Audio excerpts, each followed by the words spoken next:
No, no, no, no, no, no. Hello, hi chat. Hello, hi. How are y'all? Hopefully everyone's doing well. I am downloading the newest patch. It'll just take like a couple minutes. But hello, hi. How's everybody doing? Oh, my dudes.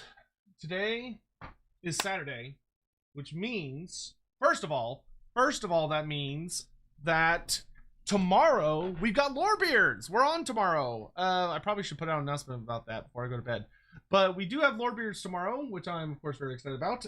Andy is back. We're gonna be finishing Marathi. And we'll never talk about her again, he says, knowing that's a lie. But it'll be the last time we'll be talking about her on a Sunday stream, at least for many months. Which should be a good time.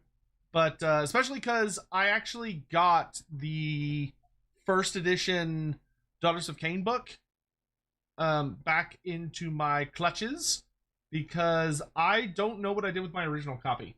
But I got a second copy, or at least maybe it's the first copy.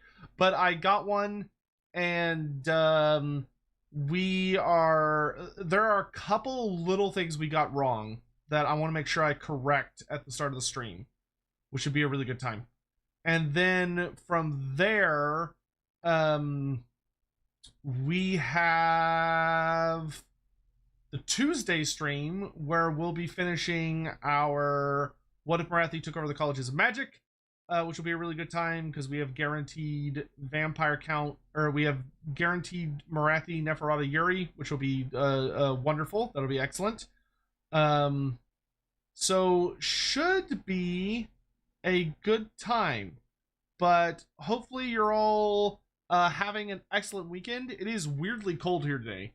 Like it has been hot, but it's been, you know, like pleasantly warm recently, and then a bunch of rain came through, and now it's like in the fucking 50s outside, which is bizarre, and it's been raining like non-stop for days. But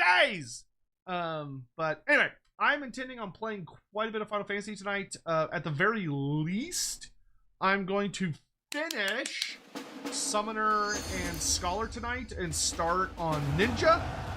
I don't know how far we're gonna get, but I intend to get pretty goddamn far. But it's good to see you all. Random things I've been up to, because I feel like I haven't had time to just come down and sit and just chill because I've been frankly really bad about getting on stream lately, and most of that was because I was not feeling well. Kami, hi! How are you doing, Kami? Hello, hi, hello. Can we get a shout out for Kami, please, mods? How are you? I know you came by, what was it, yesterday or the day before? Yesterday. But yeah, I was unpleasantly injured for a hot bit. Okay, we did finish Little Ladies Day thing. Is there anything else that we're supposed to do for Little Ladies Day, or is it really just kind of like the main event thing and then you're good?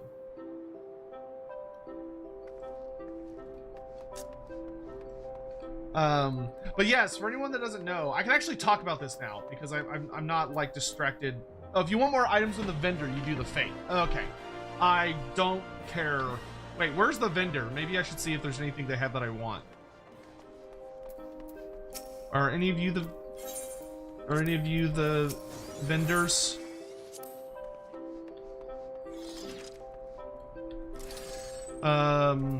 So now, Living Legend, that is not what happened. I wish it was. I wish it was, though that actually sounds a lot more horrific, so that probably actually would have required some recovery time, which would have been unpleasant. But, the Royal Servant. Oh, okay. The TLDR is basically that, oh my god, I'm realizing, like, how long it's been since I've been able to chat. He doesn't... Are you sure it's the Royal Servant? Because he doesn't have any, like, purchasing options. He just has, like, oh, the other one. The other one. Oh, this one. There's t-shirts. Oh, you can get ballroom. You can get etiquette stuff.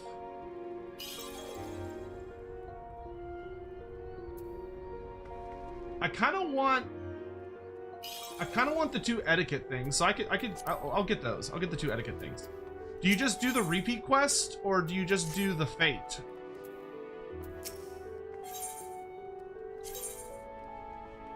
What are certificates of collaboration?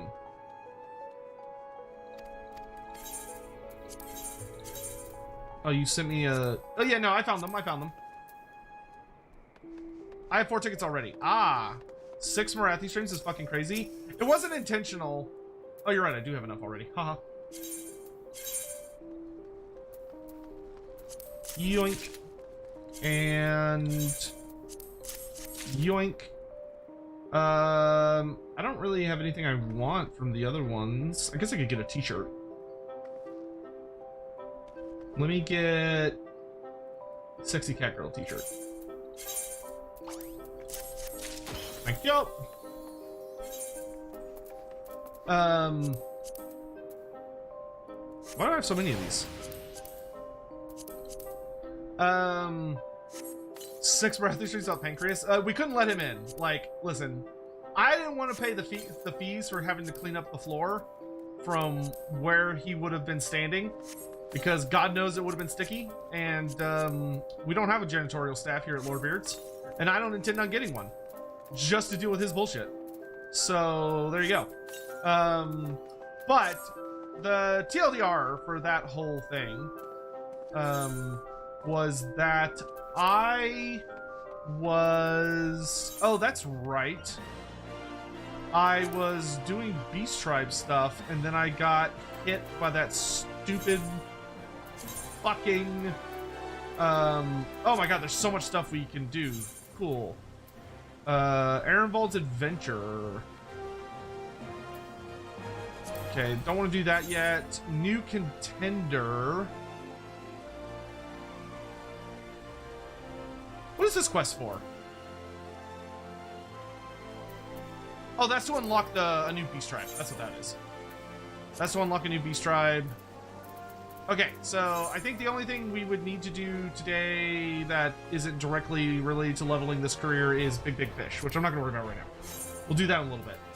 All right, let's go get our day started.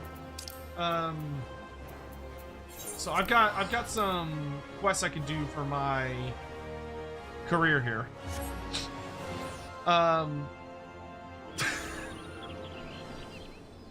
What are you suggesting, Kami? What could you possibly mean by that?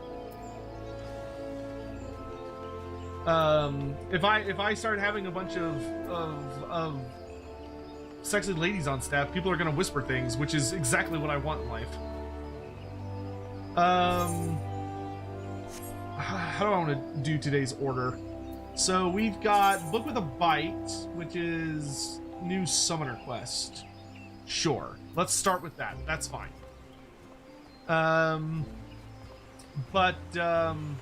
Anyway, so I 2 or 3 weeks ago, which is why I haven't been around a lot lately, started feeling really poorly. Like, I started feeling really poorly.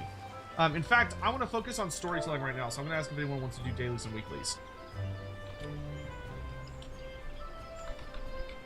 That way I can focus on yapping for a bit. That's not how you spell weeklies, but whatever. But I started feeling really bad, and what I mean by feeling bad is that I was having a really hard time sleeping. Like, I was having a really hard time resting. I'm not gonna get super TLDR with it. All I'll say is that basically, one of my balls was very uncomfortable. It felt like there was a weird amount of pressure, and I couldn't sleep. Like, no matter what I was doing, it felt uncomfortable.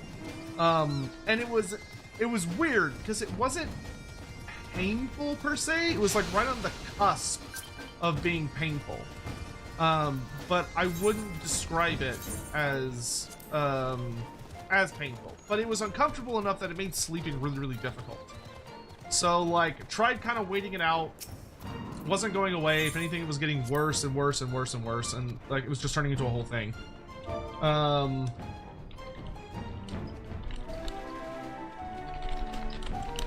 And finally, I was worried that it could either be a sign of, like, you know, potentially like a little tumor or something, or testicular torsion, and stuff.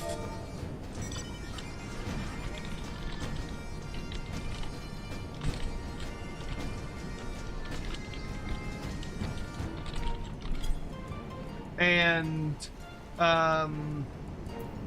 finally went to the doctor, and they were like, all right, so nothing is easily wrong, you know, nothing like when you go to the doctor and you get just absolutely, like, your balls get just completely, you know, you get a hardcore physical where you're just getting examined every which way to the sun and back.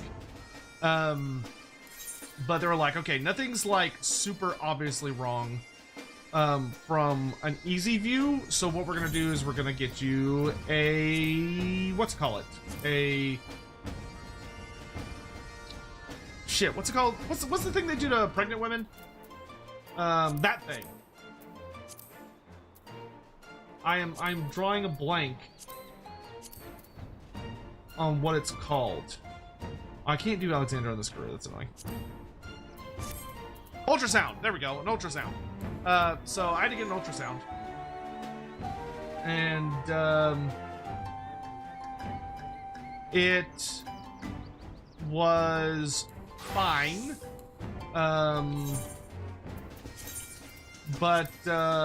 So went and got it, because I've had an ultrasound before, on my nuts when I was much younger, because there was an incident where they were like, oh, maybe it could be blah blah blah blah. So went and got an ultrasound done. That's always a whole thing, because the ultrasounds are always virtually always when you go to get an ultrasound, at least in my experience, it's always like really attractive young nurses.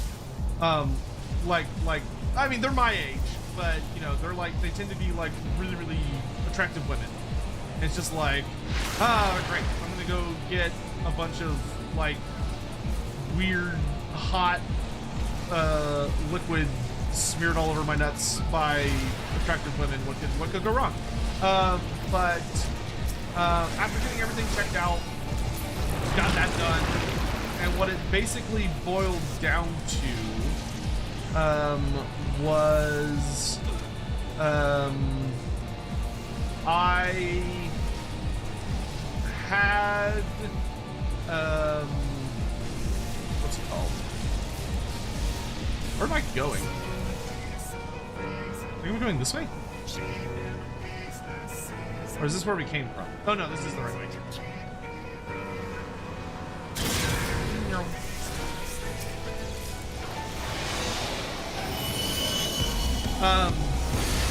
So basically, turned out what it was there are these things you can get that are basically like little sacks of fluid that can form around your testicles, which is not crazy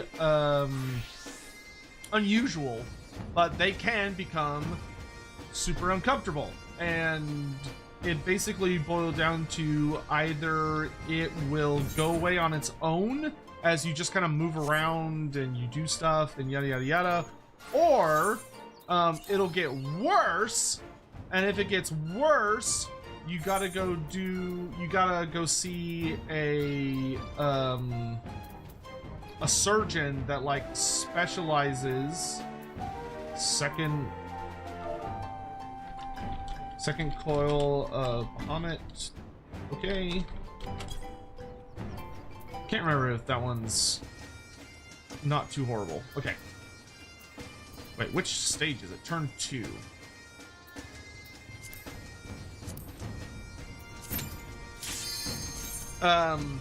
Luckily, I was the former case.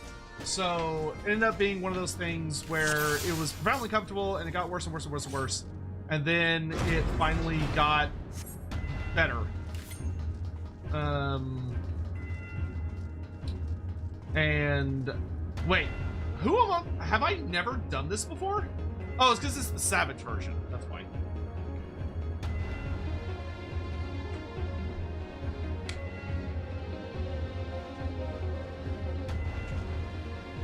I was like, I know I've done all of Bahamut. What is this talking about? But anyway, so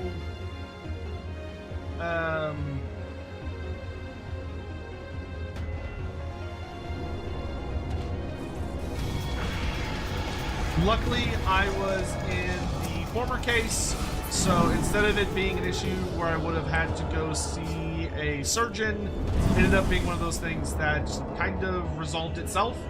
As I did like certain stretches and exercises and all that stuff, which was super great because there's nothing better than spending hundreds and hundreds and hundreds of dollars having to go see the doctor and like get stuff done, only for it to end up being something that, you know, is going to completely resolve on its own.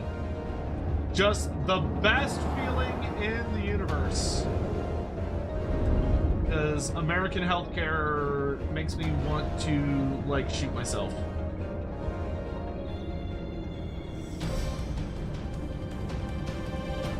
Hey, XL1, how you doing?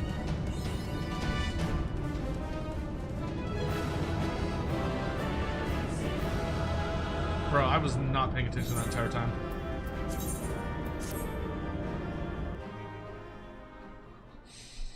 Yeah, I'm feeling much better. Like, I genuinely feel great. Wait, what? I didn't... Oh, we should do the normal one. Whoops.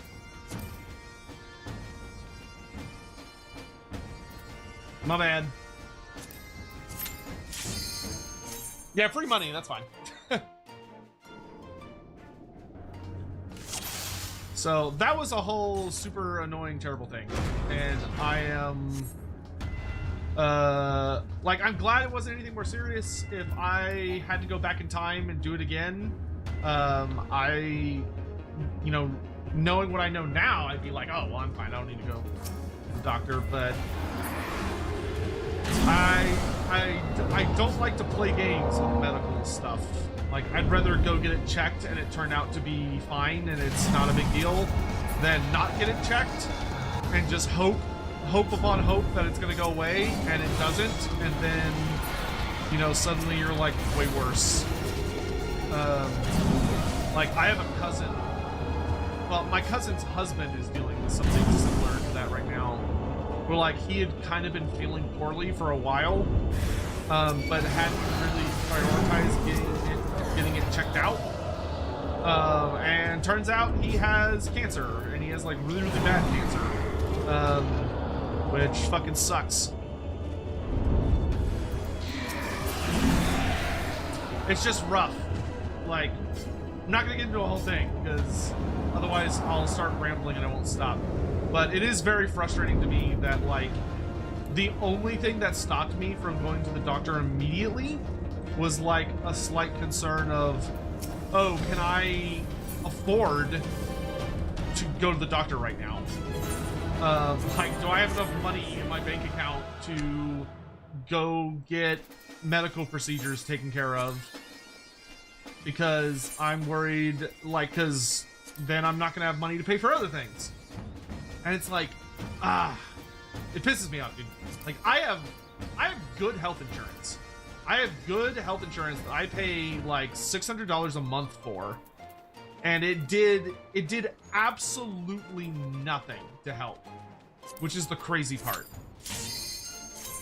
Like, you pay all this money, and then you go and they're like, oh yeah, no, fuck you, you're on your own. It's still gonna be like another $500. It's like, what do I pay for? like what? Why is this system so garbage? Ugh.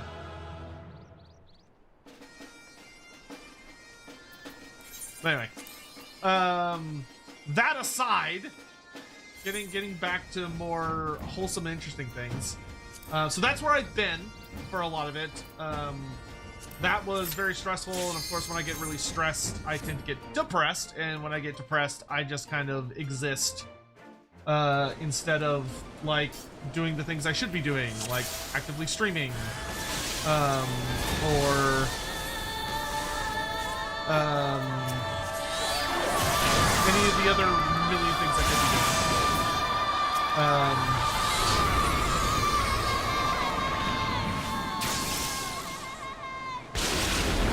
Remove, buddy. I appreciate you. That means you just kind of like heal over, man.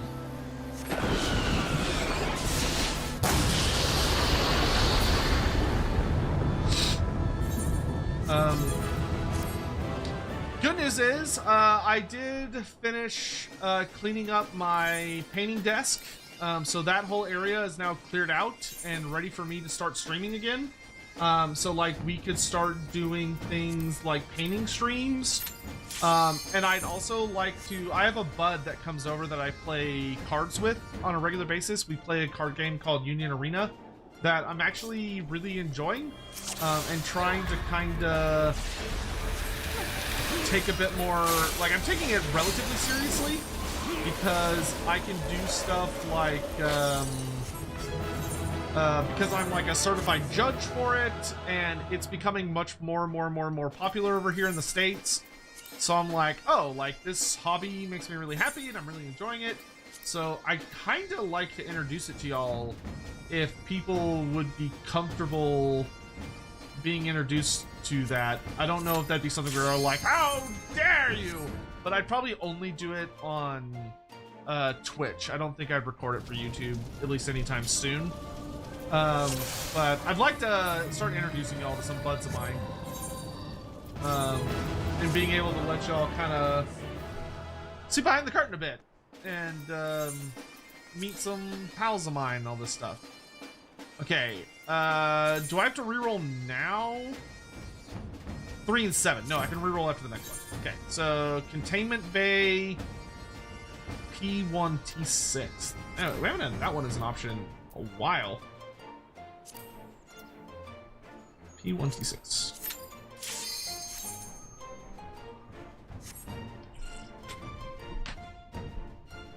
But how have you guys been? Kami, what have you been up to, hun? I miss you so much. Oh wow, you know this one hasn't come up in a while when I'm still getting the intro movie for it.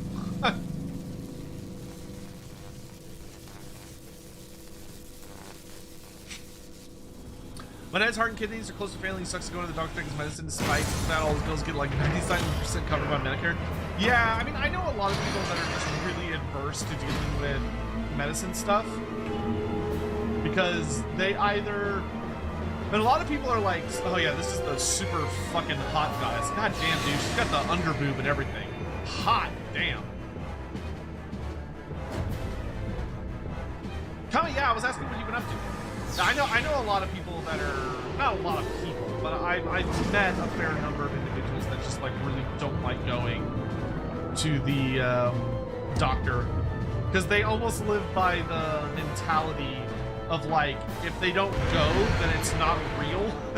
Or like, if they don't know what's hurting them. The unenlightened come. You know, it can't actually hurt them.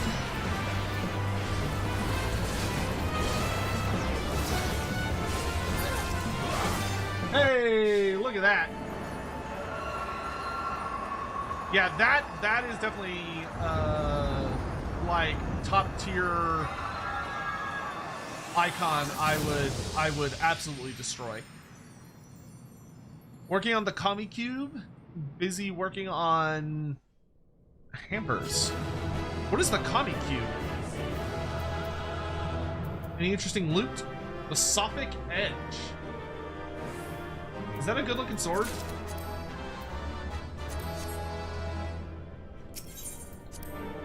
I'll take it. I'll put it in one of my chests. All right, is there anyone else that wants to join us for stuff? Okay, I don't have an ideal setup here. Well, No, I've got 3 potential lines. Like, I'm not in a great place for a triple line, but I'm in a pretty good place for at least 1 line.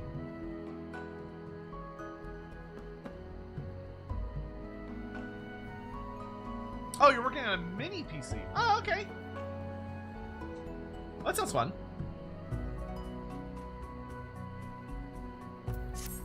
Hawk, are you on?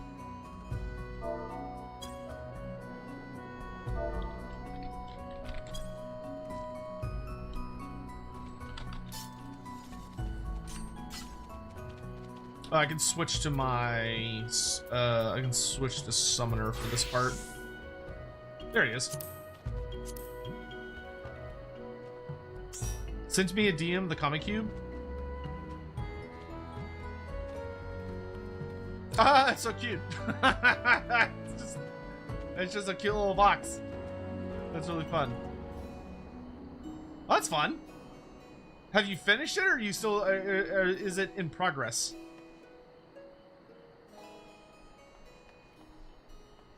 Alright, we can just do dailies now.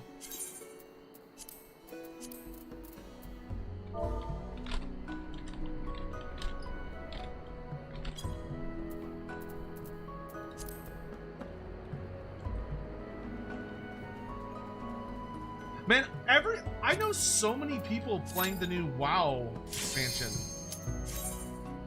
Like, I know so many people playing the new WoW expansion. It must be something crazy if it's bringing this many people back.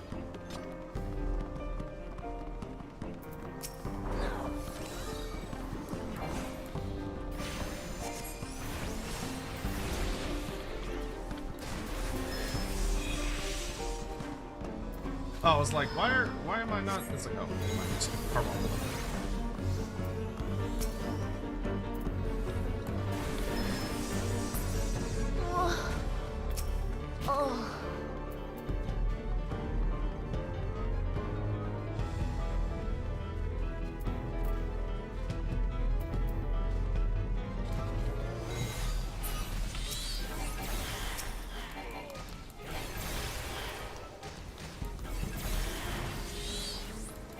Why is your stream moaning? That was, I heard it too, but that was some cultist lady that died.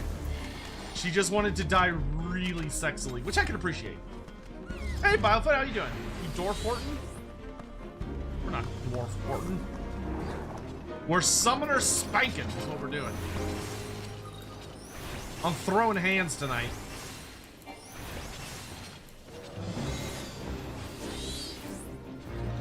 Honestly, if you don't let out, like, an orgasmic moan when you die, are you really living life to its fullest?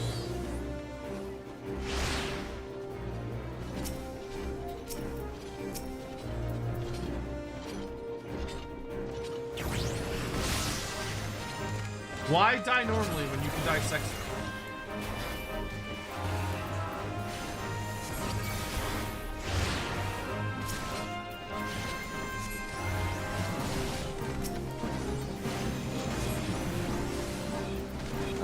Let's see.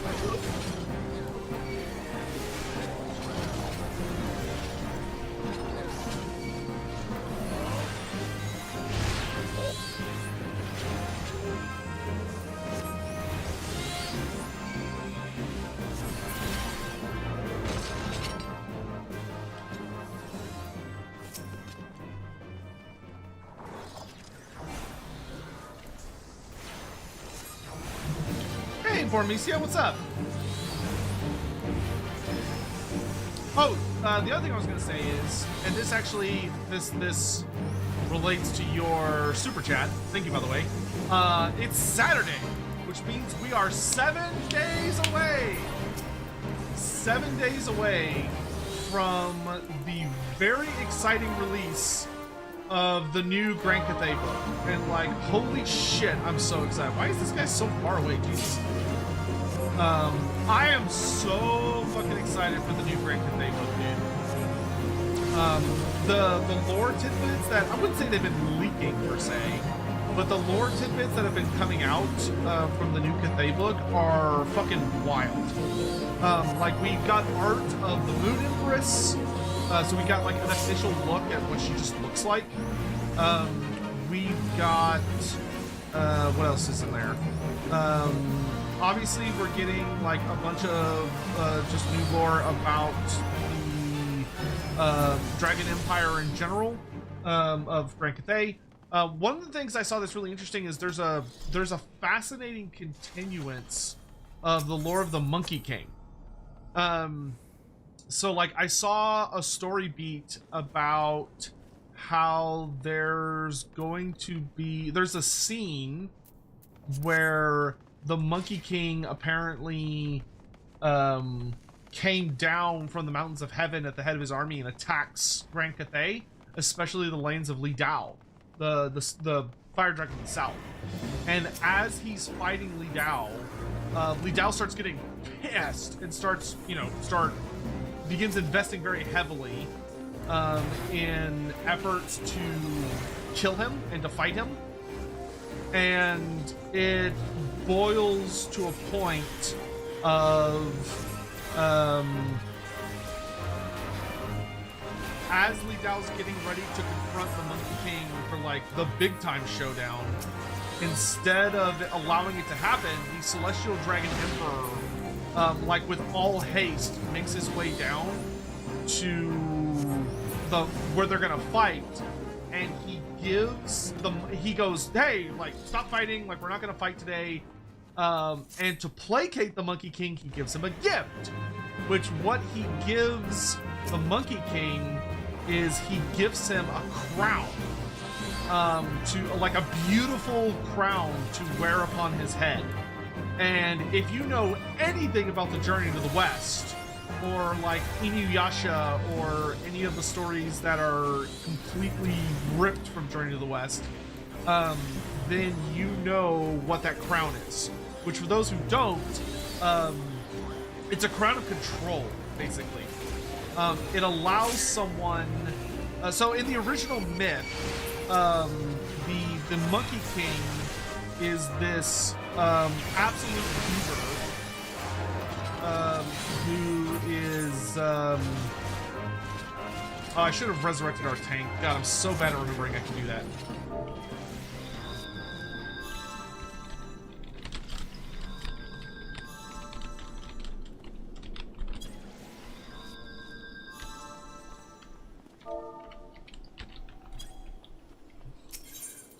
Anyway, so in the original myth, the way the Monkey King is kind of kept under control is that he's tricked into putting on a crown that the monk, Tripitaka, is able to invoke a certain phrase.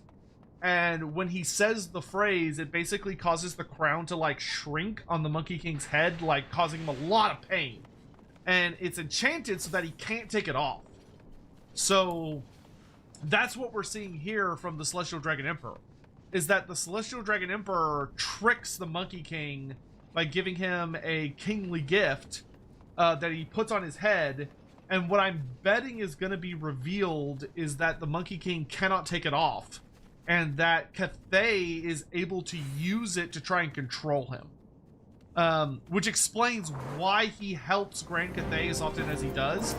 But the big thing that I'm guessing is going to be revealed is that only the Celestial Dragon Emperor can actually control it. Which is why when the Celestial Dragon Emperor vanishes, when him and the Moon Empress disappear during from Grand Cathay, this results in why the Monkey King lashes out at them.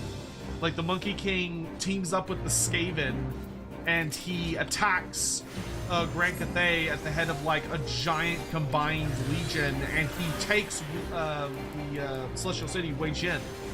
I'm betting what's going to be revealed in that is that the Monkey King never wanted to side with Grand Cathay, but that the Celestial Dragon Emperor basically forced him to by using the crown to manipulate him. And that if he attacks Grand Cathay, he'll be punished by the Celestial Dragon Emperor, like using the sorcery of the crown to hurt him.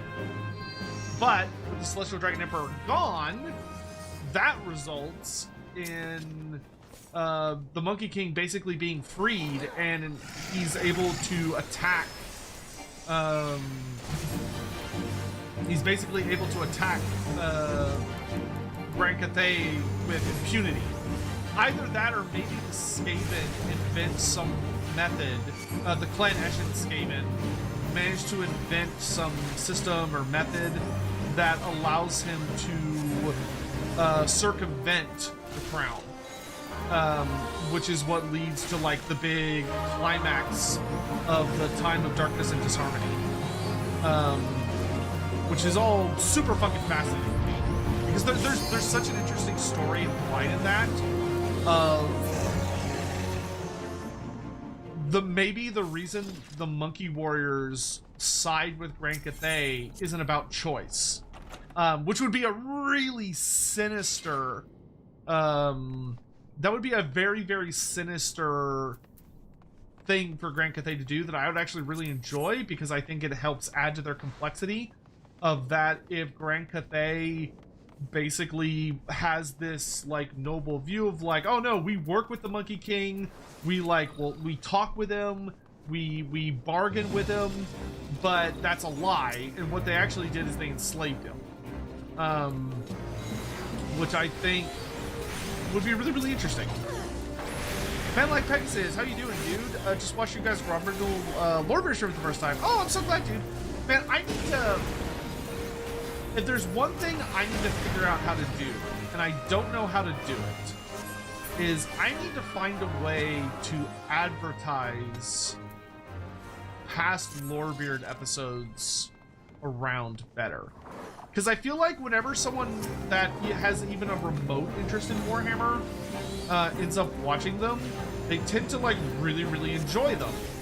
But it's such a tall ask, or it's so difficult, it feels like sometimes, to just get people in the door for those first viewings. I'm not really sure how to solve that problem. Because I would say that's like the biggest thing that we're probably struggling with right now, is like getting Lorebeards in front of new audiences. Which I suppose is a problem that most content creators struggle with. It's kind of like one of the universal demons.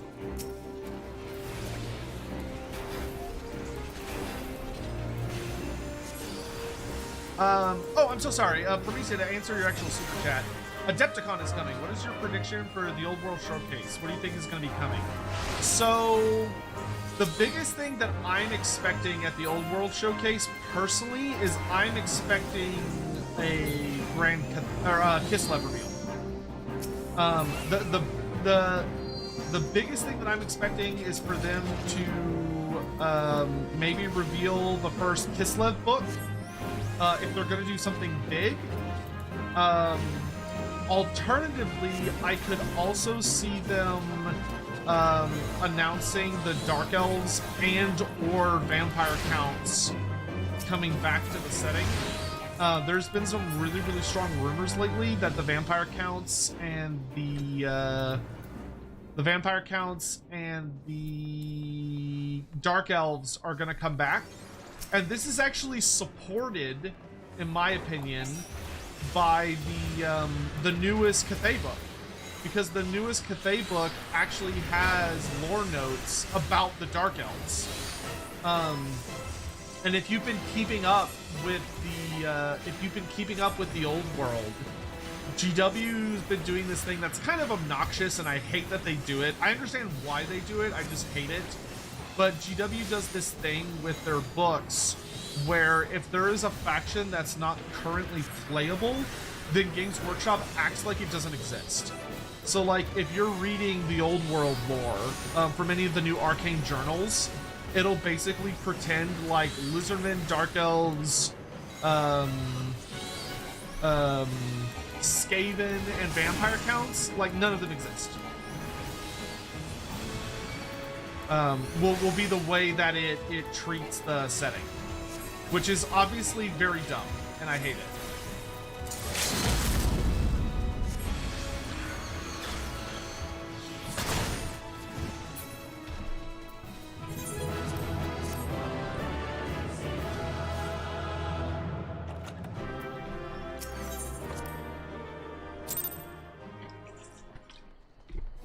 Lichlord Chris, yes, Warhammer Fantasy Roleplay is getting a 5th edition, which is really weird.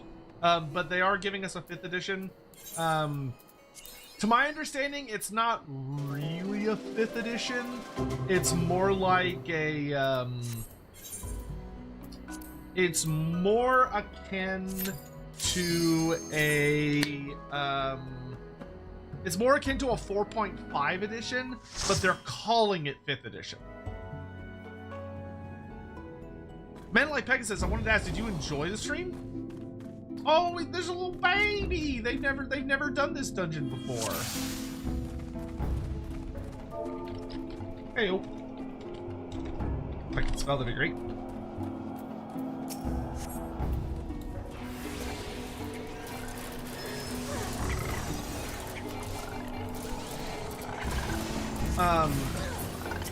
I'm looking forward to 5th edition because one of the biggest issues with 4th edition is that a lot of the rules are very congested, and could really use some cleaning up. Also, if the rumors are to be, or based on the stuff they've shown about 5th edition, I'm not accusing them of doing this. I'm just saying there seems to be a bit of a coincidence. Which I think is good. I think it's good that they're doing this. But it seems like either on purpose or on accident, they are taking quite a bit of inspiration from Andy Law's Lawhammer campaign, which I think Lawhammer has a very, very good rule set. I don't agree with everything Andy does for Lawhammer.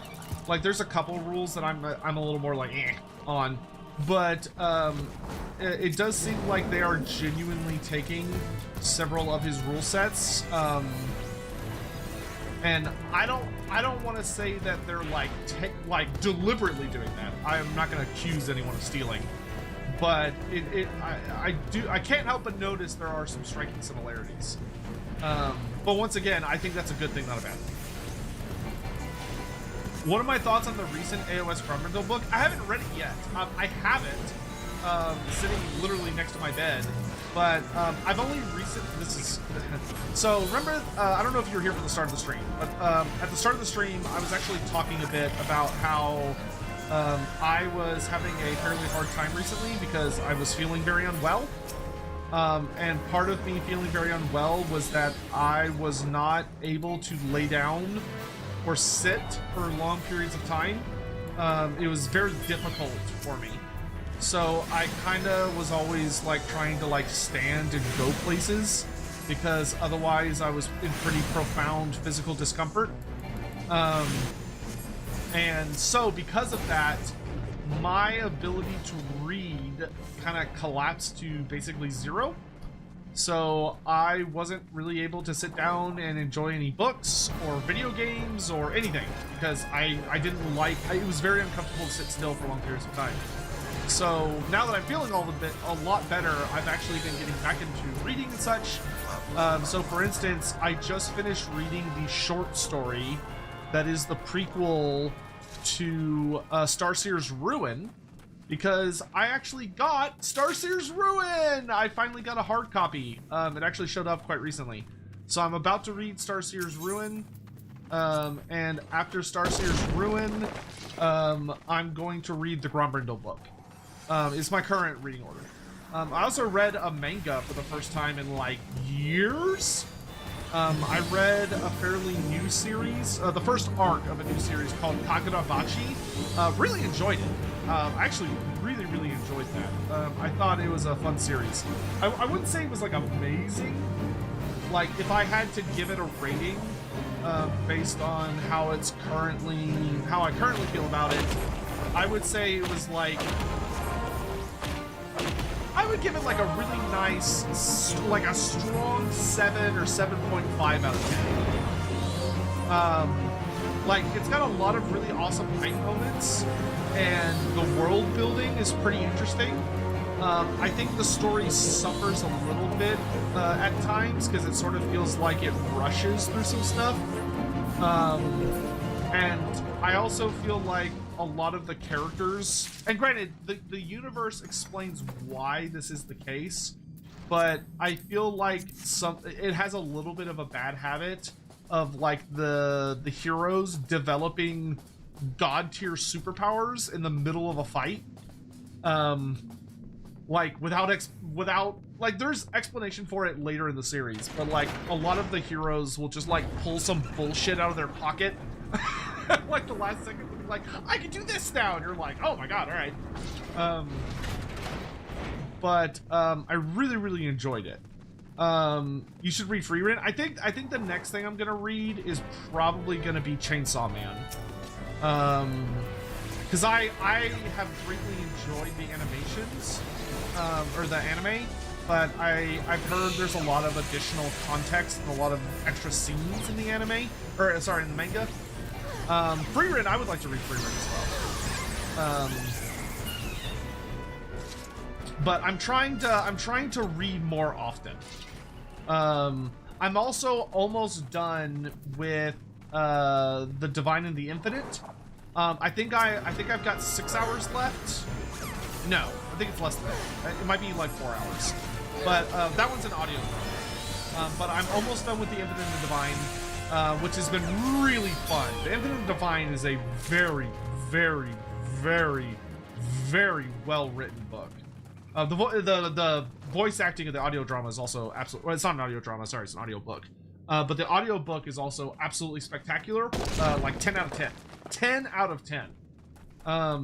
The funny thing is I can tell that ultimately I am too much of a Warhammer Fantasy nerd for like my own health and safety, because the bad thing is the entire time I'm listening to the Infinite Divine, all I can do the entire time is think like, oh man, that would make such a good like Tomb King thing, or like, oh, they could do like this kind of Tomb King book and it would be like so fun, or like, oh, this part's really cool, and like that's like a fun, like all I can do is just think about Warhammer Fantasy the entire time I'm reading it.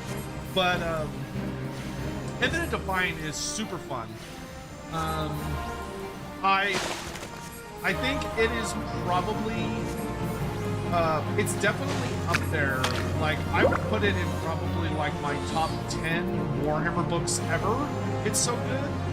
And I think the strength of that, honestly, is that it has it's such a well-contained story where, like, if you know a good amount of 40k lore, then there's little, like, oh, there's that thing, and oh, there's that thing kind of moments, but, like, you don't need to know anything about 40k to enjoy it, because it's a much more personal story. But I think it does such a good job of building up the Necrons as like such a fascinating species, but it walks that really careful, it walks a very narrow tightrope of making the Necrons feel like they were once a humanoid species that was very similar but still different than humanity, but also how you could still feel like their ancestral roots, so to speak, from back when they were like Terminator robots. And also Trazyn and Orican are just like two of the funniest motherfuckers ever. Like they are such like haters to haters to haters instead of lovers to haters, but like you keep being like, man, these two should just shut up and kiss already, but like, god, they hate each other in the funniest way possible. Like they're just such dicks, and it's great.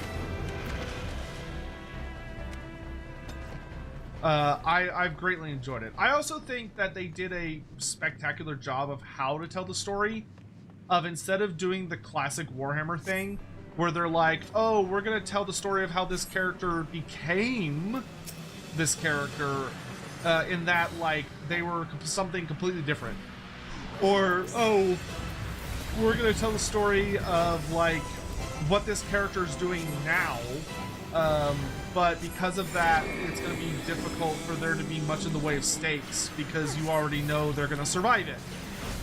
It does a really, really good job of keeping things, like keeping you on the edge of your seat, because it's like, no, you're watching the conclusion of a spat that has lasted for thousands and thousands and thousands of years.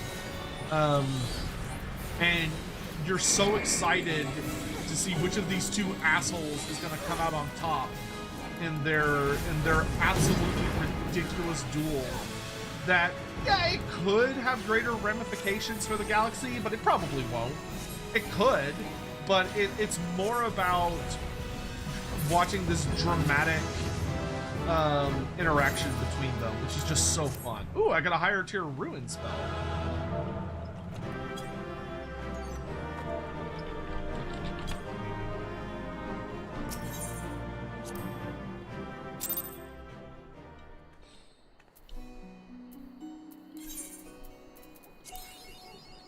Oh, I almost had a 2-liner. Oh well, I got 1 line, so it wasn't awful.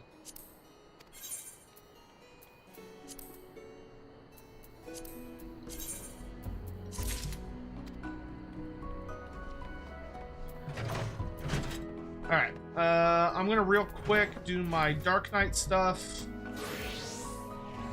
For this, I think I need more Dark Umbrite than anything. Or just regular Umbrite, sorry.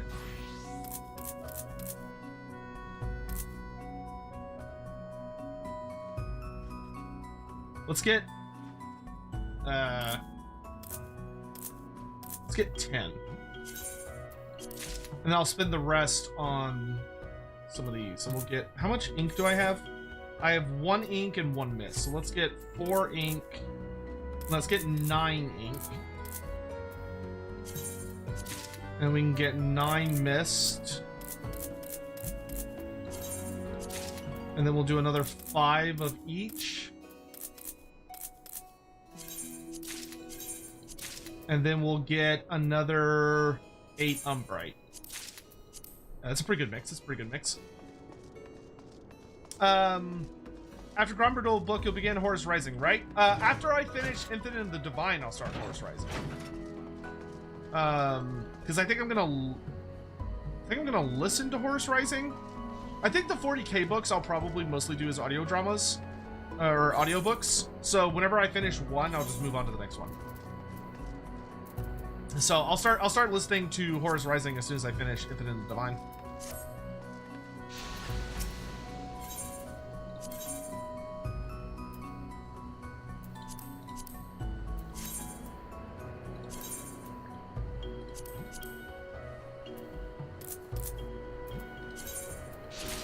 Oh no, I should have got way more of that shit. Oops. I always get too many or too few of... Oh wow, I have way too much Umbrite. Whoopsie daisies.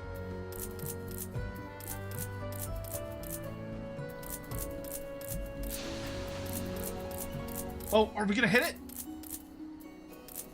Oh! Oh my god! We got to the end of this step! We did it! Holy shit! Oh my god! We got to the end of this step. Hey, Akshi, how are you doing? Can we get a shout out for Akshi, please? My body, it aches. Oh, Parmesia, thank you for the super chat. I think in Adepticon Cathay Wave 3 is possible, especially thinking Yuan Bo as a second special character alongside Yang Sing, the Sentinel, as special hero, and new Arcane Journal talks about the politics of Cathay. That'd be super great. A Wave 3 for Grand Cathay would be super fun. I know a lot of people are probably hoping for Tigermen now. I think we're also, I mean, oh god, Cathay is still missing so much shit from Total War. Like, we're still missing Celestial Lions, Great Moonbirds, one of the special character Terracotta Sentinels would be awesome. Another Dragon Child would be great. Either Yuan Bo would make the most sense because Yuan Bo seems like he's pretty heavily relevant to what's going on right now. I also really want Zhao Ming because Zhao Ming is my personal favorite of the Dragon Kids. But Celestial Dragon Guard we need. Jade Longma cavalry as just like a monstrous cavalry unit would be super cool. Sion, thank you for the super chat. Very much do recommend the Horse Heresy in audiobook format. Oh, it's Jonathan Keeble again. Okay, fun. Okay, cool. I like you guys did a good job in touching everything I would have wanted. He's my favorite character, so I'm surprised I hadn't watched it yet. Well, I'm really glad you enjoyed it. Okay. My body, it aches. Oop. Man, when I say that and then suddenly vanish, that doesn't usually bode well. It is as Ardashir predicted. Its vessel can no longer bear the power that courses through it. You must hurry back with him hurry back to him with the anima. I will see to it he's apprised of the situation by the time you arrive. Should you have need to examine the anima more closely, give him the anima glass. I can't believe I finished this step.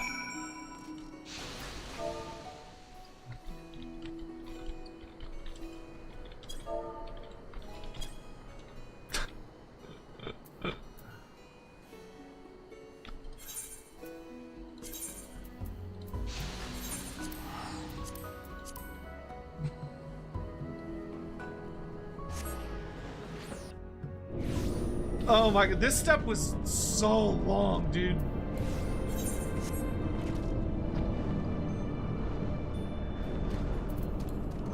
Okay, so I gotta switch my regular weapon back on. Darkarius, thank goodness. We must act quickly. There's no telling how much longer the Soulstone will last. I would have the anima glass and the weapon serving as its vessel. There you go.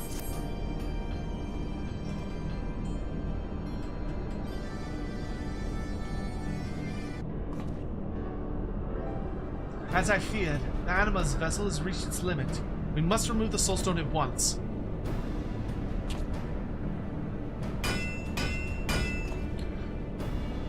But dude, weekly cap tombstone sounds terrible.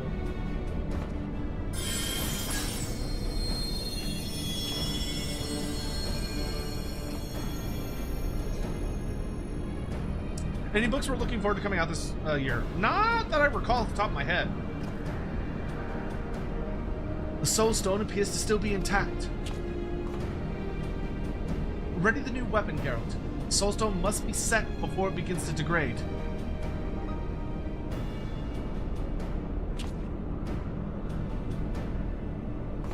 The animal's got a lot of spine for being one so small, I'll grant you that. This new weapon ought to make for a fine reward.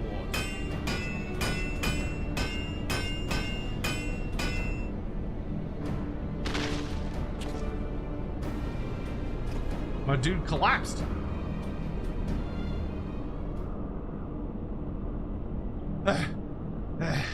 It's done, lad. Hold her up and see how she feels. This weapon is getting so big looking. Oh my god. Reminds me of the fucking Soul Edge. The pinnacle of craftsmanship. Courtesy of yours truly, and the nodes what taught me in the ins and outs of elegant technology. Guillotine of the Tyrant. That is a cool name for a sword.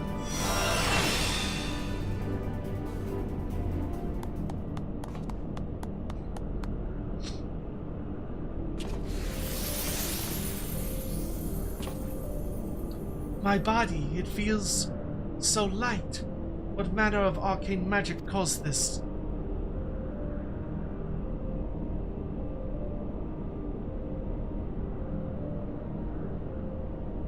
A new vessel, designed by Ardashir and forged by Geralt. Thank you, both of you. Oh, they can see it now. Can it be? After years of research, of trials and failures, I can see the anima. I could see the anima, and I could hear it speak. Oh, if only my master could be here to witness this. Darkarius, Ardashir does not seem well. Perhaps he too requires a new vessel. That's a really fucking dark thing to say. Perhaps his body should be destroyed and a new one made. God, he's a Catan. Yes, something powerful like your new weapon. Might we ask Geralt to build one? I don't think he needs a new body, dude. It would appear you have developed a sense of humor to match your new body. Unfortunately, my ethereal friend, we cannot exchange ours quite so easily. Though the weapon that houses your soul stone is indeed exquisite, I very much doubt Geralt would grant me anything quite so elegant. Oh, but look at me standing here talking to you. Never have I felt such joy. Joy? It's Final Fantasy we're trying out, never played it, not sure which to start with. I mean, the MMO is very different than the other games. Actually, I can't remember if there was another MMO before this one, but you can try this one for free if you want. That's the nice thing about it. You can hop in and play quite a bit of it to see if it vibes with you and if you like it. And if you end up not liking it, then you just don't play anymore and you're done. Most of the Final Fantasy series are kind of more traditional JRPGs. A lot of them do have very, very famous stories. But Final Fantasy XIV is very much designed for people that have never touched a Final Fantasy game before in their life. You must be tired after such a long day. Rest, you've earned it.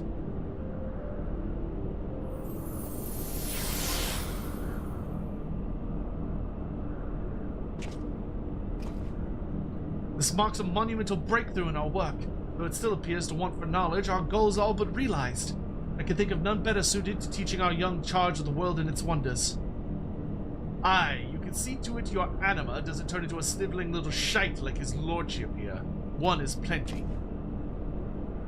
I imagine an arrogant, pig-headed clod would be equally undesirable. Ahem. As I said before, it has been a terribly long day, not only for the anima, but for you as well. Rest easy, Dalkarius. I'll do all my power to determine our next course of action by the time you return.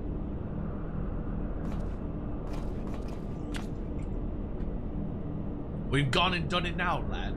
I know he's trying to keep his composure, but as soon as you leave, the boy will be prancing about and singing about the anima.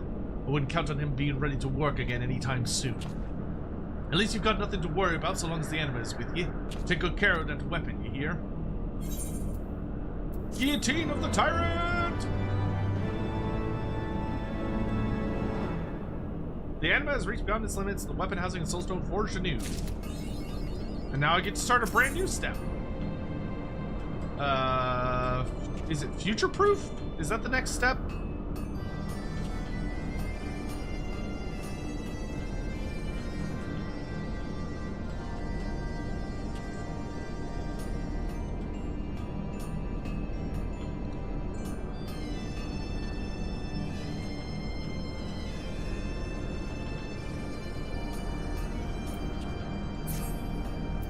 Well, I have to put something in my calendar real fast. Someone just messaged me about... Nope, that's my calculator, not calendar. Nope. Wednesday. 12:30.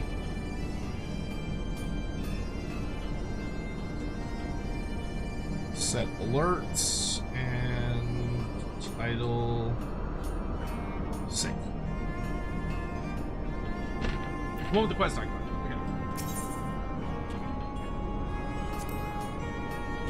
In order to receive the quest, oh, I have to be equipped.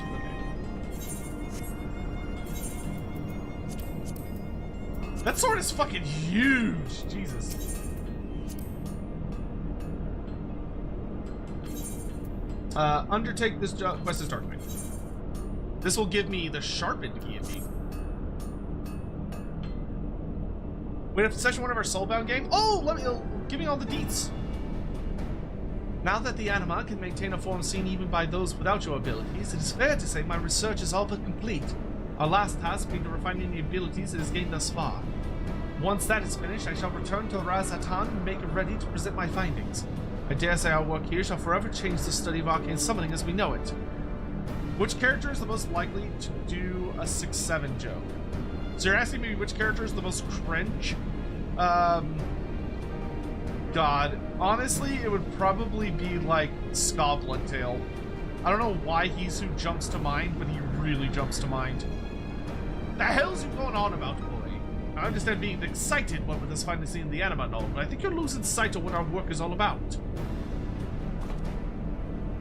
Preposterous!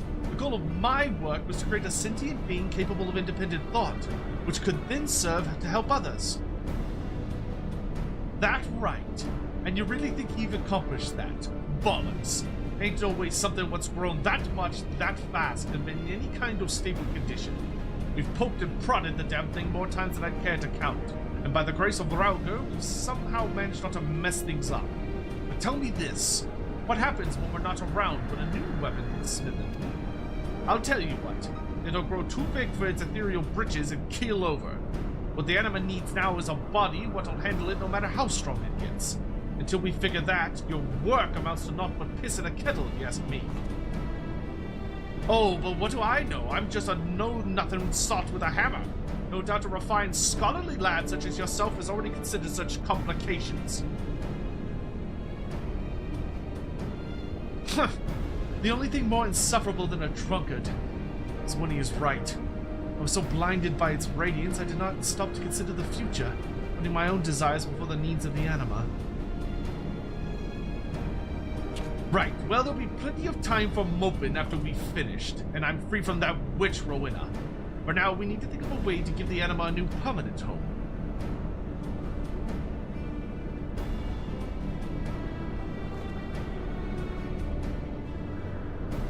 Snotling! Hey, how you doing, man?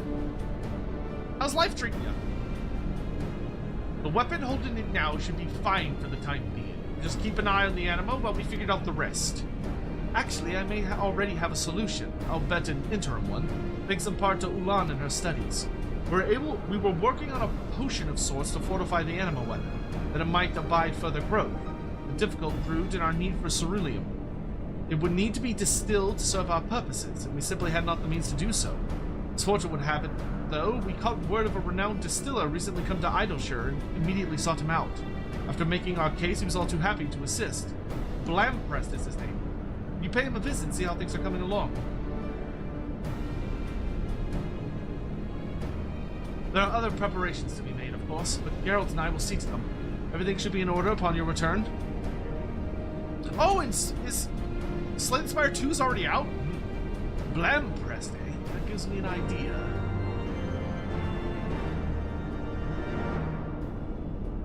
So what do I do for this step?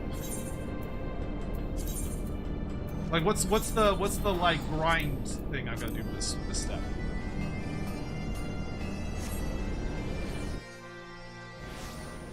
It released yesterday? That's hype. I mean, the first one was so fucking god tier. Who's this dude?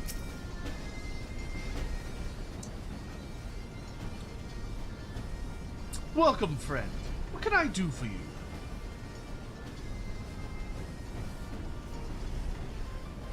An order for whom? Oh, yes, that scholarly fellow. Ardeshir, was it? Work on his order is well underway. Working with ceruleum is no easy task, though. Distilling a substance so volatile demands a substantial concentration of ether, the only source potent enough being singing clusters.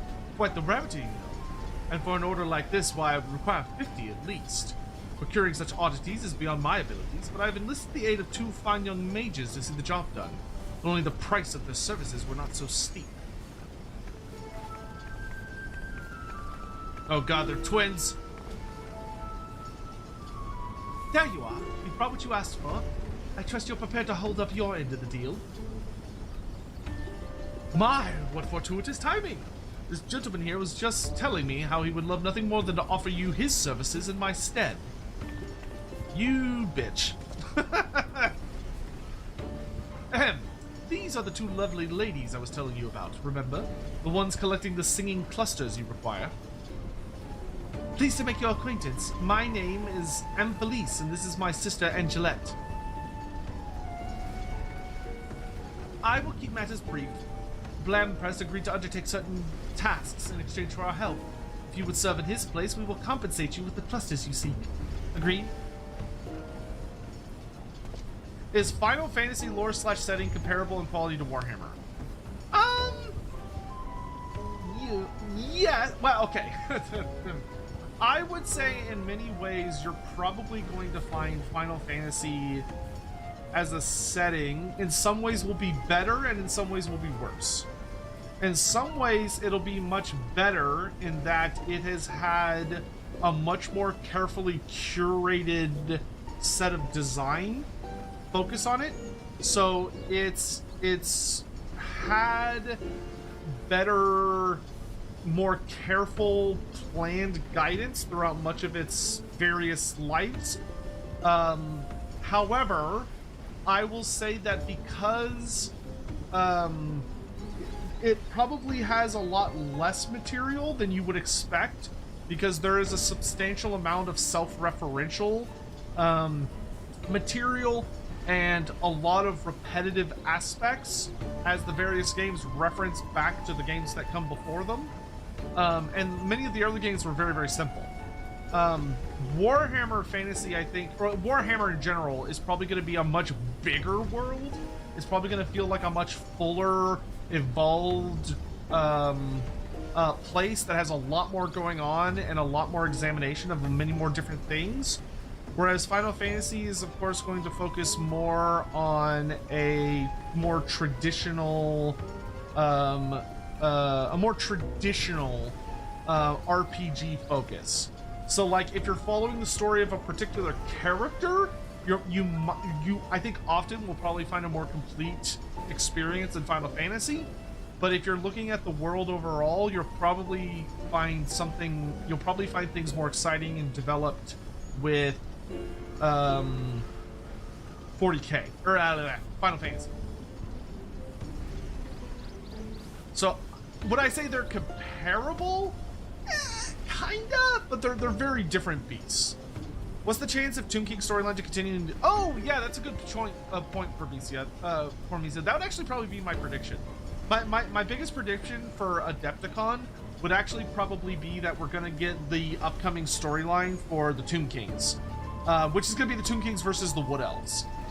There's been a rumor that was kicking around the rumor mill, which I really, really hope is true, which is that we're going to get a Tomb King versus Wood Elves Arcane Journal, and it's going to also come with a box set. So it's going to be like I believe it's supposed to be designed as a starter kit, because currently Warhammer Fantasy or Warhammer the Old World does not have a starter kit. If you're like brand new to Warhammer and you're brand new to the Old World and you want to play with a friend, there's no starter box.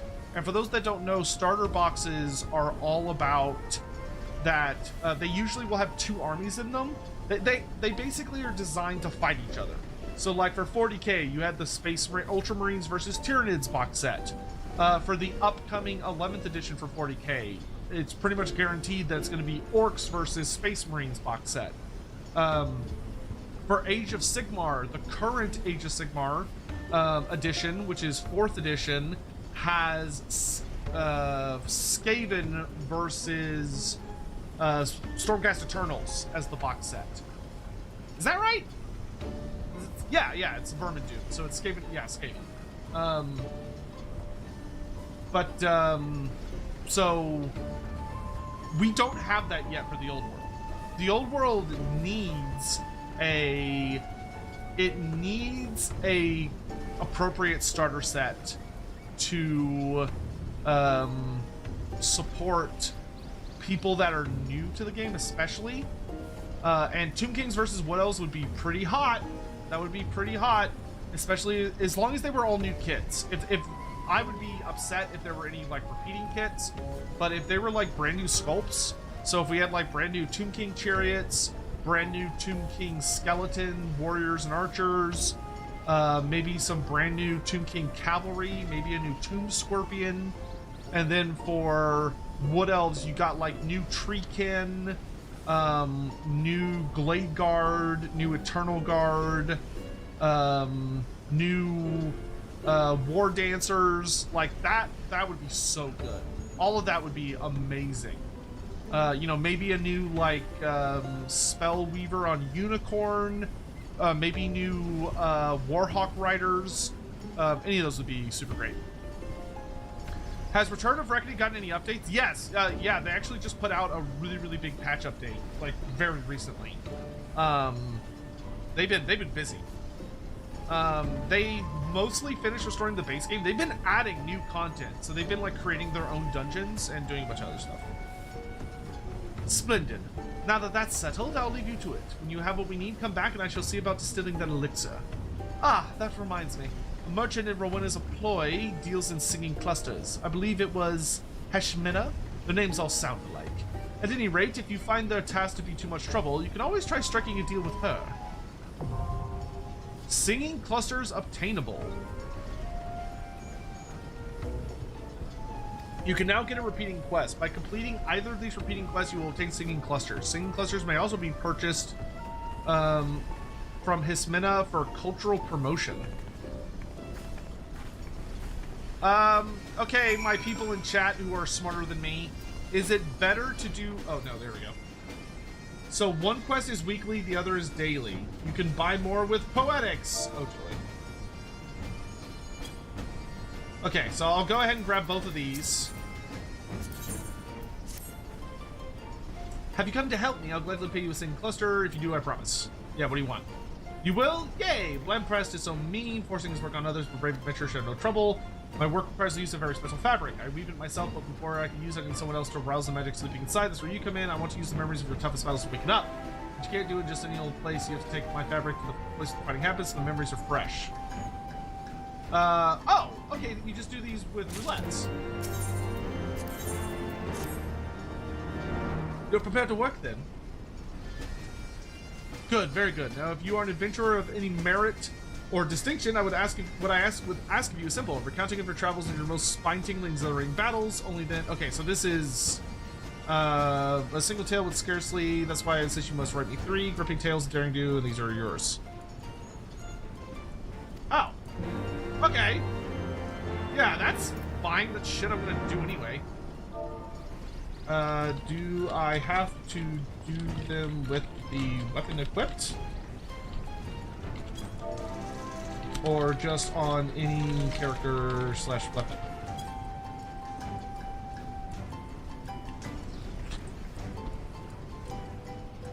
What do you think about new Chaos Warriors and new Chaos Dragon rumor for the old world?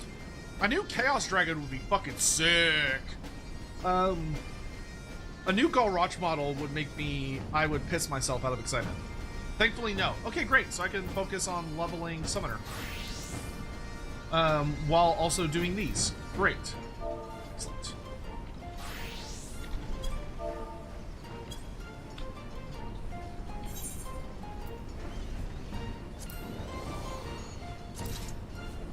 Okay, I still haven't done my, gonna do daily trial. Haven't done that yet. Then I'm gonna knock out... Oops. I'm gonna knock out a few more daily runs for this quest. You both wanna come?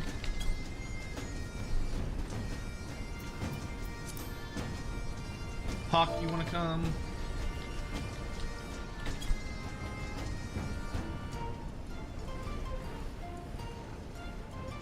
Is Final Fantasy very Japanese? That's like asking, is water wet? It's usually Final Fantasy, the way I would describe it, not everyone has to agree with this, this is just me. The way that I would describe it is it tends to be a very, most of the games tend to be a very, very, very Japanese exploration of Western medieval ideas. Some of them lean much more heavily into a Japanese aesthetic, but a lot of them...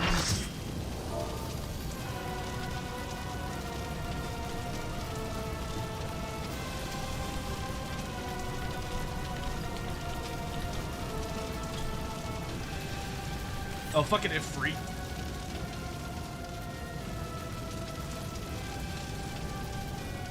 Do I have my carbuncle? I do not.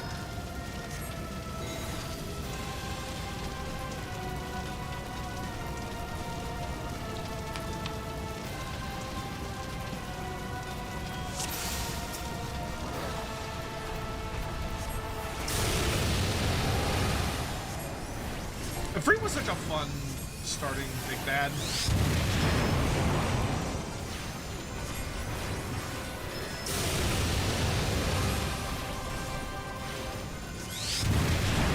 Oh.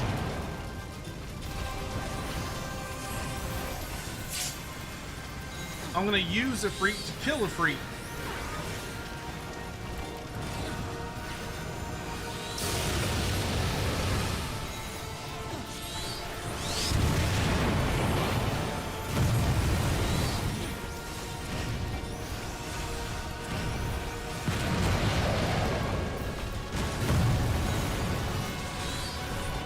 And he's blowing shit up. Ah! Lore Master, the Discord's best Lich obsessed women returns. What?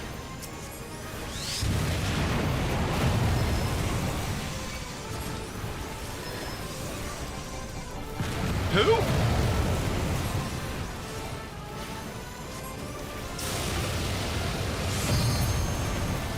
One down.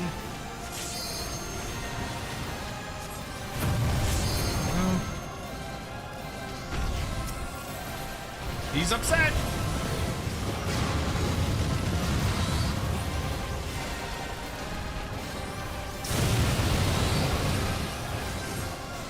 Afreet's probably in like my top 5 primals. He's fun.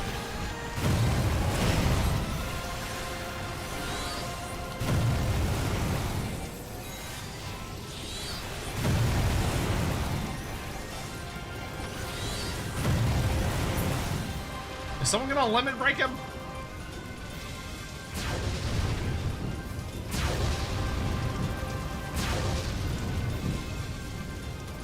Free's just funny to me because he's so like over the top sinister compared to most of the primals. Where he's like, yeah, my whole gimmick is I'm just gonna burn everybody alive. I'm just gonna fucking kill everybody else.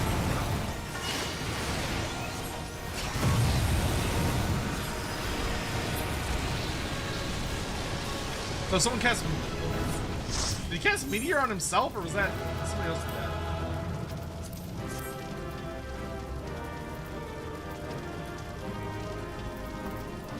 That's kind of a cool looking staff, though. Oh, that's for Conjurer. Yeah, whatever, I'm getting out of here. Boop.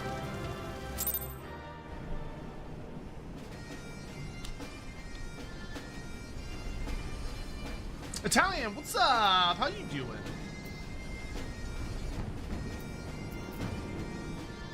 What am I doing? Oh, that's right. Alright, so for this quest,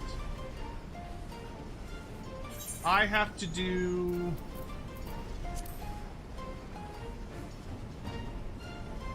complete or clear a dungeon via leveling, and complete dungeon via high level dungeon. Okay, so we're gonna do a leveling dungeon.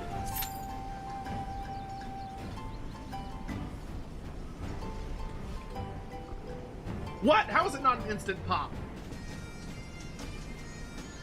How dare this game? Oh, my back. Chat, have I told y'all are like super fucking... Y'all look so fleek today. Y'all look so good, so tasty. I could just eat you right up. I could just num num num num num. Just snap you right up. How goes the leveling? I'm at level 62, but we're doing some slight side stuff at the moment. I guess I could go do a different quest while I'm waiting for this to pop. I could go grab this while I'm waiting. Oh, flatline. So you're talking about yourself.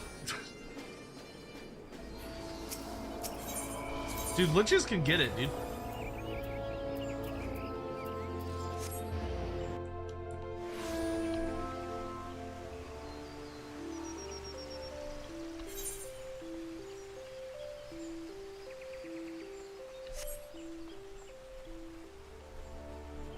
Am I planning on doing Adepticon solo with Lorebeard's peeps?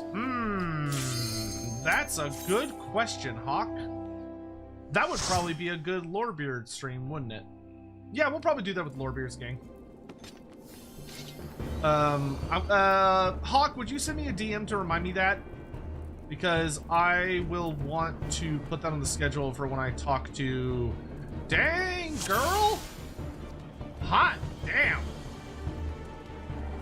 Good for her. That's a scholar? Man, that's a... Man. What school does she go to, man?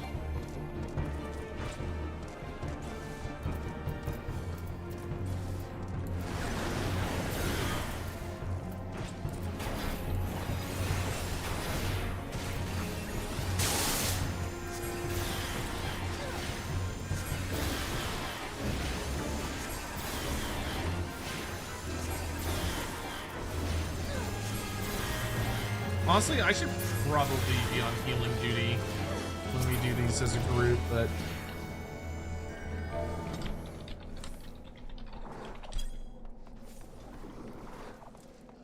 Entering his playa era? Nah, that was when I was a lot younger, dude. Back in the day, unironically, back in the day, old Lore Master of Sotek used to be quite the ladies' man. Like, late high school, early college, I got around for a good while. I got around for a good while. Though some of the decisions I made back then I'm not particularly proud of.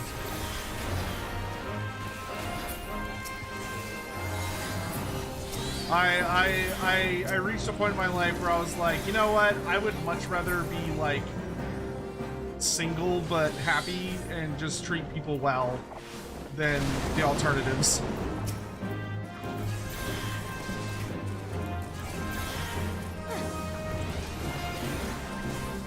Serenaded them with Genuine lore. You know, unfortunately, I can't say that the Warhammer lore ever got me laid. That is my bass clarinet got me laid, but not my Warhammer lore. I have not pulled off that particular hat trick yet.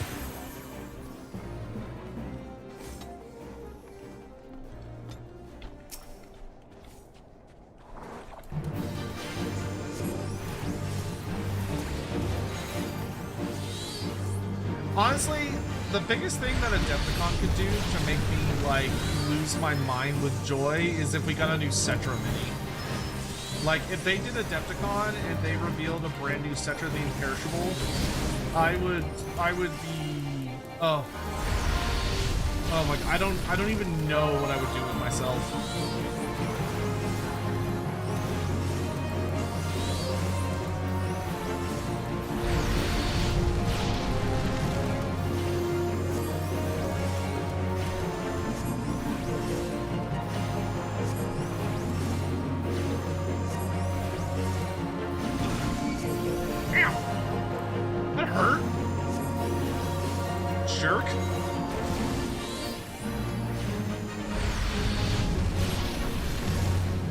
Warhammer fan that got women? Honestly, like, a lot of people, especially in the fantasy space, were pretty well-adjusted normal folks. So a lot of them were like dudes that were married and like their wives would come play with them. Or like also played fantasy. Like there was a pretty decent amount of women in the fantasy space. There's a lot more in Age of Sigmar. Age of Sigmar has way more women playing than fantasy I think ever did. But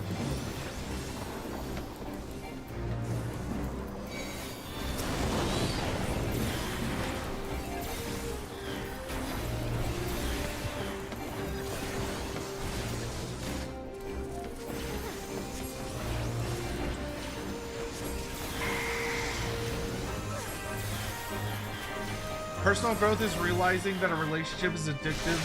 I thought you were saying it's an addiction. I was like, what? It's an additive to a full life, not a shortcut. I mean, yes, I agree. But I can tell you, beyond a shadow of a doubt, that I am someone that I find extreme joy in caring for and loving other people. And I can tell you that I am much happier when I am in a relationship than when I'm not, even though I haven't been in a relationship now for, oh my god, how long has it been? I haven't dated someone in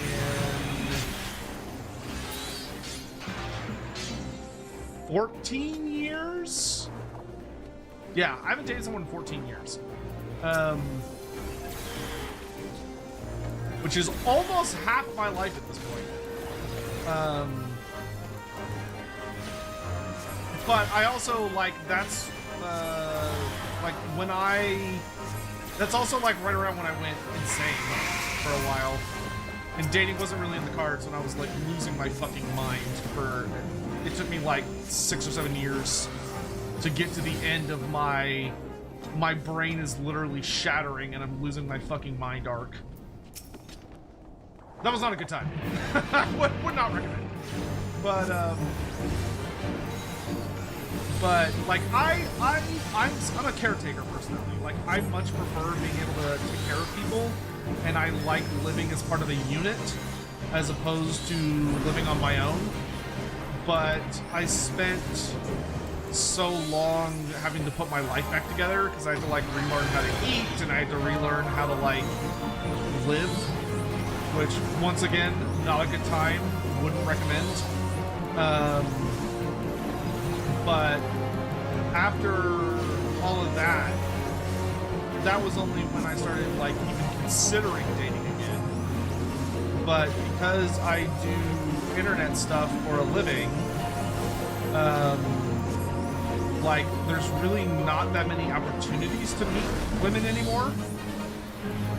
Like most of the people that I meet are through like streaming and stuff, and that's like I'm still not super sure on how the whole like making long-term friends online thing works. I'm still figuring that out, and that gets way more complicated when you start talking about like women.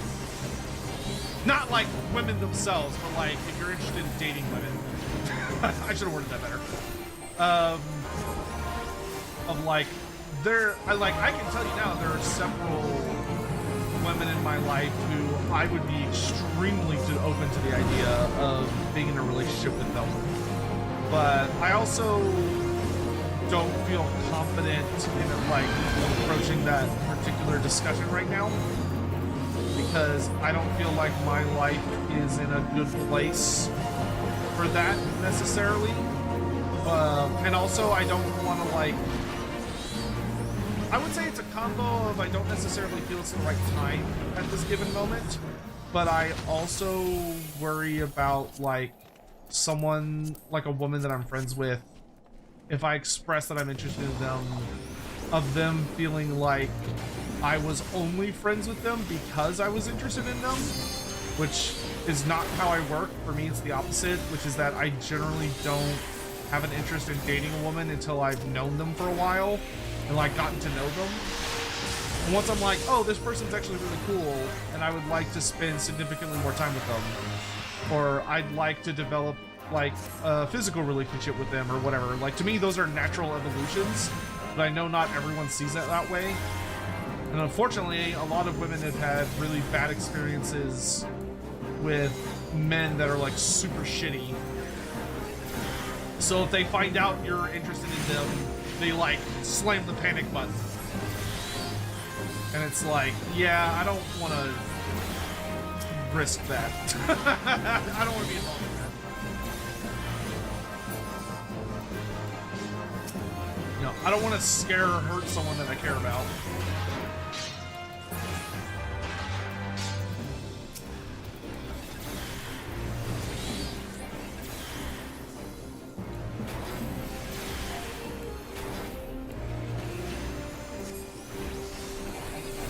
That reminds me of a discussion. A lot of my friends don't see their partner as friends, and they don't really get that. That's interesting. That I would be curious what precisely they mean by that. Like, I would want to know, does that mean that they don't consider them friends? As in, like, no, they're not my friend, they're my partner. It's a very distinct difference. There are things I do with my friends that I don't do with my partner because my partner is not my friend. Or if they mean, like, they just kind of consider them different categories. Because, like, I could see the argument. I personally would not want to be with someone who is not my friend. I would want it to be someone I really, really get along with, because I'm going to be spending the vast majority of my time with them.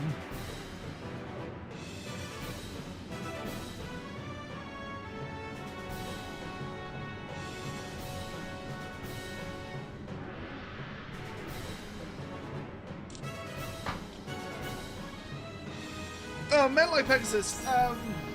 I mean, I would consider that if it was something that if I felt like, I would consider doing something like that if I felt like my current state of mind was causing me distress or was holding me back. I feel quite comfortable right now. Overall, I would say, you know, considering the state of the world out there, I'm feeling pretty good, all things considered, and it's not like there's a woman in my life who I'm like, oh, I wish I could talk to her, but I'm too scared, or I'm too anxious, or yada yada yada. Like, that's not how I feel. For me, it's more of a thing that when I sit down and analyze, like, okay, what would be the steps that I would want to take, of like, oh, this is a person I would want to spend more time with. This is a person I would potentially want to move in with. This is a person I'd want to introduce to my family and my friends and all this stuff. And I'm like, when I'm analyzing the logistics of that, for me, it's kind of a situation of, I don't think there's currently a good enough reason to make a move right now, because the benefits would be incredibly limited due to circumstance.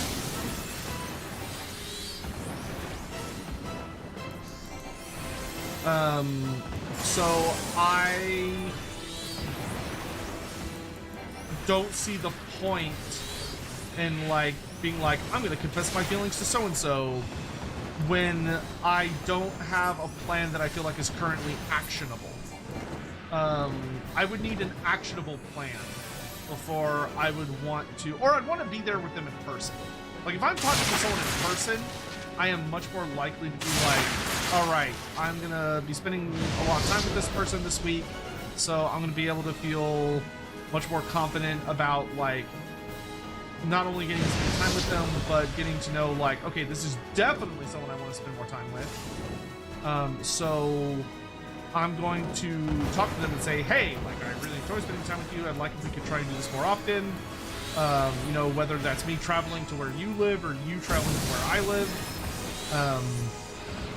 The only thing I could see myself potentially doing that I don't currently do is, like, going out to events in my local area to, like, meet people. But I feel like if I would be doing that, it would be more about just meeting people to have sex with, which is fine, but not really what I'm looking for right now, I think. So, I don't know. Life's messy.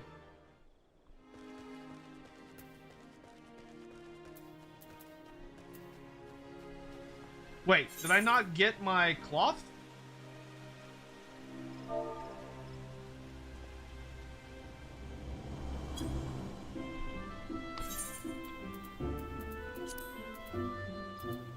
Oh, Cloth of Memories. There it is. Okay. I was like, I'm gonna be pissed if I didn't get my Cloth of Memories. Okay. I need to do a... That's weird. I got a Cloth of Memories from doing a leveling dungeon. I was supposed to get it from the high level dungeon. We got it from like the wrong dungeon. What?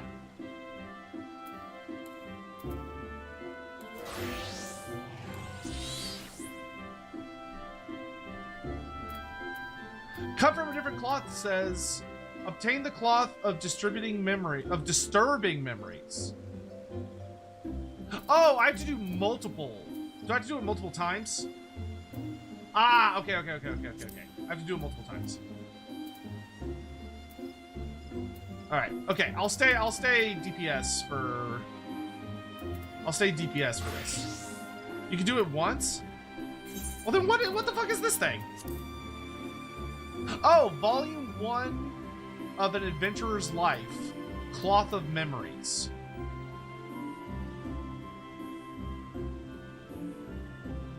The cloth is for leveling.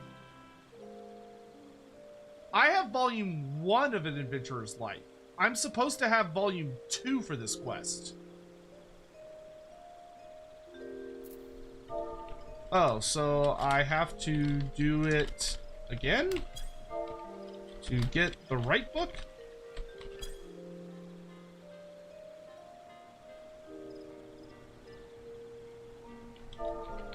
Or do I have to wait? This is so weird.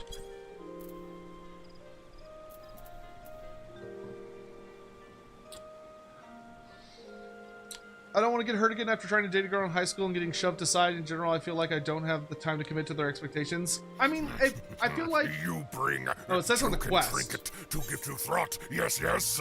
Obtain Good, volume good. 2. I accept your offering for Mulder Clan. At Vare_7 donated 200 Swedish Oh, kronor there, through thank you for the super chat. What do you think about animations in Warhammer 3? Like, I love all the lords, but some really get god tier animations and some just get basic animations. I don't know how to wrap my head around that. To me it feels... So, I would say... Okay, I guess we'll just try doing another leveling dungeon and see if it fixes itself. Try again, I guess?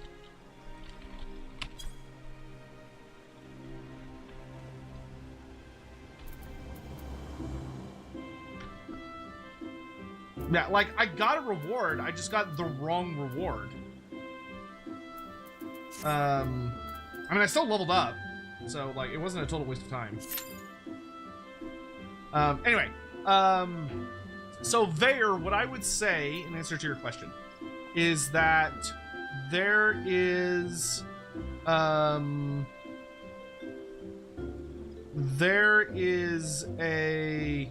Oh, yeah, that's a good point. In answer to your question, there, at the end of the day, it's about cost, right? It's about cost and time and investment. If when CA is adding a new unit or a new character or whatever to the game, and I'm not making excuses for them, I'm just explaining my understanding of it. If they are looking at it, and they see that the situation is something along the lines of, okay, so there is a, there are 3 books. Okay. Well, let's go try and get another book.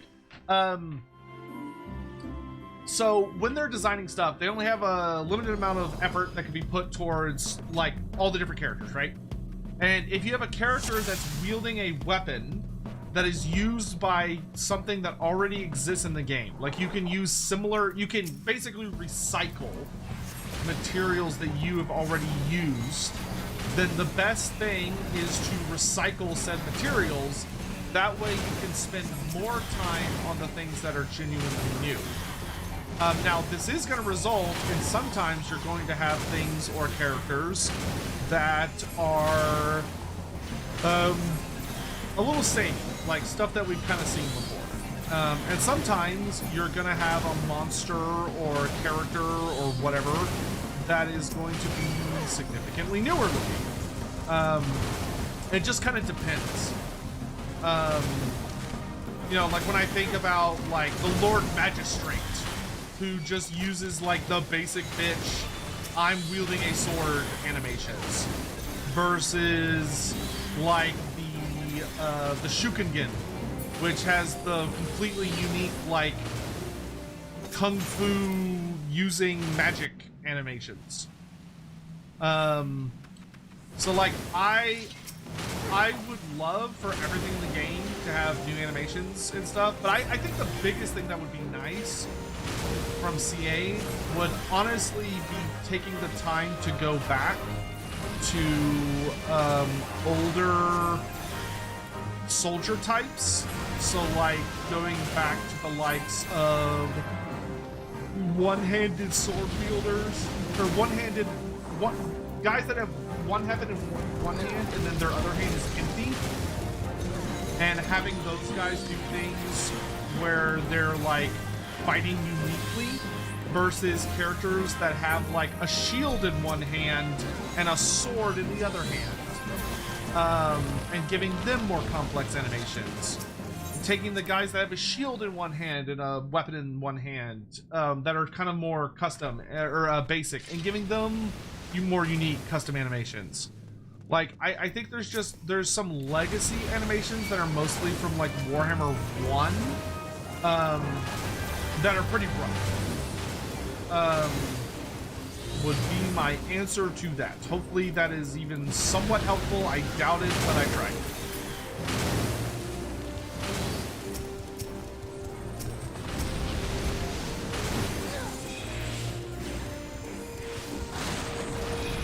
Really?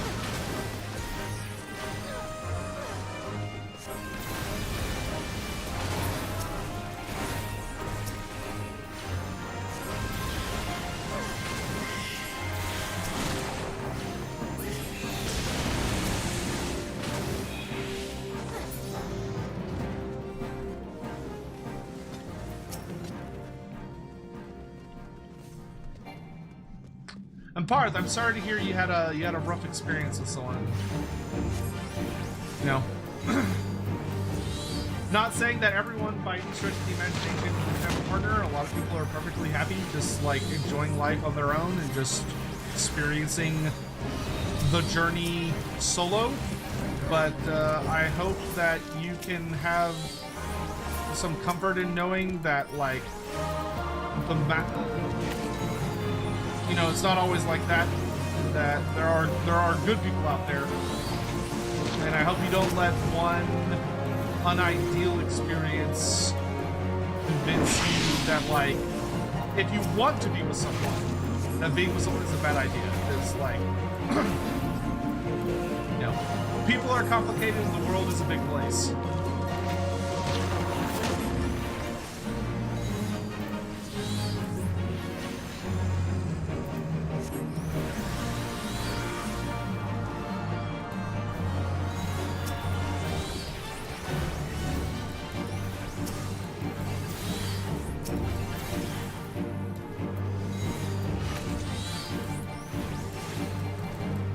But I also know some people that are perfectly happy just living up the solo life and only having to worry about dealing with their own shit. And just focusing on having good friends.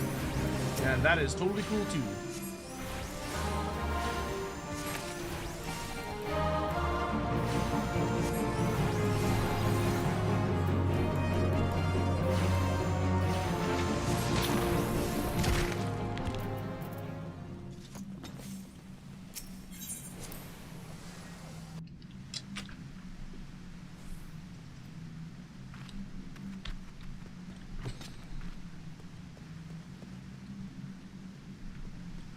Yeah, I just know for me in my life, I am not at my happiest when I'm just on my own. Because like I just don't care about myself that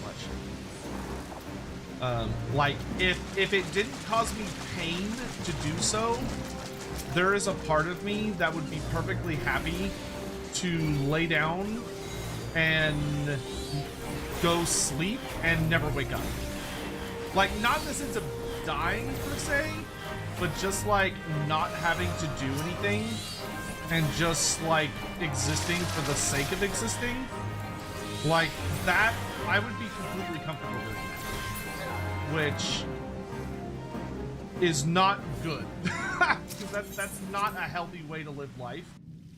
But when I'm taking care of someone or something, that gives me purpose. So that actually makes me want to like get up and live life, and like get things done and keep improving and keep trying new things and getting out of my comfort zones. I don't do that for me because I don't give a fuck. Like I could just cease to exist and it's like whatever. I can rest now and I don't have to try anymore. Which is weird. I mean, that's why, like, when Chloe passed away, the time between when Chloe passed away and when I got Sadie, like, that time period was so rough for me because I just didn't, there was, like, life to me was pointless. Do I have siblings? Yeah, I have siblings. I have a younger sister and an older brother.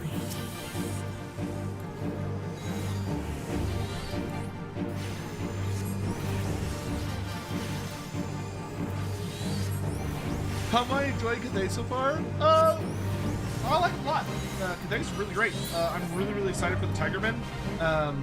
I do think that I'm a little kind of meh with how Games Workshop is handling Brain Cathay right now. I'm not very impressed with Games Workshop's writing. Like, I don't like the arcade journals somewhat because it feels like for some reason Games Workshop is like hell-bent on trying to make Brain Cathay the most like bland good guy faction in existence, where they're like going really out of their way to be like, oh, Brain Cathay is perfect and nothing bad ever happens in Brain Cathay, and it's amazing and the peasants love it here and there's no problems, and it's wonderful. Like, it reads like propaganda, like it's a hardcore they're hardcore propaganda books. But I feel like that makes the lore so like boring and bad, especially compared to like the lore we got for Total War. Where like in Total War Warhammer, like Brain Cathay is fucking fascinating, and they've got all these like really complex,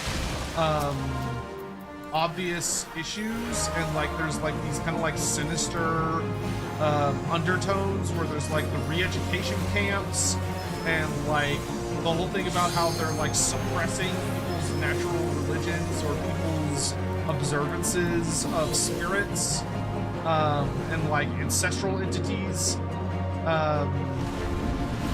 and it's I feel like Games Workshop is trying to force the old world to be a good guy versus bad guy setting, and that's not what Warhammer is. And I'm kind of irritated that GW seems to be so badly mishandling their IP, because it's just not what Warhammer is. No Warhammer setting should be like that.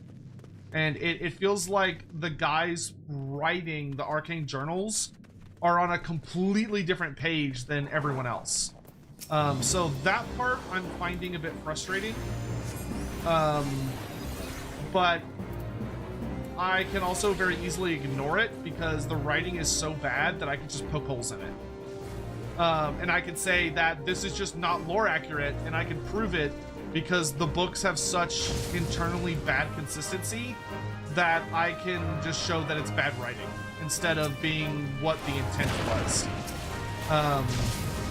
And that frustrates me. I want GW to have good writing, and it almost like there's almost like,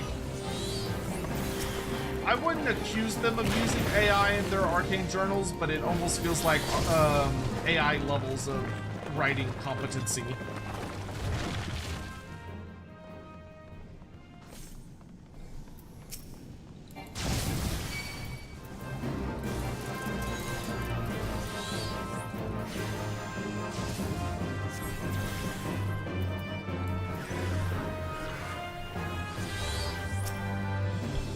Like, I just want my awesome Warhammer Fantasy Complex world building that is able to, like, turn an interesting lens backwards on our own reality and make us have to, like, think. And the old world is really exciting, but also really worrying simultaneously.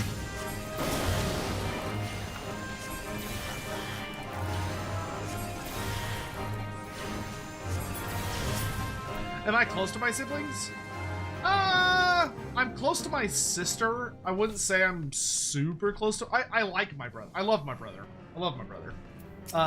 And I enjoy seeing him, but I, like, wouldn't go out of my way to see him on a regular basis. He lives, like, annoyingly far away, like, where he's close enough that you can visit him in a day and make it home no problem. But it's far enough away that it's a pain in the ass. And, like, I generally like my brother, but we disagree on several things. And it's definitely a somewhat... I like my brother, but I don't... I love my brother, but I don't always like him. Would be the best way I could put it.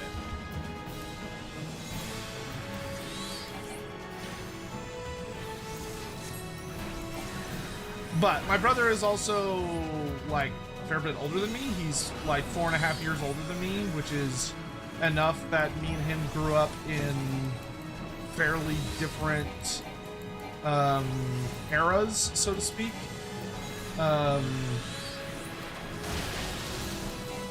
And have very different views on a lot of things in the world. Whereas my sister is only 1.5 years younger than me. So, like, in school, she was the grade beneath me. So we spent a lot of time together, especially because she followed me. My brother was very much kind of more of a jock, and did, like, a lot of sports and everything, whereas I despise sports and I ended up going into music. And my sister followed me into music. So, like, everything that I went and did, my sister was always, like, right behind me.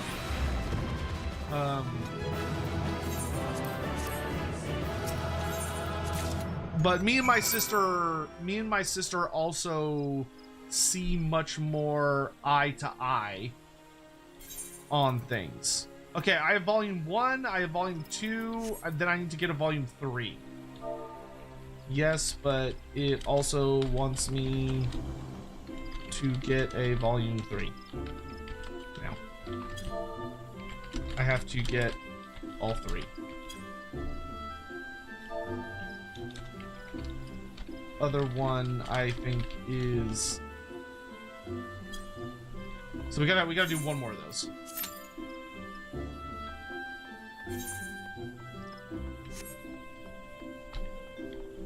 And like I said, I don't hate my brother by any means of the imagination. I'm always very happy to see him at like he comes over all the fucking time. And I'm always happy to see him. I'm always ready to help him at a moment's notice. I just I wouldn't say that me and him are super good friends. I would say, like, I generally get along with him and I love him and I have no issue spending time with him, but if I wasn't related to him, I probably would not be friends with him, is the easiest way I could say it.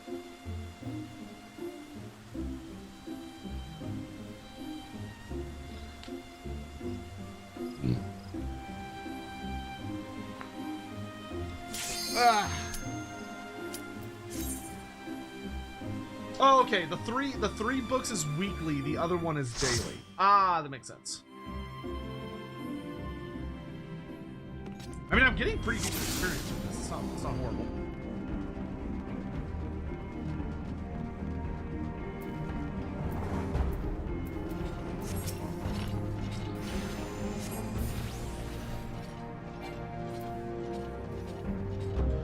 And also, I would say the biggest thing that affects it is that when I was younger, much younger, my brother was a bully.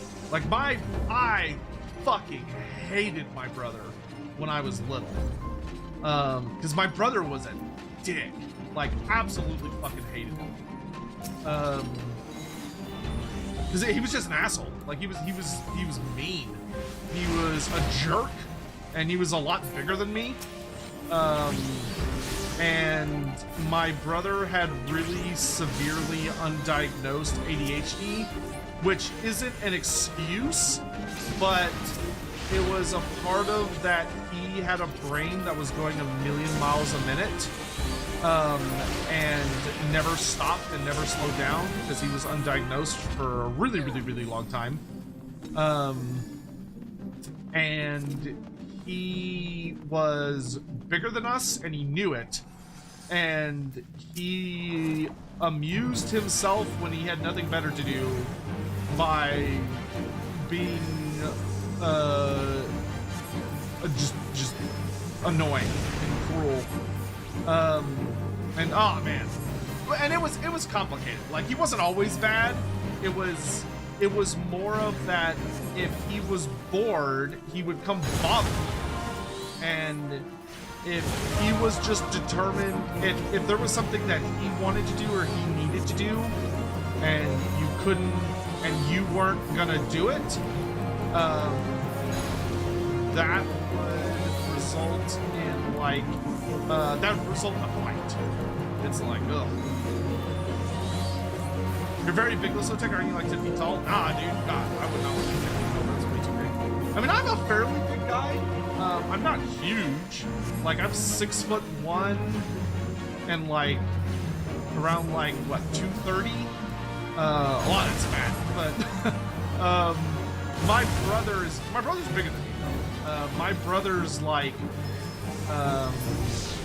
my brother is 6'2", but so he's only an inch bigger than me. But you know, it took me a long time to get up to his height. But my brother was always very athletic. Like, my brother is much, like, if you see us nearby one another, we're roughly the same size. My brother is a lot more muscular than I am. He's a lot stronger than me. But we're both puny compared to my father. My father is huge.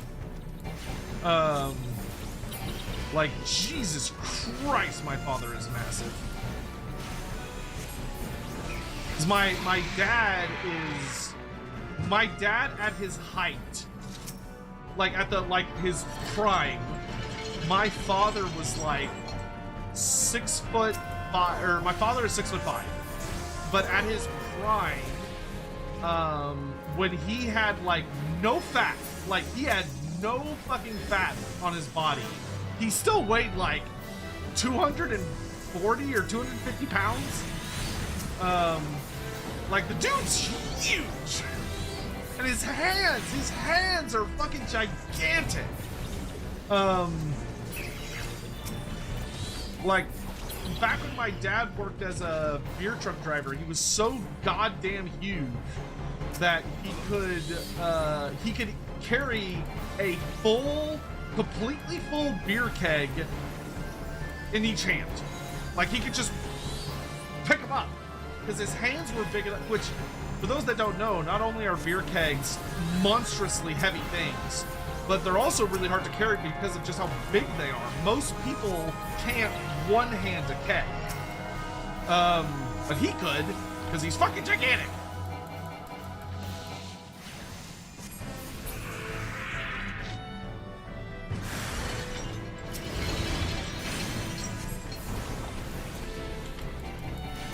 You look so tall next to Andy and his family, though?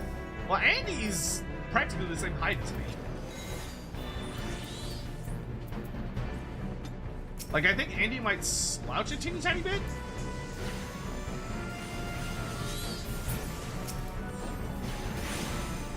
But, like, Andy is either almost the... Like, I think Andy is almost the same height as me. Almost.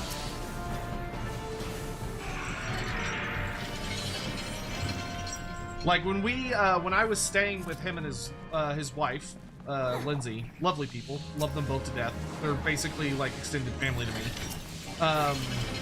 when I was staying with them, like, Andy and me were almost the exact same height. I'm definitely wider than Andy, but that's that's more due to fat than anything.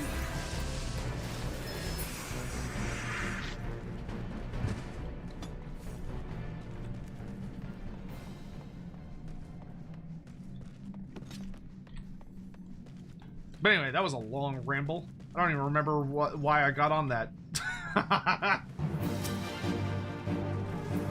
I am trying to be better when I'm streaming. I'm trying to be better about just kind of letting myself hit like flow states. So like if I feel inclined to talk about a topic, just letting myself go so there's not as much empty time or dead air. That's the word. Do you plan to go back to the UK soon? Yes, dude. Yes, I do. I don't know when. Well, okay. More than likely, the next time I would be going back to the UK would probably be for another Creative Assembly event. Creative Assembly is usually pretty consistent and generous about inviting me over. I used to go over all the time, and then fucking COVID. I don't talk about this often, but I'll talk about this a little bit today. Before COVID, I used to go out to see Creative Assembly about Total War Warhammer shit like 3 times a year. Like, I used to go to the UK all the goddamn time. And it was awesome, and I loved it. I love visiting the UK. It's great. But then fucking COVID happened.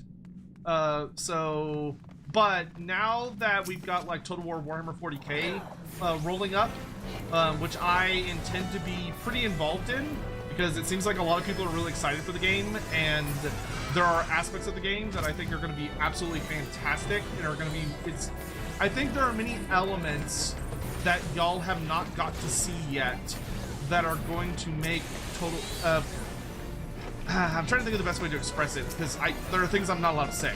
But I think there are a lot of tidbits when it comes down to Total War Warhammer 40,000 that are still yet to be revealed that really give it a monumental potential to be the best Total War game ever. Like the amount of new toys and tricks or very clever remixes on the toys and tricks from either the Warhammer series or much more often the best of the historical games is staggering. And that's even before you consider that it's going to be the first Total War game ever that's going to have the ability that you're not going to need a PC to play. You'll be able to play it on console, which is absolutely fucking bonkers to me, and I don't understand how that's going to work. Even though I saw it, I saw it in front of me, I saw how it works, and I'm still like, I don't get it. This is black magic.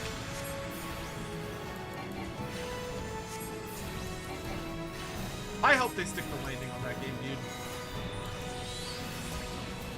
I really hope they stick the landing on it. I want that game to be as good as it possibly can be. I know that fantasy will always be my one true love, and I will always love it much more than anything 40k could ever offer me. Not even a question. But I very much feel that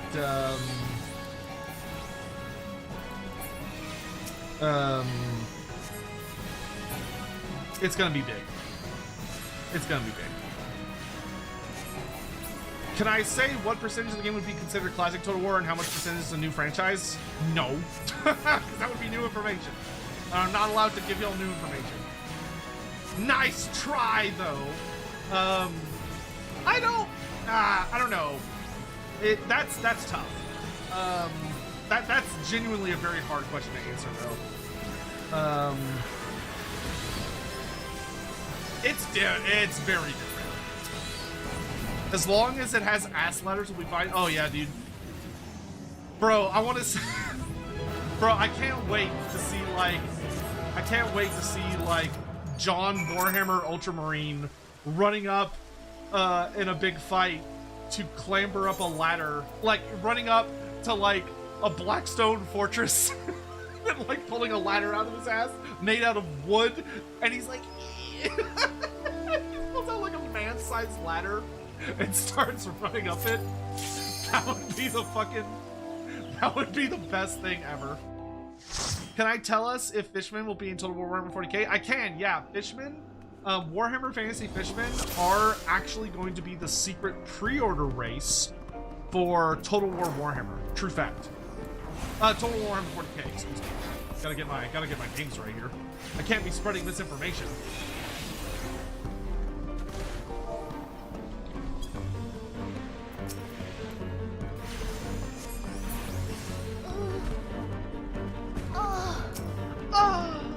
I hope when I die, I make sultry noises. As God intended.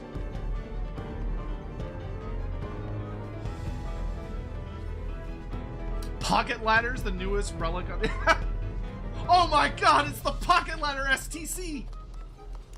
With this, we can restore the Imperium to greatness.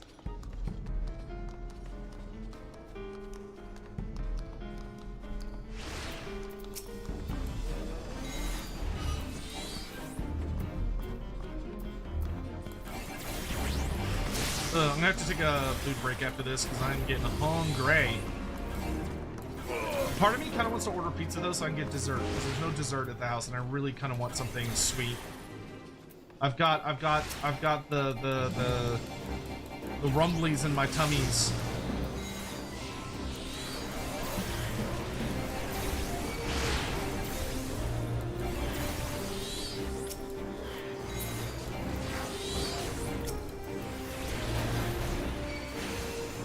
Ruby out first!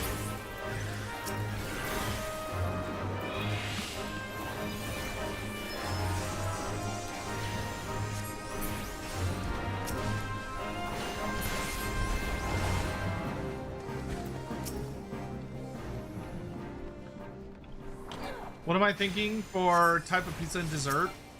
Well, so fuck it, dude, you can't go wrong with Pizza Hut. I know it's garbage. I know it's garbage. But it's good garbage. It's delicious garbage. The biggest thing is that it fucking has A, their pizza is perfectly viable. It's not the best pizza in the universe, but it's perfectly serviceable. But desserts is where Pizza Hut fucking comes in clutch, dude.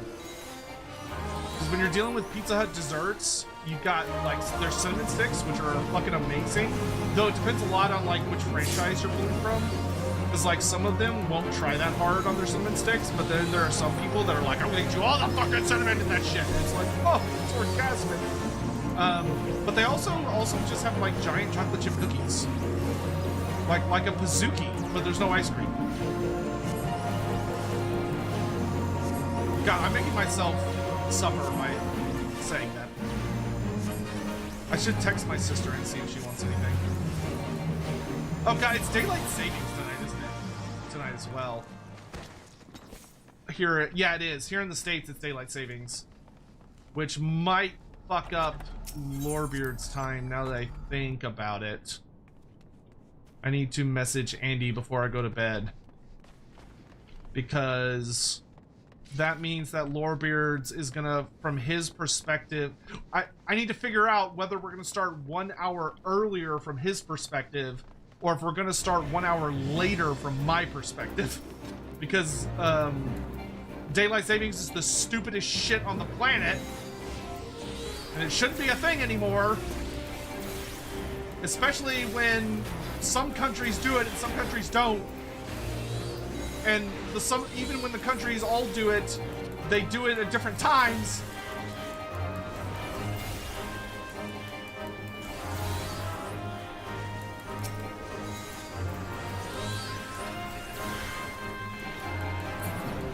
I heard from an Italian friend that Pizza Hut tried to go over to Italy and failed miserably. Yeah, well, their pizza's very different. I've had Italian pizza, and it's good. It's very different. Like they're almost completely different things. Italian pizza is so it's so much more often about being like a lighter. It's usually like a lighter dough that it tends to be a lot more airy and a lot like you don't always get. I don't know. I don't like it that much. I think Italian. I'm gonna say it. I think Italian pizza is like grotesquely overrated. Like it's so. Bleh. It's not horrible. I've had quite a bit of it when I was visiting the UK. And especially when I was down in Brighton, we went to like a really, really nice Italian pizza joint. And it's okay. But it's not like American pizza or like is much more like it's a lot heavier, but it's much more about like I don't even know the words to describe it. That's my culinary. I don't have good culinary language. I don't know. It's just better. Like, I almost feel like they should be called different things. Because they're just so different. Like they're not the same at all. And it's like if you go in expecting, like I can get why Italians hate American pizza. Why Americans are not impressed with Italian pizza, because we use the same word to describe two dishes that are incredibly different. And if you go in expecting one and you get the other, you're gonna be disappointed.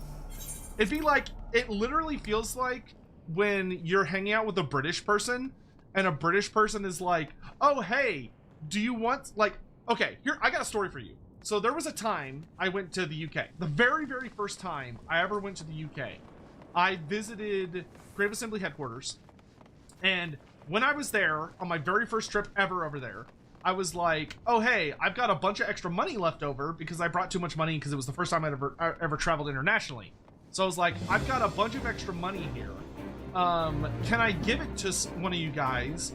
And can you just go out and get a bunch of like what you feel like is the most stereotypical like British, like just give me what you think of when you think British candy, and can you send that to me and my family? Like send it to my home address so that I can, like, me and my family can enjoy it. And they were like, oh yeah, we got you, no problem. I was like, great, awesome. So I go home, and they made like this huge basket. They got this huge basket of stuff, and they sent it to me. The package arrives. Now, if you're an American and someone says, hey, can you send me a bunch of candy? You think you're gonna get, what, chocolate? Probably? A lot of chocolate. Chocolate is like, chocolate or like candy flavored candy is what you're probably gonna lean on. These motherfuckers, these Brits had the audacity to send me overwhelming amounts of licorice. There was so much goddamn licorice. Licorice as far as the eye could see. Nobody over here likes licorice. It's garbage. It's terrible. It tastes like ass. It was so awful. It was terrible. I was so upset. I was so disappointed. The amount of people in Europe who think that licorice is acceptable to have on anything is staggeringly high. Terrible. Absolutely terrible.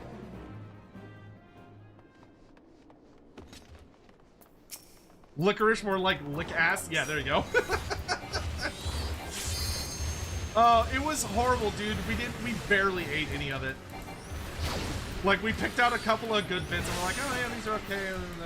But to me, it's almost like when people come over from Europe and they bitch about, like, American chocolate. They're like, oh, American chocolate, especially, you know, like, usually they're talking about Hershey's. Because, like, if you go to a chocolatier in America, I've been to a couple. There's one in Albuquerque I can't remember the name of, but it has the most delicious shit I've ever had in my life. Hard recommend. Which is hard to recommend because I don't remember the name of it. But I'd recognize it if I saw it. But anyway, But like they'll come over here and they're like, oh, your chocolate's so bad, your candy tastes so bad, everything tastes so acidic. And it's like, no, it's just that we're not fucking goofballs that make everything and its mother out of dark chocolate. Like you go over there and it's like dark chocolate fucking everywhere. Like they do dark chocolate for fucking everything. And it's like, excuse you, our candy's fucking delicious. Now, it might have shit in it that no human being should be consuming. Like it very well is probably, definitely, unironically, for without a doubt, the case that a lot of what we're consuming is unironically poison. And America has a really severe problem with there are so many like additives or unhealthy shit that's being put into our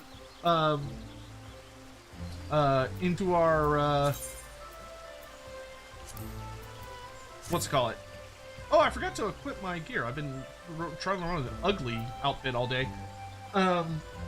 Like, I feel like Skaven Warpstone is probably ground up and put into most of our stuff. Albuquerque? Yeah, it was downtown Albuquerque. I think it was downtown. It was a really nice chocolate tier shop. I got really butthurt that they didn't do deliveries because I was willing to pay like $100 for shipping to have them send me a bunch of stuff, and they didn't do it, and it made me really sad. All right, I'm gonna text my sister to see if she wants to join me in Gluttony or if she's smarter than me.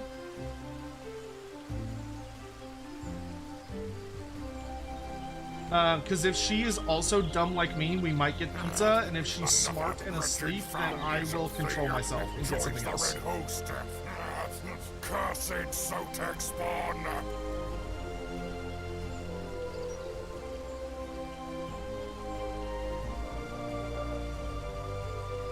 Man, I want to play that new Pokemon game so bad. It looks so fun, but I have to be smart with money right now.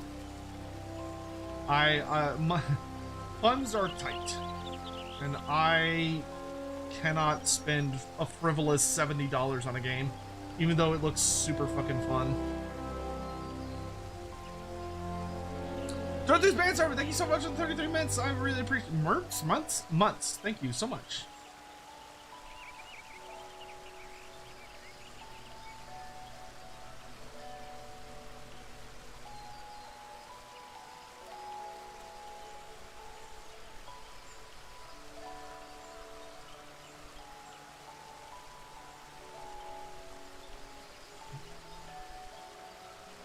In fact, no, I shouldn't get a pizza because that's going to cost money, which I don't have. So I'm going to be smart. I'm going to go heat up some food downstairs real quick since we have finished doing dungeon running for today. Well, no, that's not true. We finished doing dungeon running for this exact moment in time. I'm going to go downstairs and heat up some food. I'm only being gone for like a couple minutes to just like get it out, heat it up. I'll bring it back up with me and we can like chat while eating. And then we'll get back into questing. But I hope everyone's doing okay. And we'll get into it. So I will be right back. I'm not even going to put up the BRB screen because I'm going to be back in like less than 3 minutes. Less than 5 minutes.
I'm back.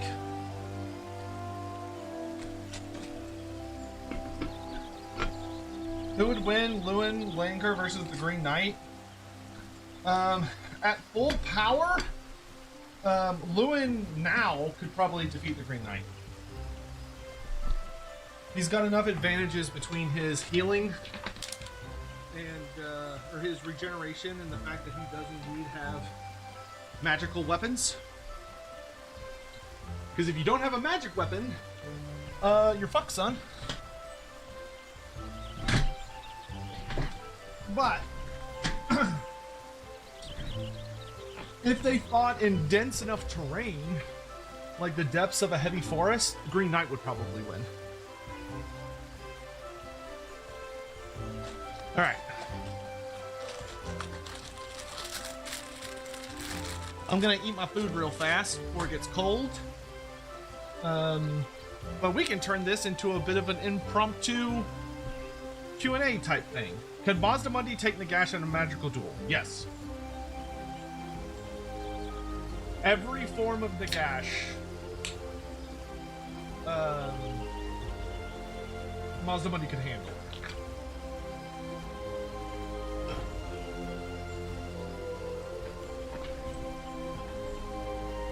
Full-powered God Nagash, like at the height of the Great Ritual, would be a very, very, very difficult fight. I think Mazdamundi would be a little bit on the back foot, but I think he could still 1v1 him. I don't know if he could win, but he could fight.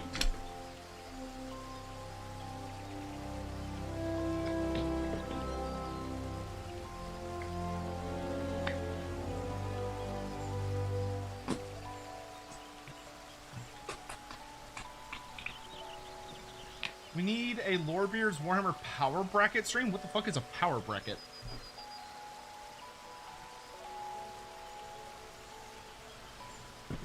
What's your review of the Bruner the Bounty Hunter book? Like a 9 out of 10. It's absolutely fucking incredible.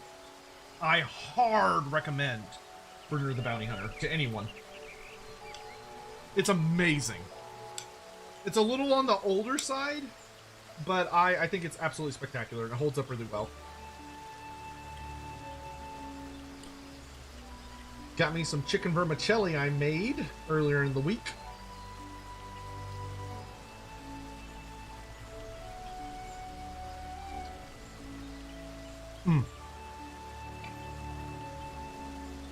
Oh, that's perfect.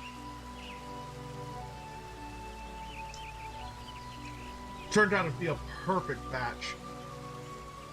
I think the next batch I make, though, I'm going to try and sub out a lot of the ingredients for like healthier alternatives. But goddamn, this batch turned out really good.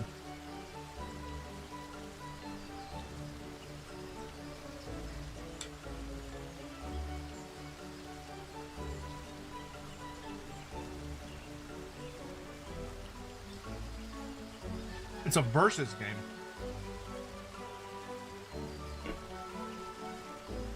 I mean, possibly something like that might already be coming to Lorebeards. Who could say?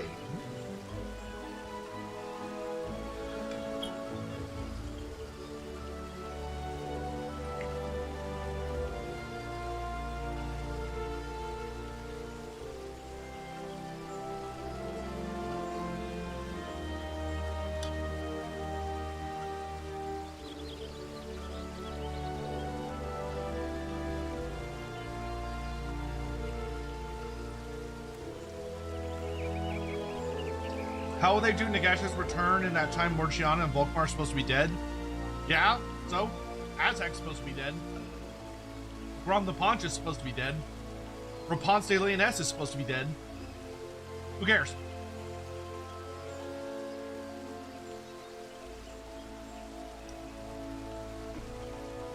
If you want to get really technical about it,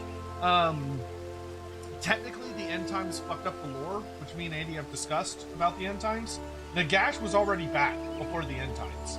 He wasn't active, but his body had already returned, and his body was sitting in Nagash's Ark. Because earlier, during 1111 of the Imperial calendar, was it 1111 or no? It was 1666, I think. I want to say it was 1666. Nagash returned, and he reformed in the Black Pyramid, and he marched his way over to Nagash's Art and took it back from the Skaven. And then he just sat on his throne until the end times. Would I rather learn at Hogwarts or Dr. Xavier's school, gifted school for mutants? I feel like the school for mutants would probably be a lot safer and probably have a better education system, but I have a strong sense of nostalgia for Hogwarts, and it's much more fantasy coded, so I'd probably go with Hogwarts. Is there a way to permakill Nagash? Yes, but it's really difficult. You would need to completely and utterly just annihilate every single piece of him and every major artifact of his. So, and you couldn't just use regular fire, you'd have to use a deeply enhanced magical fire. So the closest anyone ever got to killing him was the Skaven during the time of the Great Ritual, because the Skaven had genuinely picked up, they took all of Nagash's body except for his hand. They missed his hand. So when Nagash was doing the big ritual, he was like basically like with his eyes closed sitting on his throne, and then he had one of his hands out, and Alcatazar basically comes into the room he was sitting on his throne. Alcatazar comes into the room and swings at him with the Fellblade, and in like a last second, Nagash senses the danger and raises his hand to defend himself, and it chops his hand off, which becomes known as the Claw of Nagash. And Nagash's hand, like a big fucking ugly spider, basically, or like the Thing from the Addams Family, crawls away into the shadows of Nagashazar, while the Skaven, not knowing that, gathered up what was left in Nagash after Alcatazar killed him by chopping him up with the Fellblade. And they took all of the parts of Nagash's body and dumped it into the warp furnaces of Nagashazar, because they were the great furnaces of Nagash's own industry. And so from that scenario, the Skaven failed to destroy the 9 books of Nagash, which were taken by Nagash's own acolytes who came into the room after he had died. And they took all of his artifacts. So they took his staff, they took his sword, and they took the 9 books. I think someone may also have run off with his armor. But the Alcatazar took the crown. Alcatazar had the crown of Nagash in his hand when he left. And then the Claw of Nagash got away. So when the Skaven destroyed everything and they burned all of Nagash's body, they did not realize they were missing one of his hands. And as long as one of his hands was still in existence, he can't die permanently. Like, you can kill him, but he will eventually come back, which is exactly what he did. Well, actually, no, because the other thing you would need to do is you would need to destroy his sarcophagus in the Black Pyramid. So you would need to track down Nagash's sarcophagus, which is hidden deep within the Black Pyramid, and you would need to utterly shatter and annihilate it. Because even if you destroyed his entire body down to the atom, eventually he would reform back in the Black Pyramid. It would take him a long time, but he would eventually reform. So, yeah, killing him, can it be done? Theoretically, yes. Practically, no. It would be almost impossible to actually put him down forever.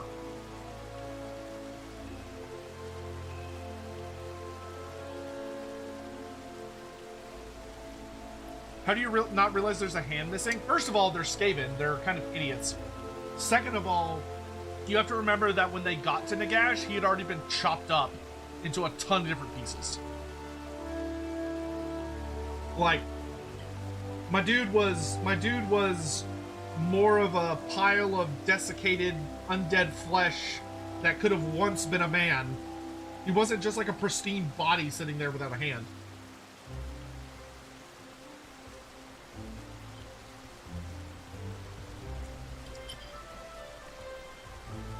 And those particular Skaven probably had never even seen Nagash before.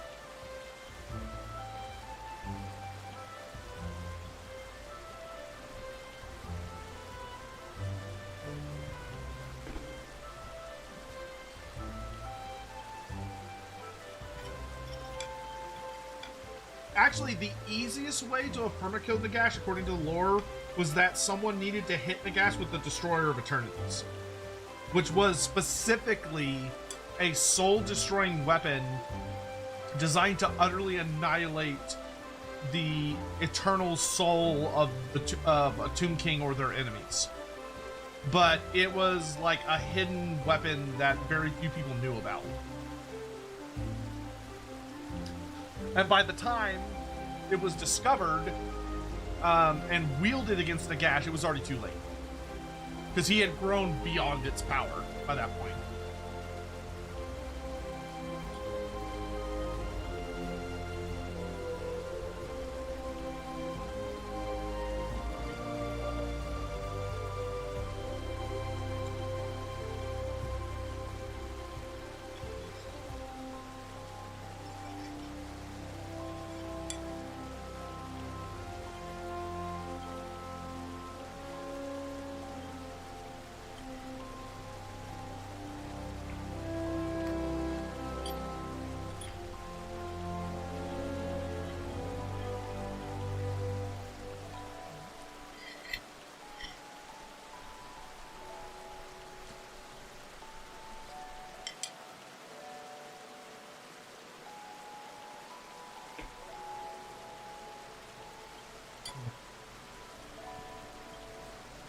God, I love me some chicken vermicelli.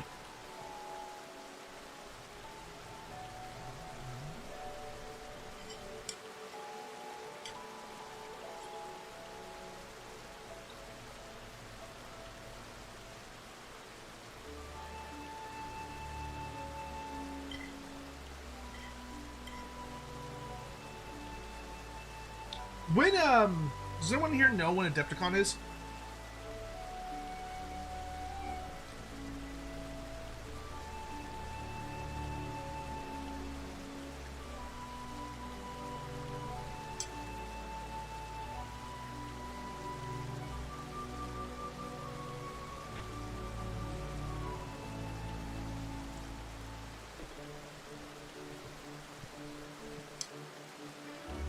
No, not chicken vermicelli, chicken vermicelli. Vermicelli is a type of noodle. Even though I actually don't use vermicelli noodles anymore. I prefer thinner noodles, like thin spaghetti noodles or angel hair. But that's just because I don't like thick noodles.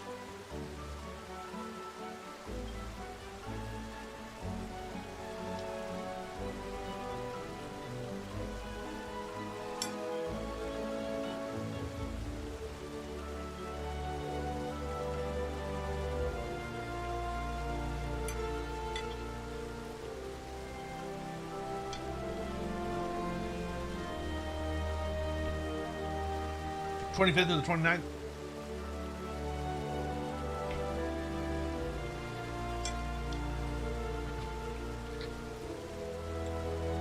Not Indian Skaven? They wouldn't be Indian Skaven, they'd be Indian Skaven. Excuse you, sir. Get your terminology right. What do you think about the design of Tretch's model? Tretch Craventail?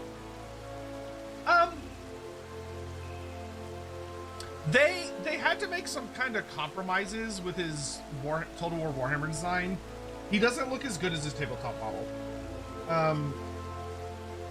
Tretch is probably, in my opinion, Tretch is probably one of the few cases in Total War Warhammer where the Total War model looks worse than the tabletop design.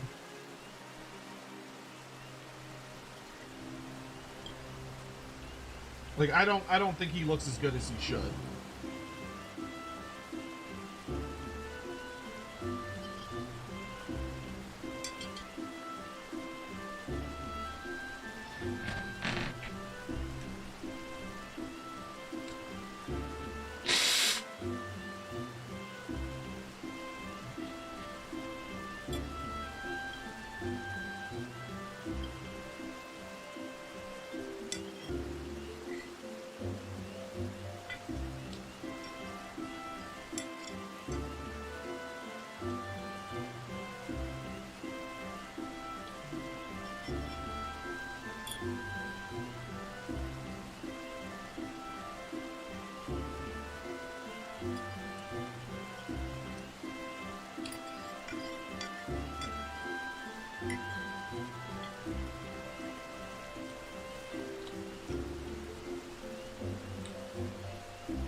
Like, he looks fine, but yeah, it's not great. And it's because they had to really simplify his more interesting weapon. Like, one of his weapons got overly simplified, which is like one of the biggest things. And like some of the more complex aspects of his mini got simplified as well. Like, I'll put it this way, you can tell he's a free character.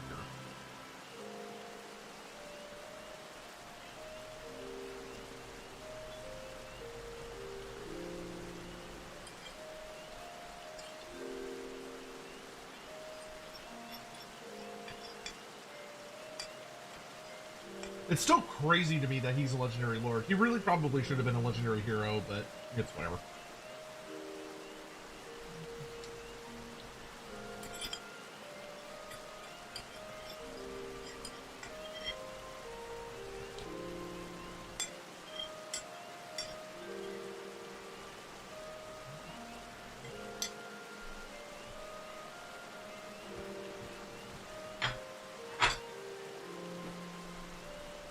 Hopefully it'll be... I would be shocked if they ever updated Tretch's model.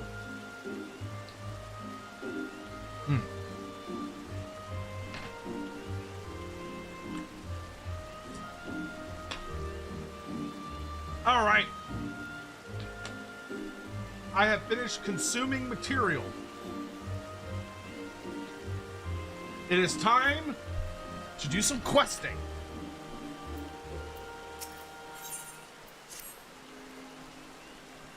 Darkarius, I've had the most fascinating news.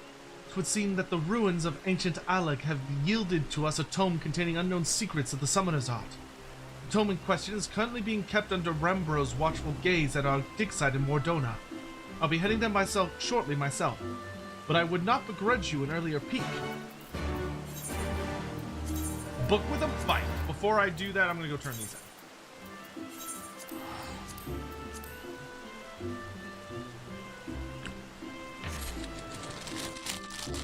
What are the legendary lords that should have been heroes and vice versa? In a perfect world, Gorst should just not have been in the game. I don't hate him anymore. I think he's fine now, but instead of Gorst, it should have been Dieter Hellschnitt. Even though we're getting Dieter Hellschnitt as a hero now, which is fine, but I'm gonna be extra cautious and switch back to... Actually, no, I shouldn't need to do that because I'm just getting a resource, so it should be fine. Here's your damn books.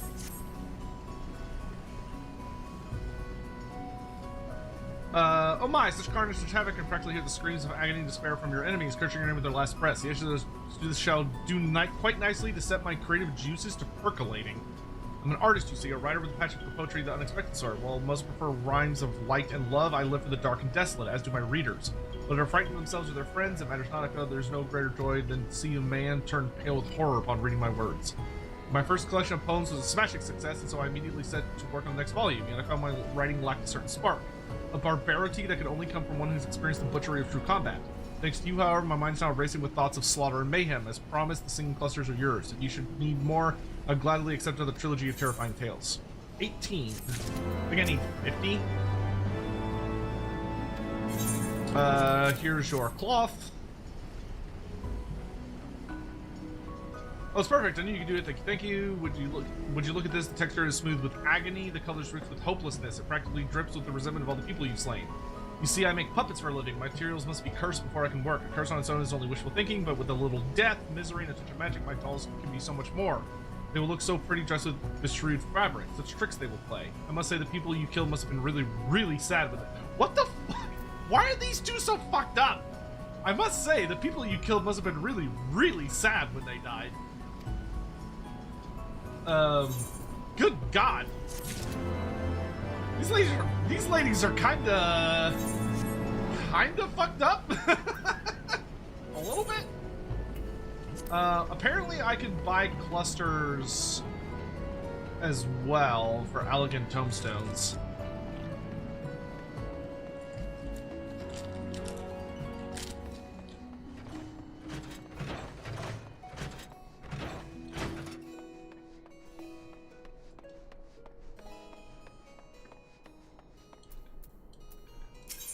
Is it here? Oh, there they are, singing clusters. Nice. Alright, I'm almost halfway done. Cool.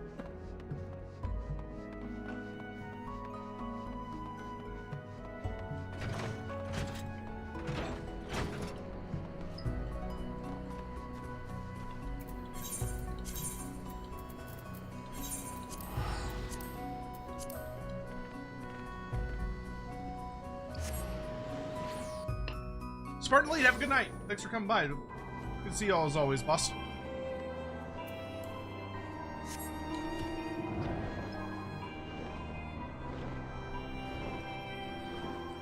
Trench Caventail definitely could have been a legendary hero. Tic-Tac-Toe. Tic-Tac-Toe could have been a legendary hero. Let's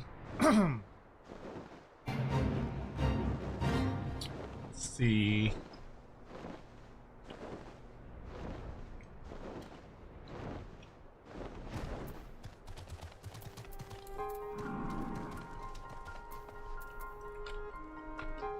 Ariel could have had a good... I think Ariel would have been reasonable to consider making her a hybrid. So making it where if you play Orion, she's a legendary hero. If you play anybody else, she's a legendary hero. But if you play... You could play as her and she's a legendary lord, and then Orion becomes your legendary hero. I think that would have been a reasonable thing to do. Even though I personally am totally fine with her being a legendary hero. Because I kind of think of her and Lord Croak in the same caliber.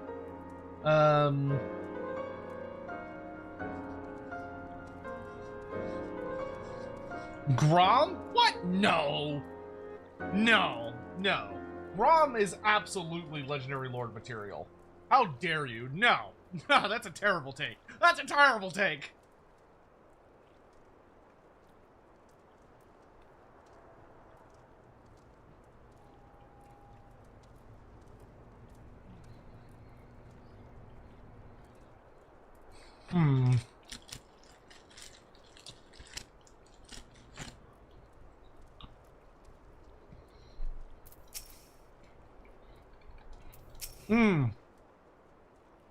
Grombrindle, yeah.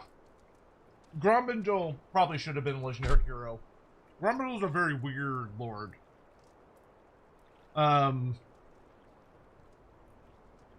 He actually could have made a stellar legendary hero. Yeah. I would probably agree with that.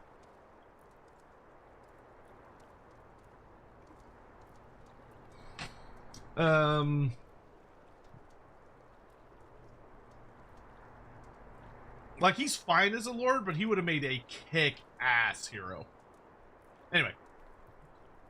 Ah, I thought you might be along. Here, Dalcarius, a prize such as this should be in your keeping.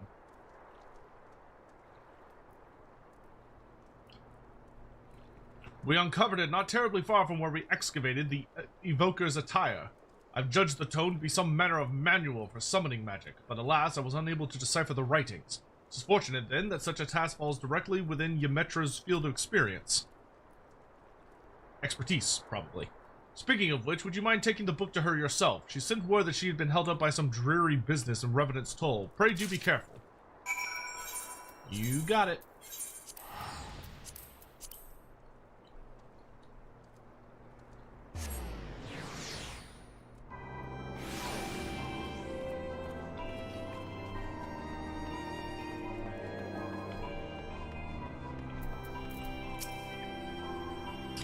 My apologies. A trifling but unavoidable matter prevented me from making directly for the dig site. Now, shall we take a closer look at this Allegan tome? Ancient tome of Allegan origin, recently unearthed near St. Cognac's Mine.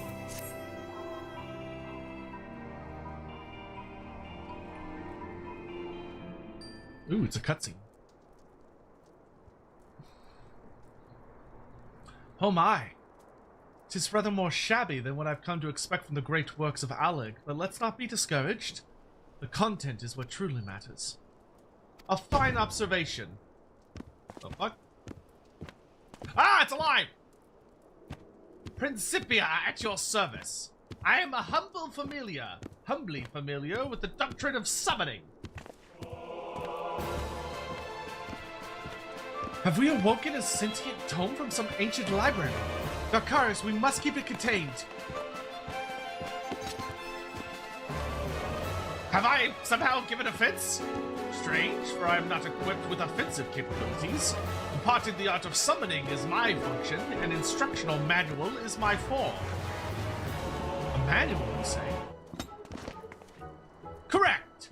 When opened in the presence of summoners, I am bound to awaken and share with them the secrets of summoning. The young master there is in the possession of an active soul crystal, yes? 'Twas the soul crystal that awoke you. Correct! Only one who carries a soul crystal that has bathed in the ether of an icon may wield the powers of a summoner. I sensed one worthy of instruction, and was thus compelled to introduce myself. Icon? That is the Allegan word for primal. Excuse my need to clarify the obvious, but are you a construct created to teach summoning magics to any potential students you encounter? Why would the ancients have deemed such a thing necessary? Summoning came into being for the purpose of eliminating beings. Specifically, those beings known as icons, primals. Once these entities have all been vanquished, however, new Agi cannot be harnessed. Old summoners perish, and so too does their art. It was upon glimpsing this bleak future that a certain master summoner set about crafting yours truly, inscribed with arts of tremendous power. I exist to teach others how to safeguard their existence. Fascinating. Your creation speaks to heart of the discipline's rarity.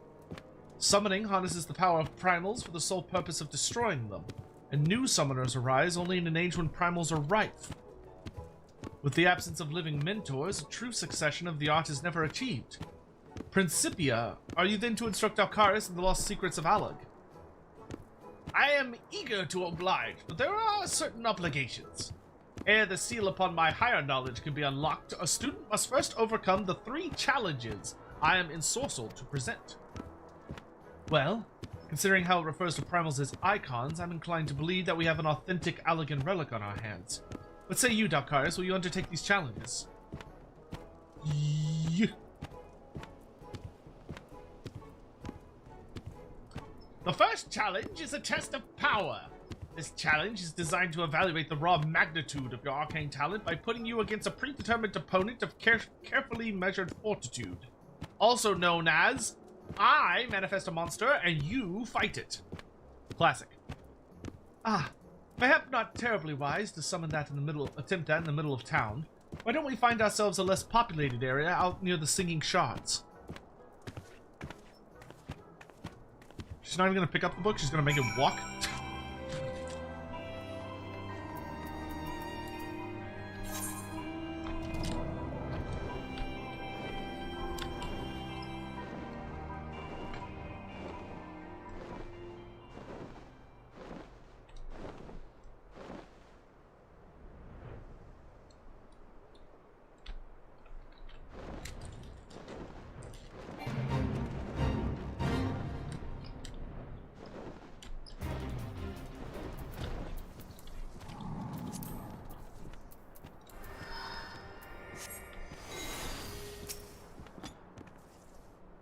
Shall we begin the test of power, Master? Master? You treat your pupil as your superior, Principia. Such was the way in which I was written. If my full name begins to tire your tongue, you are welcome to call me Prin or Pia. Oh, I rather like Prin. Let us proceed with the challenge. Demon of the Tome.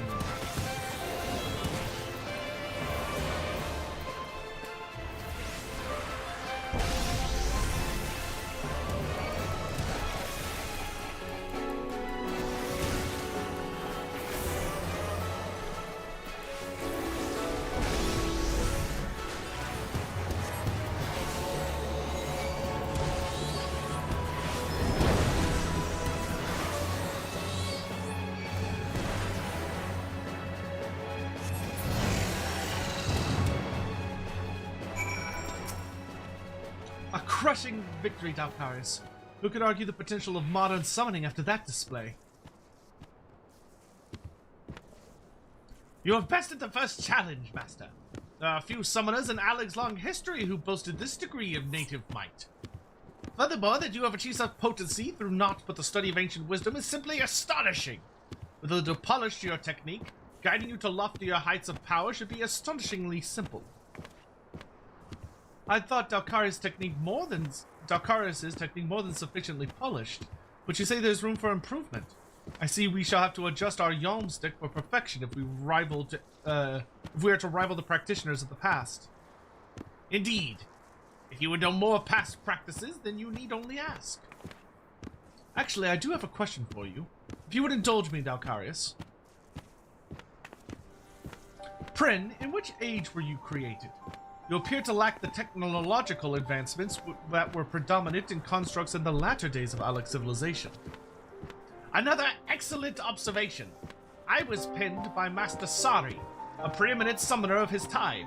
He was, in fact, likely the last Master Summoner of the Allegan Empire's reign. Were I to date myself by your culture's notion of history, my creation would have taken place at a point just before the Empire's collapse. In other words, solidly within the richest era of etherochemical discovery. One might reasonably wonder why this wonderful science was excluded from my invention, and I assure you there is a reason. In the beginning, the Allegans rose to superiority through their mastery of magecraft. It is told that the very first wielders of summoning magic made do with grimoires fashioned of leather and ink and parchment. There came a tipping point, however, when the mundane sciences began to progress with ever-growing rapidity. These advances were married with the arcane, and the etherochemical technology was born. Even as the harnessing of lightning energies gave rise to new recording mediums, techniques were developed that allowed complex arcane geometries to be instantly plotted. Traditional grimoires were replaced by devastatingly efficient and elegant weapons. The convenience of these tools, however, did not lend themselves well to the instruction of initiates. Beyond such considerations, the new mediums could not be pursued without dedicated machinery, or perused, and their manufacture was no simple matter. And so the summoner who breathed life into you decided that tomestones and the like were not the ideal method for passing on his accumulated wisdom. Correct! He chose for me, the primitive form of a book, and inscribed within my pages a bounty of potent incantations that required no machine to be cast. Thank you, Prin. I thought only to satisfy my academic curiosity, but I found myself swept up in your description of the past. You truly are the creation of an incredible age. And thank you for your patience, Dalkarius. Shall we return to Gridania? We're gonna have to get used to the sound of that book bouncing on it, Dio, over and over and over and over again, I'll tell you.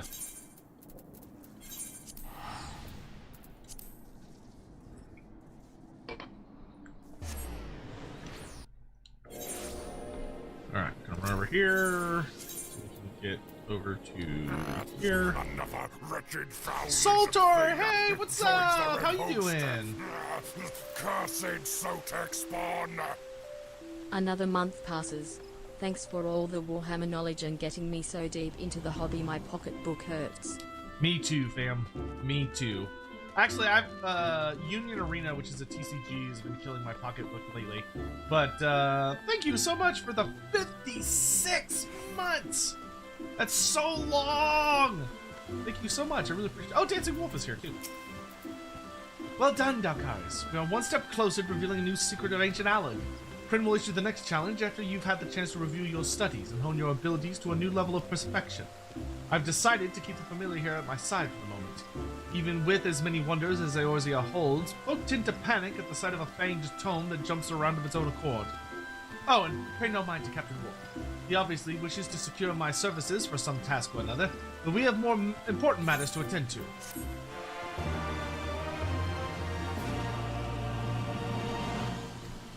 Oh, good. I am just the right level for the next one. Greetings, Dalkarius. It would seem that Prin would speak with us about the second challenge. Congratulations, Master. You are sufficiently prepared to undertake the next test. Excuse me, Prin, but how can you tell? By analyzing the patterns of Master's ethereal emanations, I can gauge the strength and precision of his recently cast incantations. Of course, Master must attempt the challenge itself before I can provide an evaluation to the proper degree of accuracy. This will be a test of skill, To administer this trial under the prescribed conditions, however, I must request the assistance of several more summoners to play the role of antagonists. Several more summoners? In this day and age, that will be no easy feat to arrange. Come now, Ymetra. The solution is right under your nose. Nakarius, your deeds have caught the attention of the highest echelons of the Flames. After learning what you're capable of, we've begun an initiative to take our very own summoners into battle against the Primals. A number of soldiers under my command have already begun intensive training. I hand-picked veteran survivors of our expedition against Ifrit, and they've been issued with soul crystals reclaimed from the acids. Aye, and Captain Wolf has been howling in my ears for days, begging to enlist your aid as some kind of drill instructor for the ethereally gifted. But now you are in need of summoners for this trial of yours, yes? I am prepared to offer my regiment's full cooperation. All I ask in return is a few morsels of advice for the acolytes. It seems to me a fair trade. My enchantments do not restrict me from instructing neophyte summoners in the fundamentals of the art. Very well. I suppose such an arrangement could provide convenience for us all. I knew you'd come around. Meet me at Camp Blue Fog, and I'll assemble the troops for inspection.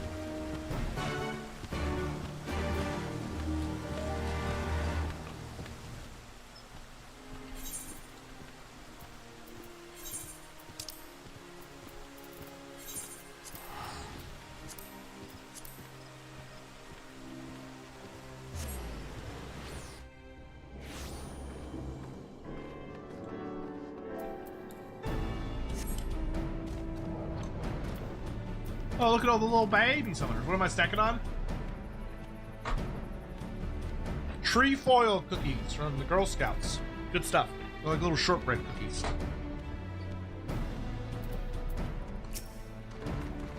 Looks like we're all here. Let's get on with the briefing, shall we? As you command. The second challenge will evaluate the elegance of your technique as opposed to the magnitude of your miasma. First, I shall infuse the edge eye of your opponents with secondary enhancements, and then you are to engage the entities in combat. Prin explained to me that the enchantments store the ether expended during the battle, and allow for an in-depth analysis of your flair for death flares, as it were. In any case, I expect you'll pass with flying colors. Right. I suppose you should know who you're up against. Designation and rank.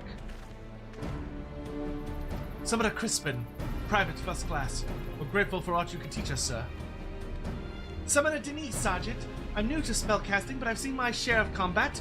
Crispin and I are to fight you as a pair. Summoner Jaja Samu, Lieutenant. You've more than a few admirers in the barracks, Nakarius. Sir, that don't mean we go easy on you. Enough chatter. Quick march to the training ground.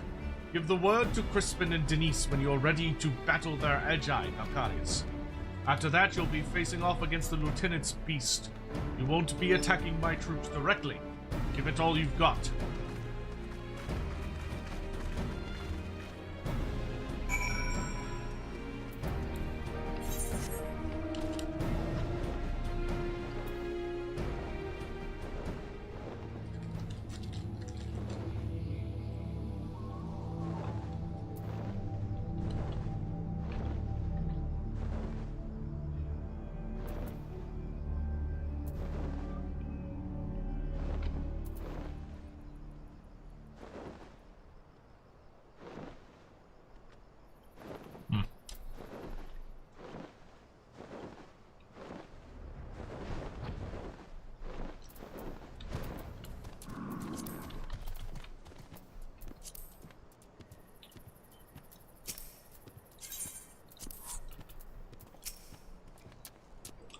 Prepare yourself, sir. Denise and I will now summon our servants to battle. Aye, a pair of Ifrit Edgei for you.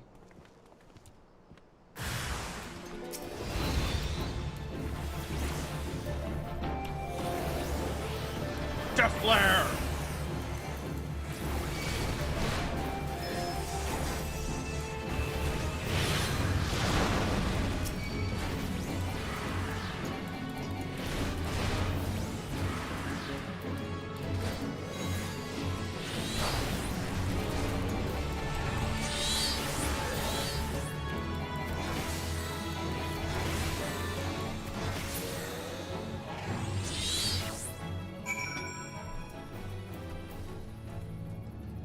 Let myself heal up real quick.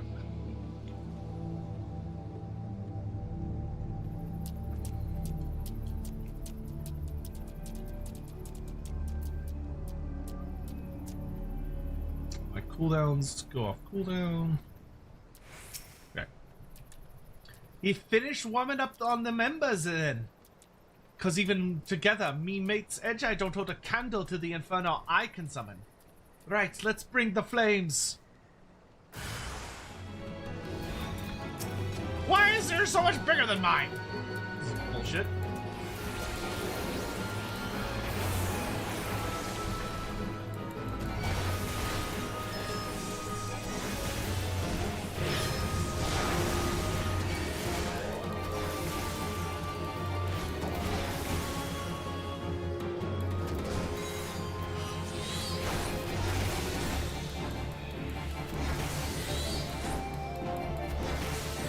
So, dude, my favorite are the s'mores cookies, but I don't know if they're still even doing this.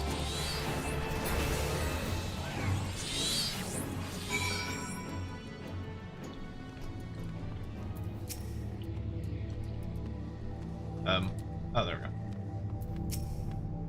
Ah, I had hoped for that one, but you snuffed him out right quick. Not much of a trial, eh? Well then, you're lucky I found another primal during me time with the company of heroes. Ah, you're not the only summoner as can command more than one ethereal beastie. Say hello to your final opponent, Titan Edgeye.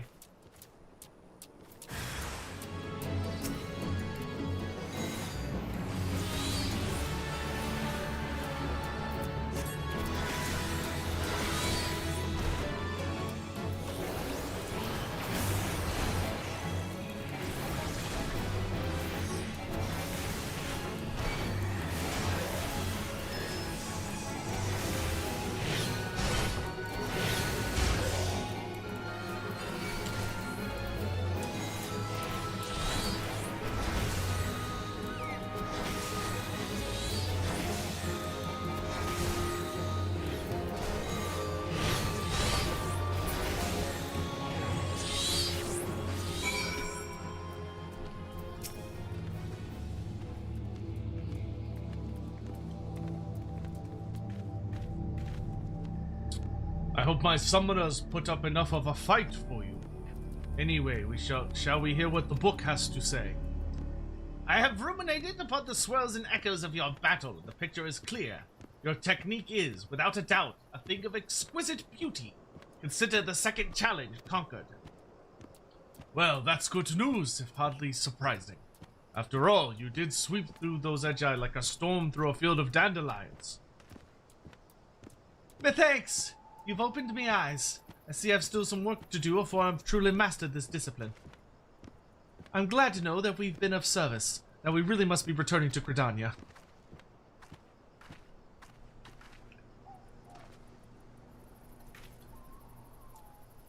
Thank you, sir. This was truly an enriching experience. Aye, pray train with us again in the future. Yeah, I hear you bunch of little shits, bunch of kids. Yo shits.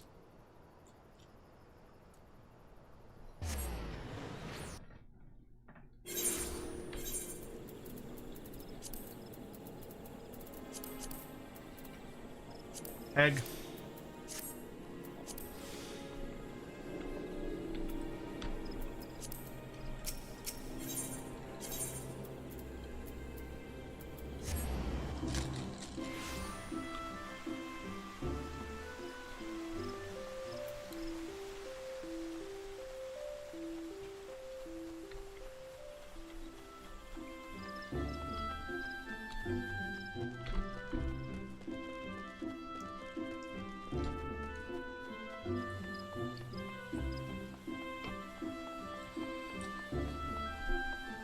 Then we can go do the scholar quests.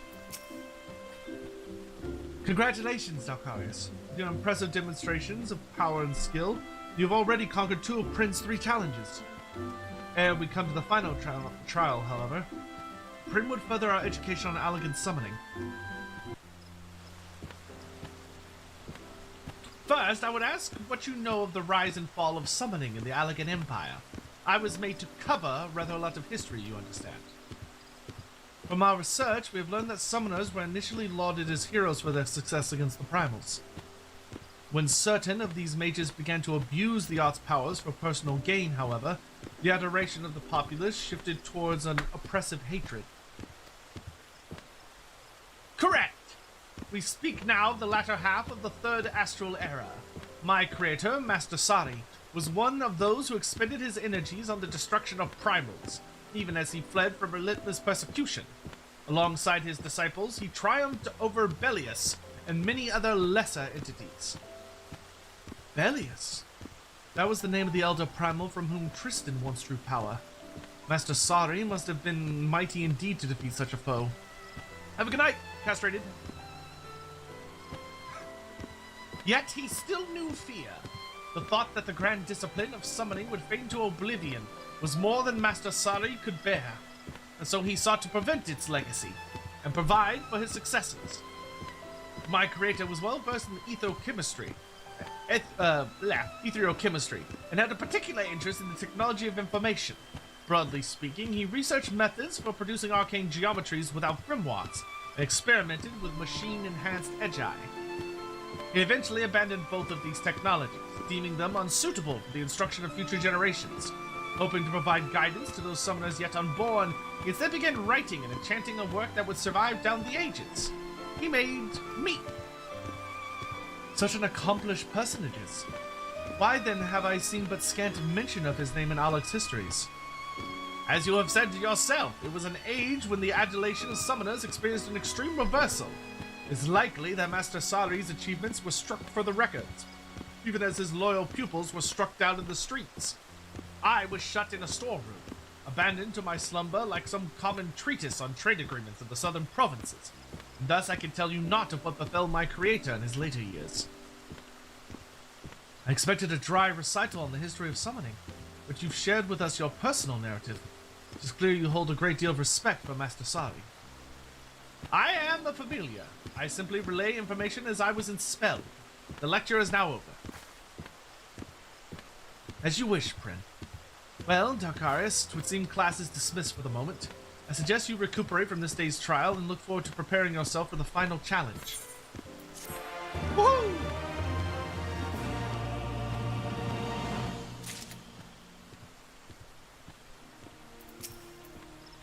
And the next one's at 60 what?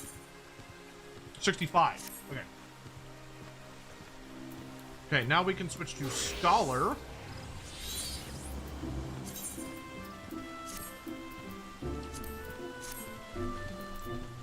And we gotta go do False Friends.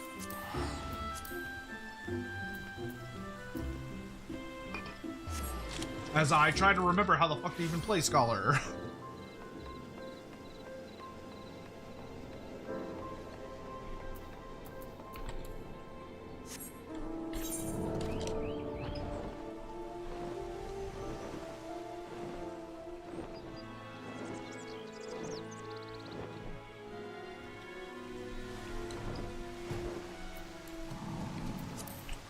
Cerrito Carrito. Oh, I get new things from this. Broil upgrades Ruin to Broil and increases the potency of Ruin 2. Nice.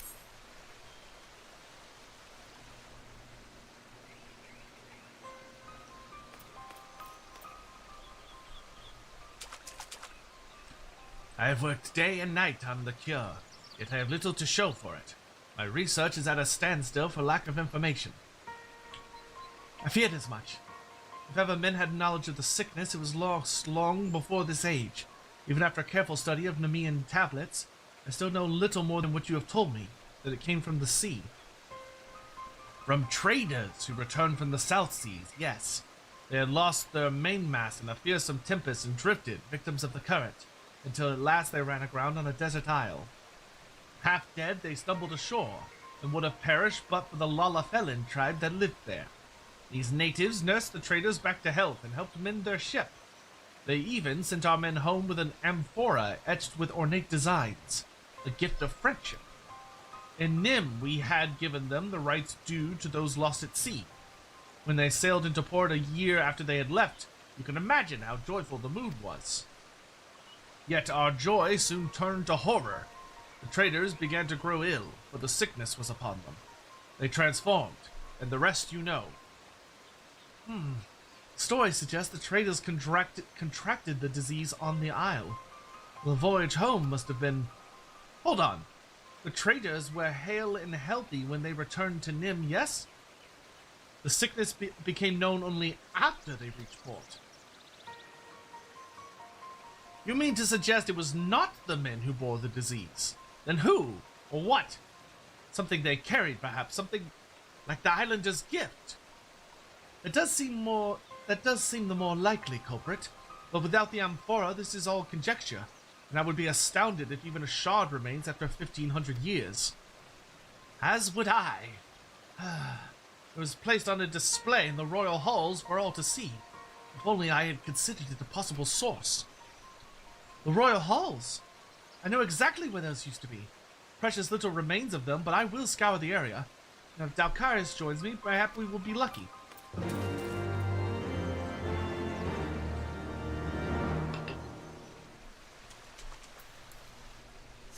What is Nagash's empire like aesthetic-wise?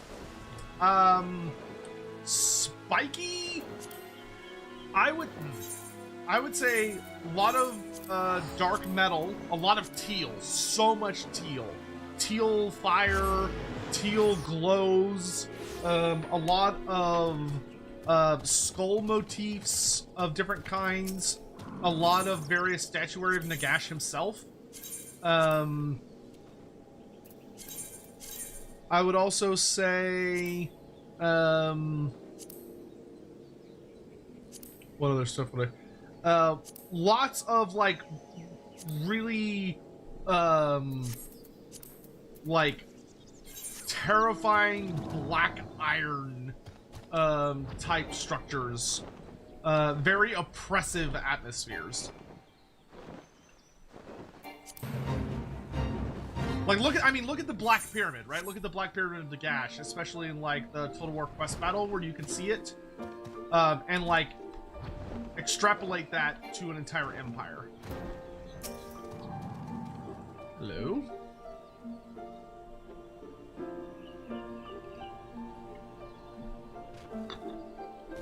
Mordor? Less Mordor, more, what's it called? That's not what I meant to do.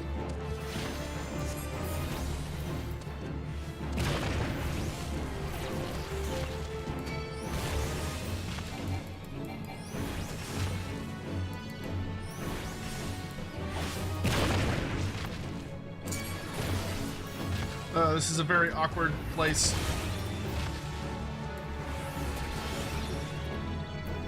Fight this thing.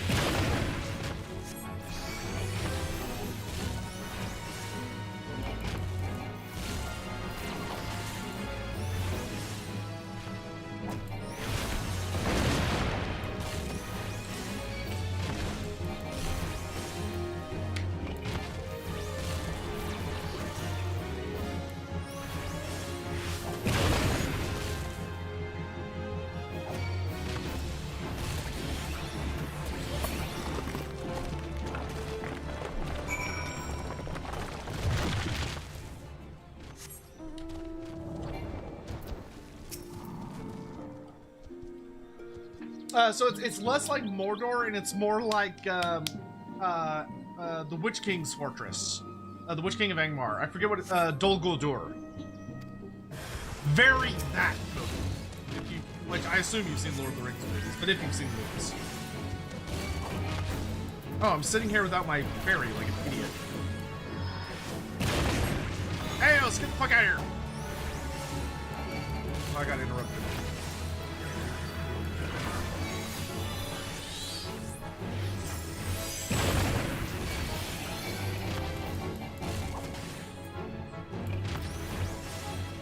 I don't see my fairy.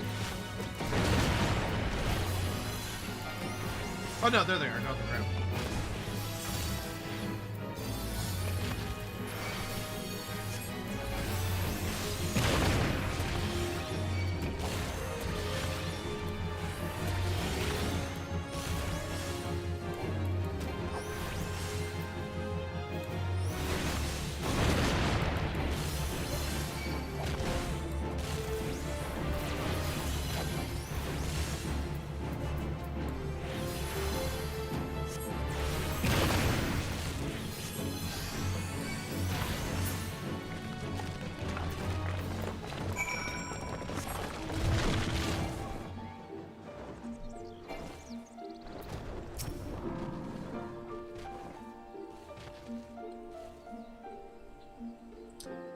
Oh, it's no. Oh, not yeah. Minas Morgul. There it is. Minas Morgul, not Dol Guldur. They all sound the same.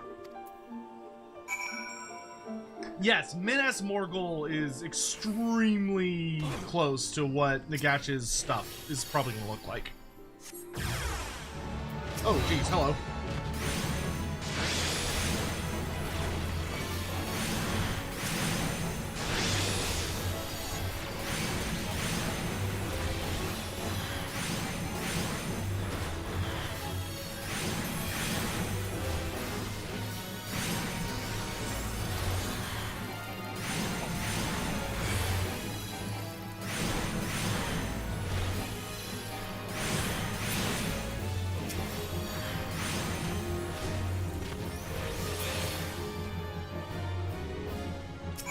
There we go. We got it.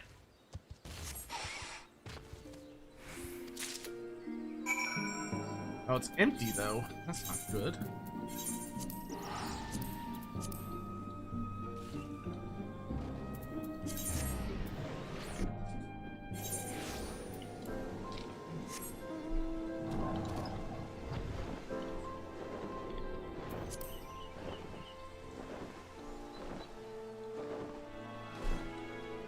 I think either this quest or the next quest will get us to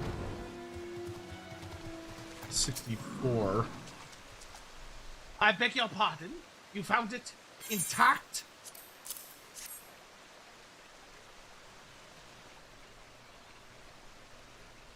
Incredible.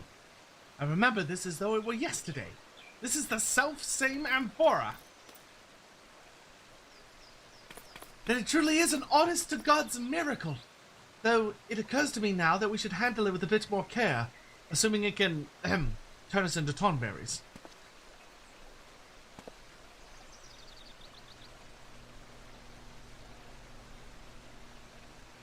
Voidsent? That is what attempted to stop you from taking the amphora? Voidsent are drawn to the magics of their own kind, which means a Voidsent of some strength was likely sealed there herein. Yes, here, a binding sigil cut to the bottom. Dear gods, it cannot be! This is the work of Mach! Mach, beware the dark? Keep away or lose your heart? That Mach? An apt rhyme doubtless inherited from Nim. Mach was our enemy, rapacious and unwise. The Magi trafficked with the void. They were mighty from shadows and attacked our lands time and again. Look no further than this. Their sigil which sealed a Voidsent in this gift. The islanders must have been their pawns in a plot to bring us to our knees. We were fools. Not once did we consider that everything, from the Tempest to our trader's miraculous return, might be a Void Mage ploy. I must return to my tomes. Pray allow me time to research this, and please, tell me if you begin to transform.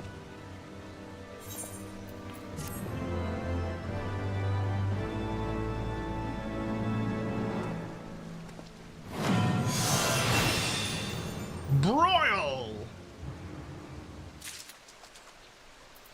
Cool.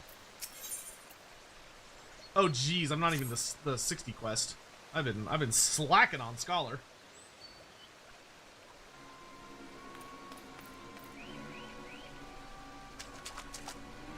Thank you for joining me. I gather your noses have not shrunk, and your ears? Good, then you are safe. I think the Voidsent inside the amphora summoned its kind to distract you while it fled, magically concealed. Traces of this enchantment remain, but nothing else. No signs of toxin or miasma in the amphora. The corpses of the creatures you slew were likewise free of disease. What? Does this mean our invisible Voidsent is indeed what spread the sickness through Nim? That is what I have come to believe. As to why it fled, I can only suppose the long years bound within the vase robbed it of the strength to oppose you. But surely it can regain that strength again. My gods, if it does, the entire realm is at terrible risk. It does pose a risk, but this is also an opportunity. If we track it down and lay it low, its corpse may lead us to a cure. There is truth in that. Come, Dalkarius, let us pursue this Voidsent forthwith. A moment, Alkazolka. It will require all my skill to track the Voidsent, and time besides. Moreover, you cannot afford to be defeated once I have found it. As such, I have requested the aid of an old companion. A warrior, Tom Berry? Red has gone to shite if these sorry specimens are all the Royal Marines got left. But I'll march like proper soldiers when I'm done, or my name isn't Holga Tolga. Sergeant Tolga! Now, Karis, do you understand who this is? Before us stands the greatest drill instructor of the Mian military. Come on, we have much to learn.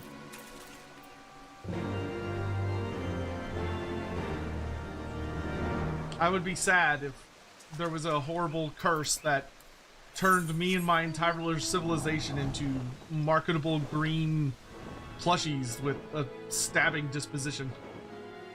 That's a sorry way to go. It truly is. Do I think Gates Workshop will ever touch liches again? They do.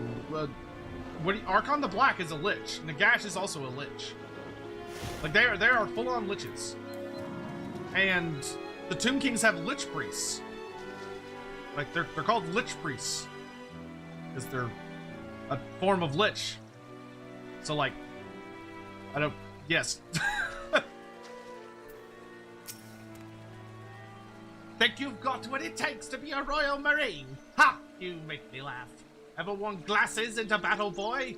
Expect your foe to wait while you wipe blood from the lenses, do you? And the Scholar had a lot like you in the war. More used dead than alive. Having their corpses piled high around us kept us safer than their damned magics ever did. You're a bloody joke! But I'm here to turn you into Royal Marines, and Royal Marines you will be. Thus the creed. To victory, come hells or high water. Come on, let me hear you.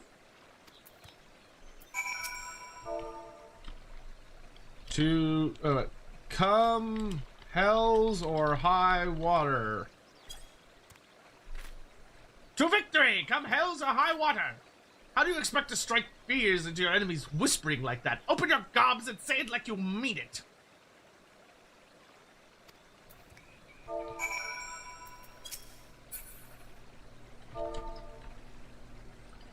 We acquire femboys for all, come hell or high water. What? Oh, I didn't have her targeted. Maybe she doesn't like femboys. Hold on. Big titty goth GFs for everyone. Come hells? Oh, I said hell. I'm supposed to say hells. Or high water. No, that didn't work either? Maybe I'm not allowed to say titties. Okay, hold on. Let's try the femboy thing again. Femboys for everyone. Come hells or high water. Oh, god damn it. Oh, I have to do lowercase. Okay, fine.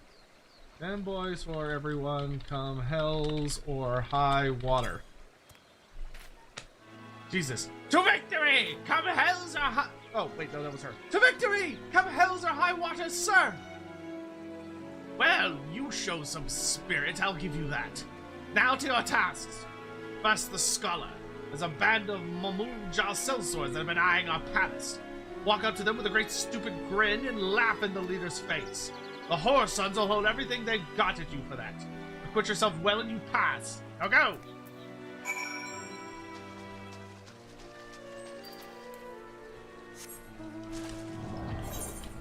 Maybe try Gotham Boys. Such powers might be beyond imagination. That's a truly rare breed.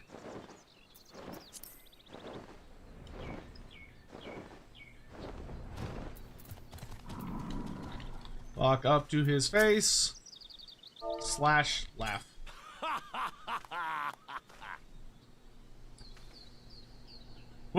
Why you laugh? You think Mamunja funny? No, you funny. I laugh, see?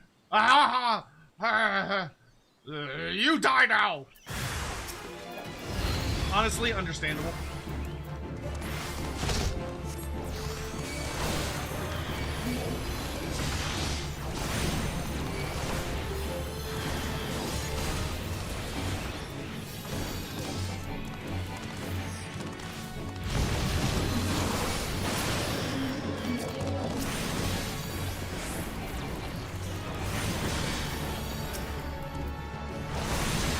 right, I can broil people now. It actually sounds fucking horrifying.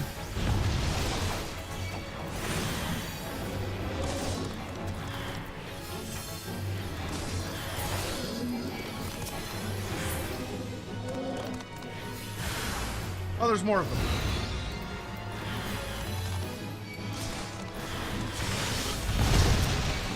Holy fuck, that can hurt.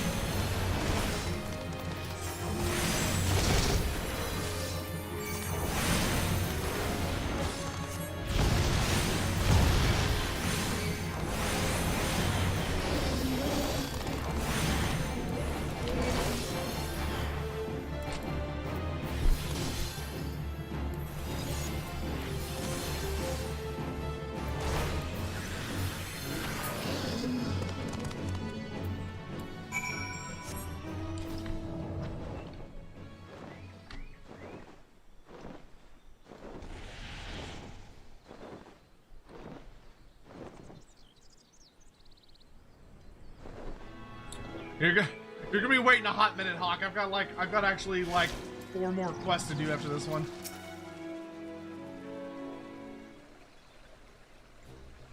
Ha! You're both still alive. Not half bad. But any real Marine could have done it twice as fast. You're truly the sorriest excuse for a unit I've ever seen. With all due respect, sir, the task you gave us were... I mean, what was I supposed to achieve by massaging that man with salamander oil? Ha ha ha!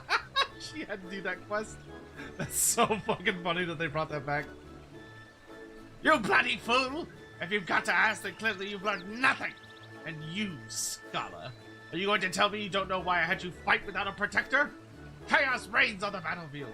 The Marines around you are all you've got, and they will die for your failings. Marines, scholars, everyone has to do what it takes to survive, to be all they can be. Until you understand that, you're not fit to face even the weakest void set. That is all for today. Now get back to training. You're dismissed.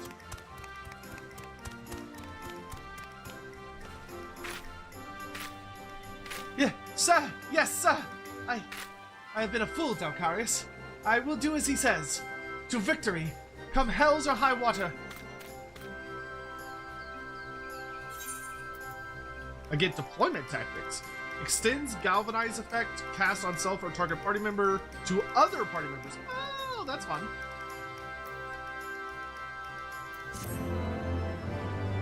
So it turns one of my non-AoEs into an AoE.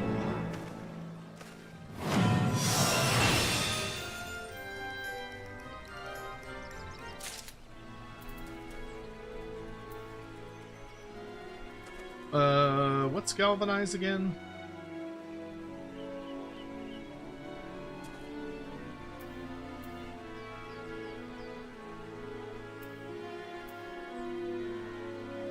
What is the galvanize effect?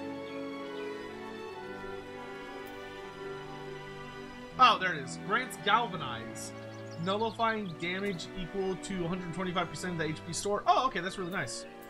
All right, so that's a nice support ability. Let me put that down here.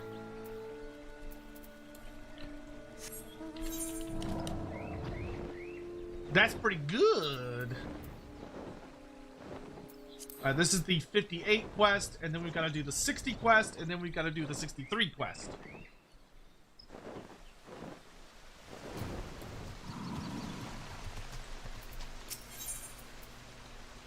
So this should be the last quest for this little storyline.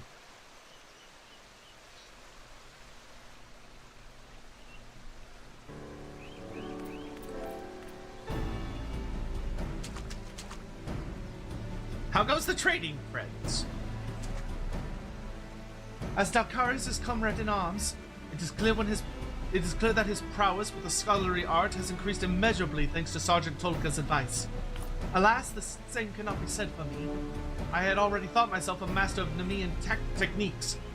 Frankly, based on what I had gleaned from the tablets we uncovered, but the sergeant's training has robbed me of that notion. I'm still a novice.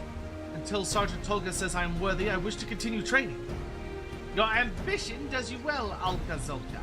Stay true to this path, and you will become as fine a Marine as ever marched under our banner. Well, I suppose I have no choice but to ask you to do the work of two, Dalcarius. I've tried every method known to me to find our missing Voidsent, but without success. It seems Nemean magics will not suffice. That comes as a little surprise. This Voidsent was in Mock's throng, and likely chosen for its ability to circumvent Nemean wards. Yes, which is why I hope your academics have answers I do not. Have you any writings on Voidsent? I believe the Thaumaturges Guild in Ulta has a collection dating back centuries, including some authored by their Beladian forefathers. Beladian, not Machi? Perhaps they were the heirs to the Void Mage legacy. In any case, this Ulda seems worth a visit. Will you go in my stead, Dalkarius? I suggest you seek out Yayake. She's an old friend whose love of ancient tomes rivals mine own. I wish I could see her in person, but I must continue my training as well as look after the new recruits. 1, 2, 3. To victory, Dalkarius. Come hells or high water. Do Lich Priests count as Liches? Yes and no. They are not traditional Liches in the sense that they are not undead. So in that sense, no, they are not Liches. But they are called Lich Priests, which means that according to some technicality within the Warhammer universe, they do indeed count as Liches. But they're not undead Liches. I just got off work for 12.5-hour shift. Oh! That sounds terrible. I'm so sorry you had to deal with that. I hope that you are already back at home and able to put your feet up and enjoy some Final Fantasy. How are you doing, Sir Panza? Sorry, man. That sounds like fucking sucked.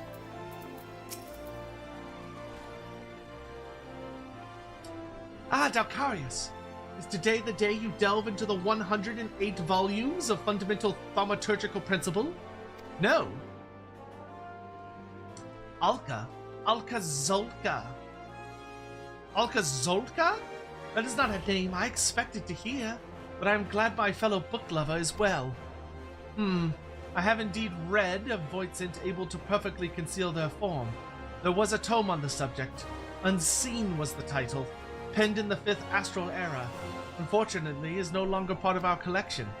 A member of the guild borrowed it for his research expedition, a project which was to last some few moons.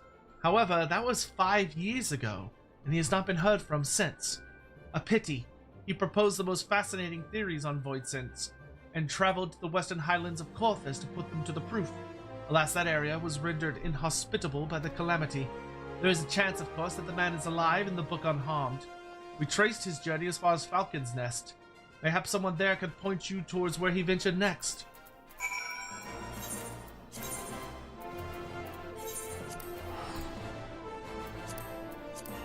Or no, the 60 would be the end of the storyline, and then 63 is the start of the next storyline. This was. My body hurts, but my wall is happy? Nice.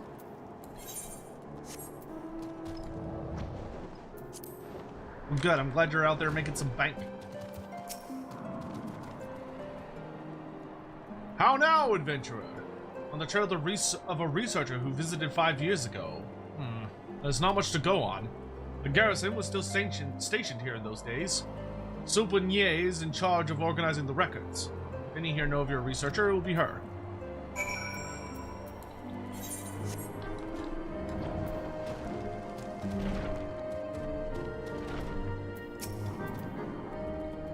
Oh, hello. How might I help you? A man researching Voidsent? Yes. Yes, where was it he was mentioned? Ah, that's right. He stayed here for a time before taking the North Star downriver, which was one among many sunk by that fearsome primal's rampage during the calamity. The lucky few who made it to the shore were then eaten by Vilekin? Well, the boat ran aground. It hasn't moved since the river froze over. You may wish to search the wreck yourself, though do be careful of the local wildlife. That fucking sucks. Calamity happens. You're on a boat. You get slammed by the calamity of Bahamut's wrath. Your boat sinks. You escape after struggling through what is basically a huge natural disaster, only to get to the shore and then you're eaten by fucking beast people. Creatures. Great.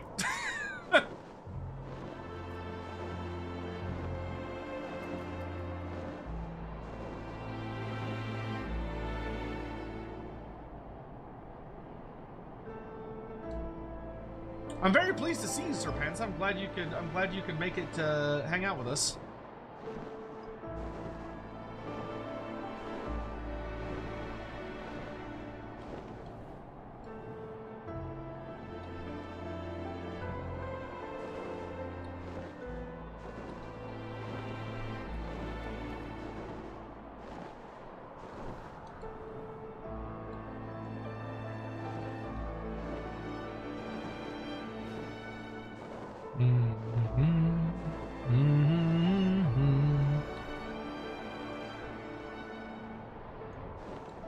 Oh yeah, that's a big old boat, all right. Is there not a, how is there not a fucking, what's it called? A, like a lookout spot here? This seems like it'd be the perfect spot for a lookout thing.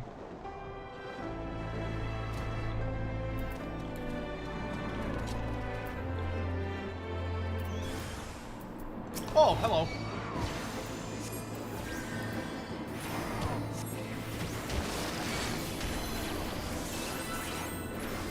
You're rather large, aren't you?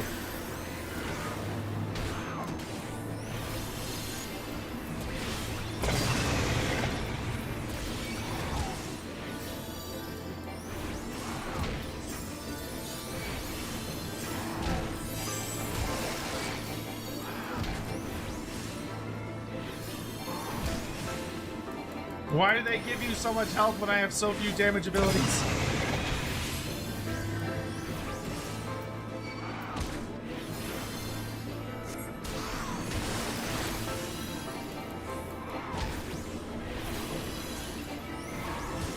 Oh wait, Art of War deals more damage than my single target ability does. That seems silly.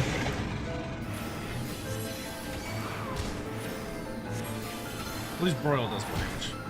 Even though it's not an instant cast.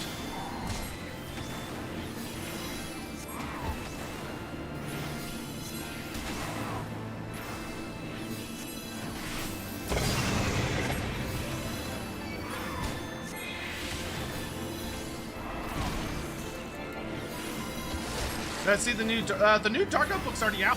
Oh well, the PDF is already out, which is very exciting. I haven't had a chance to read it yet.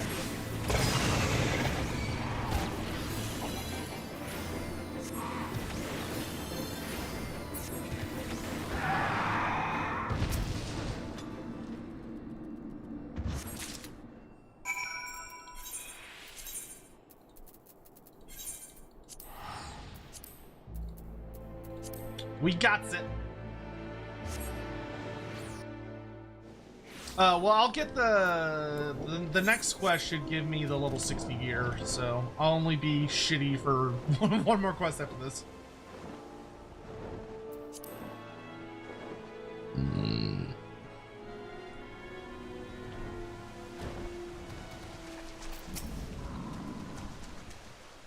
Have you found anything to aid our cause? Avoid Scholar's effects.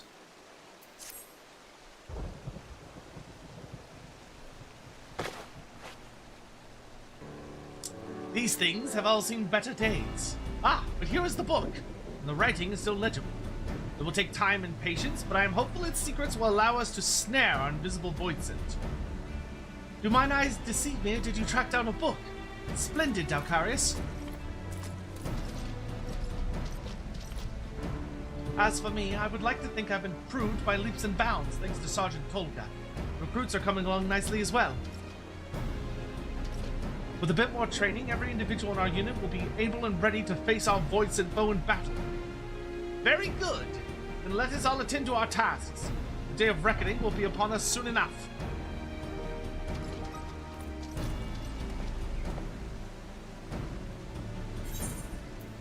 Emergency Tactics transforms the next Galvanize and Catalyze statuses into AP recovery equaling the amount of damage reduction intended for the barrier. Interesting, so I can convert barrier health into health now.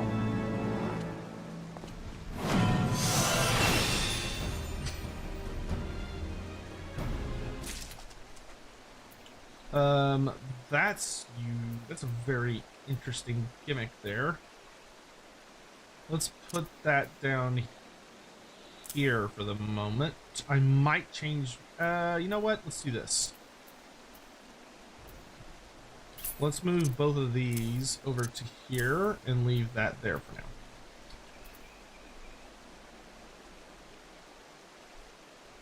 Yeah, that's fine. Yay, this will give me my new attire. Any news about Wolfram 5th edition? Not yet. The 4th ed stuff is still viable because they're not going to reprint the stuff they've already printed. And it's not, 5th edition is not really a brand new edition. It's more like a 4.5 edition. But for marketing reasons, I think they're calling it 5th edition. I have it, Dalcaris. The means to track our invisible void scent. Time has come to discuss our attack.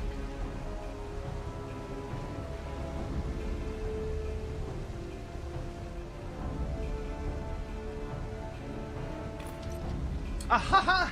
I've been waiting for this day. What's the plan, Cerrito Carrito? First, we will need to track our quarry. I believe it has been feeding upon the ether of local creatures to regain its strength. The way in which it feeds leaves behind unique ethereal traces. As breadcrumbs mark the path of a hungry child, this trail will lead us straight to the void scent. How are we to detect these traces? With Lily's aid, she can sense where the void scent has left ether undevoured. We will begin our search where you unearthed the amphora and follow where Lily leads. Once she senses the void scent is near, we will force it to show itself. Lily will illuminate the area and her light will dispel the magics concealing it. Right, my dear? With the void scent visible, we will attack with all our might. The Marines will charge and kill it before it causes more damage. This is it, Dalcarius. Our chance to prove the might of our core. Little one, the fate of the realm is in your hands. Are you ready? Then our course is clear. Then our course is clear. May our plan ensue the sickness never again claims a victim. To victory, come hells or high water.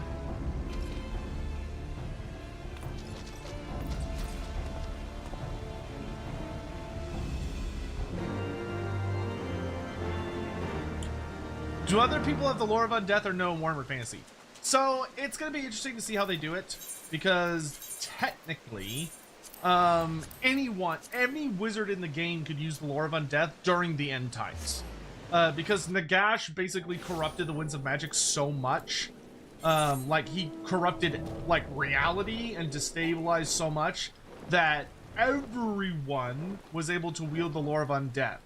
A lot of people even started wielding it on accident.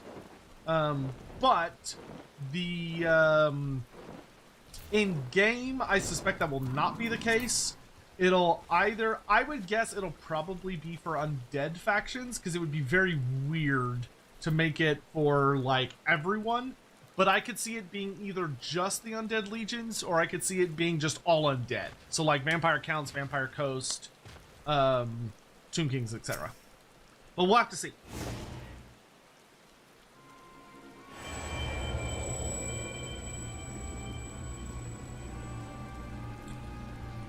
Through the ethereal traces remaining from devoured prey, your fairy senses the void is moving towards Zelma's ruin.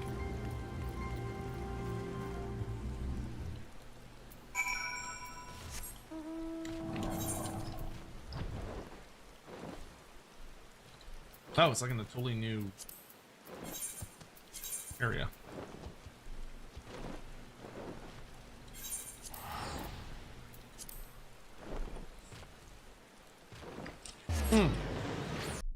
No, the lore of undeath was not just Nagash.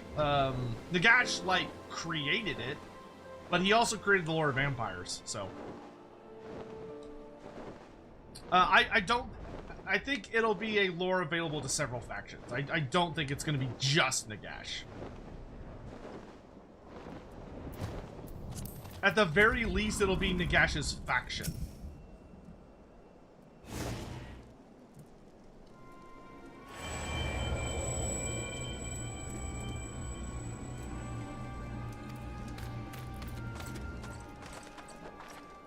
What is it, Alcarius? But that way lies Camp Bronze Lake. What purpose could it have there? The healing waters? No, I suppose it is home to... Of course! The wounded Maelstrom soldiers! It means to spread the sickness anew through them! We must stop it! Quickly, to the camp! I like that this quest is basically you're trying to stop a Nurgle demon. Because this is like how a Nurgle demon would operate, is you would have a demon that a lot of people would struggle to even sense, or a spirit that's like being drawn and preying upon like wounded soldiers in an attempt to spread a magical disease. Oh geez, it's like in Camp Bronze Lake, holy shit.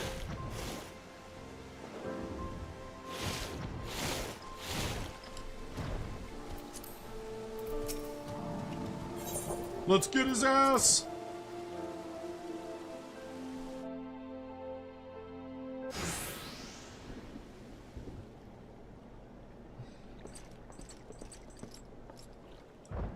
Gods damn it! This place is bloody crowded. If we don't find the Void Sense quickly, there will be a lot more tonberries. But how do we draw it out into the open if we can't see it? Get the soldiers to evacuate. Valkyrius, find the Void Sense with Lily's light. I like that it's like a raging thunderstorm while we're doing this. This could be like a very good climax to a Warhammer Fantasy story of trying to find like a Nurgle spirit or demon. Oh no, you're already out. God damn it, no, get your ass back out here.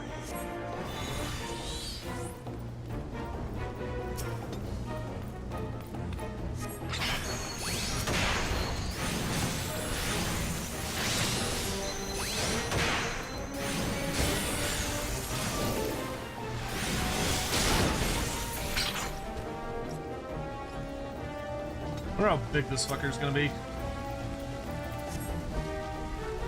Nothing.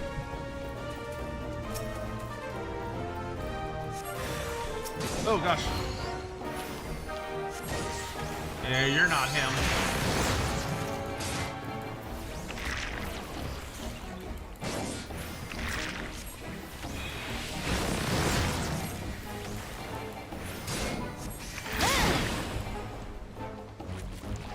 Why does GW love Nurgle over the other guys for video games? They don't. They love Nurgle for rated M games. Because Nurgle and Tzeentch are the most common because they have the best mix of they can do melee or magic or range or whatever. They can do all sorts of different things. But they like Nurgle for when the game is rated M, because he can show off like grotesque and like nasty stuff while still keeping it like feeling appropriate. A lot of people like to avoid Slaanesh because they feel like Slaanesh is too inappropriate for most audiences in most mediums, which is dumb and I hate it, but it's just the way people act. Is it back here? Nope. And Khorne usually doesn't get used because he's considered too one-dimensional. So Khorne is often considered to be like a bit too boring. And also he doesn't have wizards. So if you're wanting to have like chaos sorcerers or show off like the full dynamic range of chaos, you traditionally can't use Khorne because Khorne is a little too one-dimensional. Hey Hugh, good to see you. How you doing? Where is this fucker?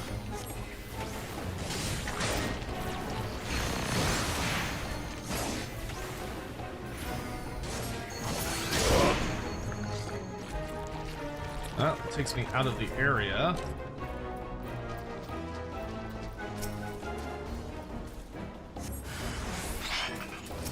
Void Scent discarnate.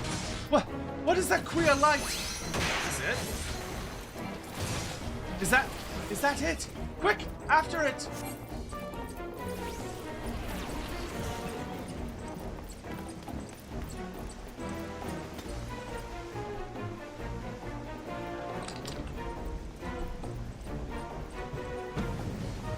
No, here it comes! Here it comes! Valkyrius!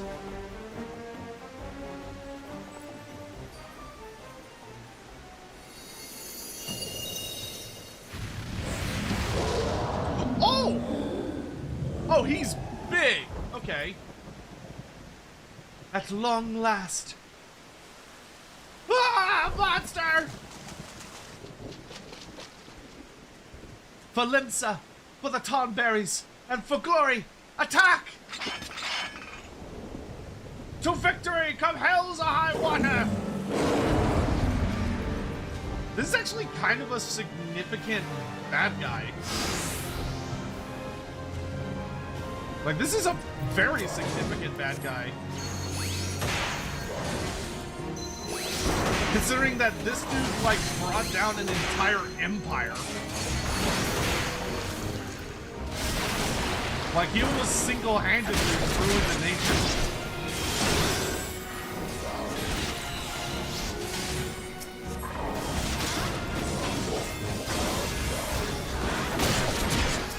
Vitoso.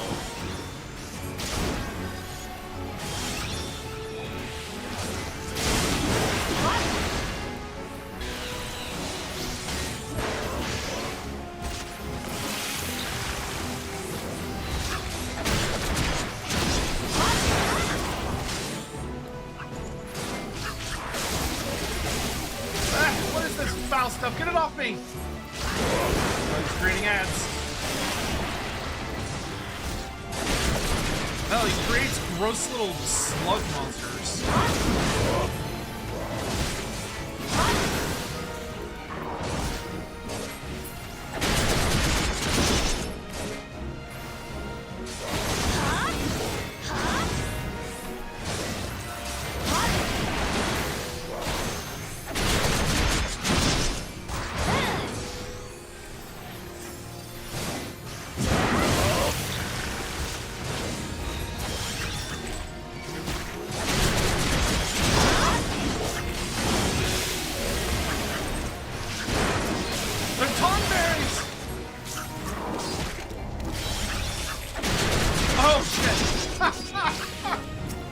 Oh, whoops. I think I have to use... Do I need to use Esua? No, I'm doing this normal. Shut up, game. I was watching their health. I didn't see, game doesn't really give you any kind of alert. Oh, I have to do this all over again? Oh, that's annoying.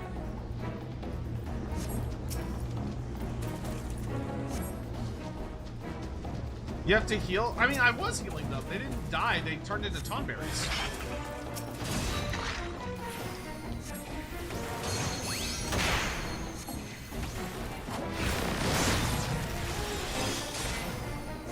Do I just need to keep their health high?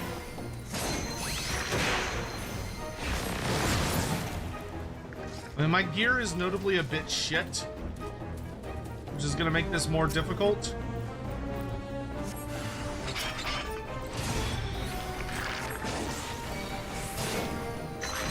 I've been wanting to run Wolfrip, but my friend group is sadly more into 40k because bugs are cool. Yeah, I think I might have to S it up. That's the thing.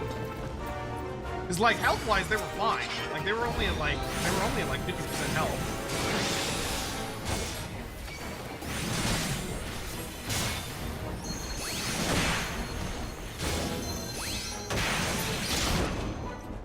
Ah, I should have done excogitation on them. That would have been the smart thing to do. I fucked that up.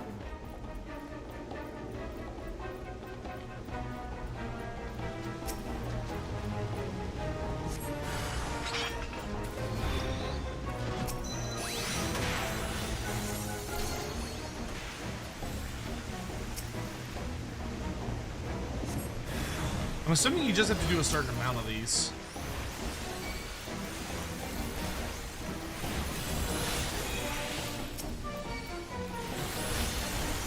And you have to do like back-to-back shit.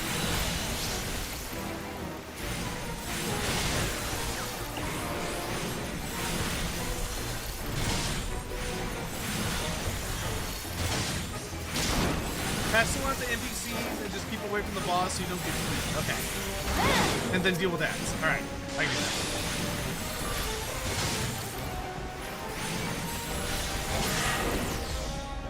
that. And it's cool, it's a thematic fight.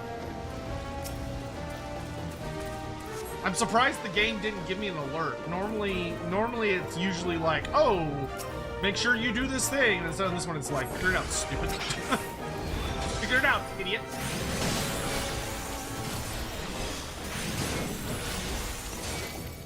Let them deal with that. There he is.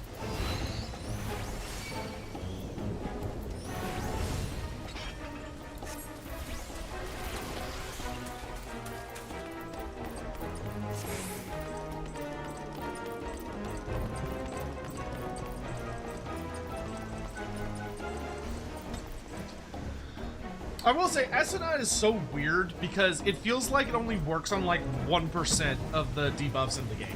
Like, it so rarely does anything. Alright, let's fight this fucker.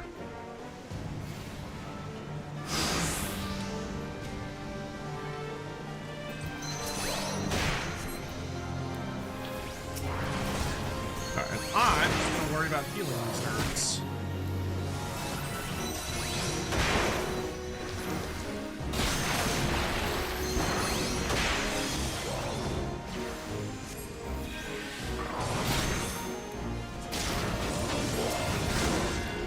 And I'll just keep dots up on the boss.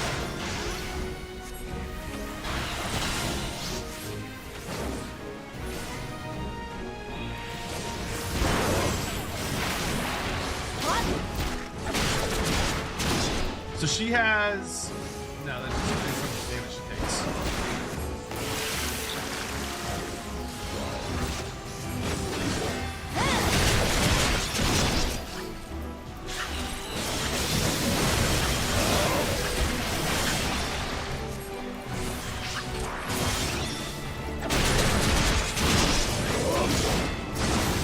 Oh, I see it. I see it.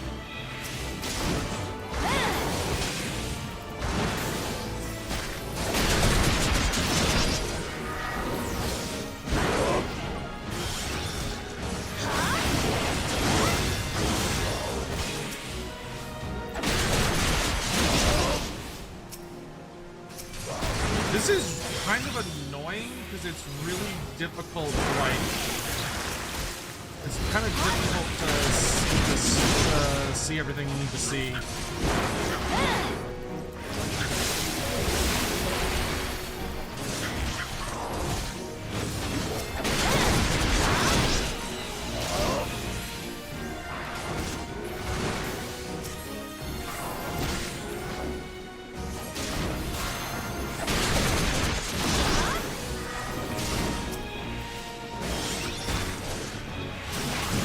They're like not in a party with me, is what I mean.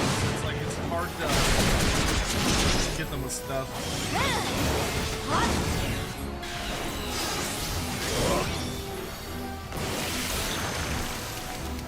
Oh, Serena Pierce's here!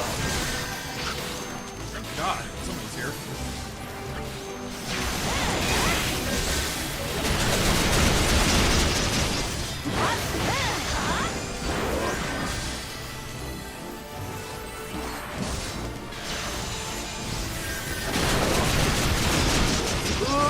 I don't know if I've got the heals for this.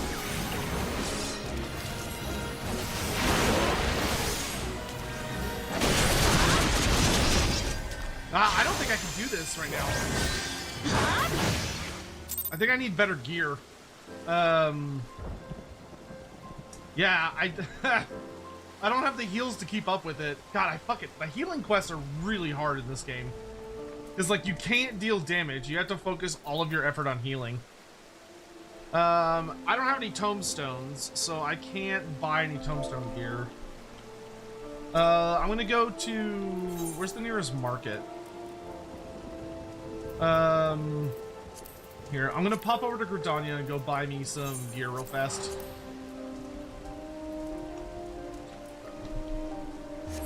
I need better equipment.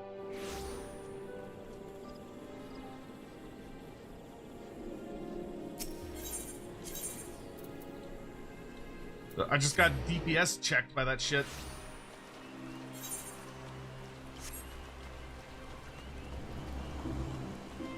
Does Nagash have a way to kill chaos? Like, yeah, he does. By literally killing everything in existence. If nothing is alive, then chaos will quite literally just, chaos will starve out. Go to Ishgard?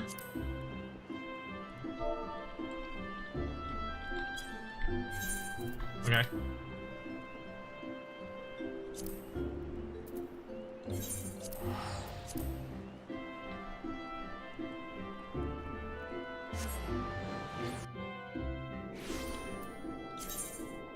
Oh, there's a there's a regular shop, so I don't have to go in the regular market. Okay. I need to go downstairs. Isn't he gonna exist? Yes, but Nagash's soul is cut off from the ether because of what he did to himself. Like vampires, and Nagash and liches, they cut themselves off from the ether, and all that they are, all of their like soul and all that shit, is in their bodies.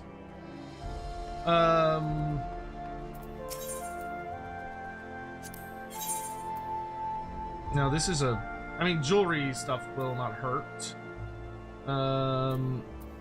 So I want level 60 healing. There we go. Oh, I don't know why I bought earrings. I'm an idiot. Oh well.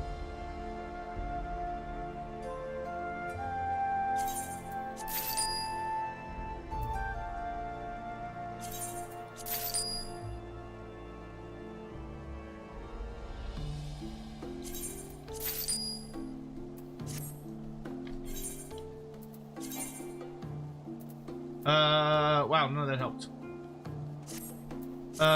Where I need to find the armor merchant.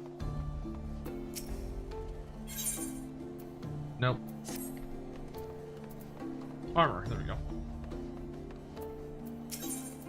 I bought a bunch of shit I did not need, like a fucking idiot. Level 60 gear, please.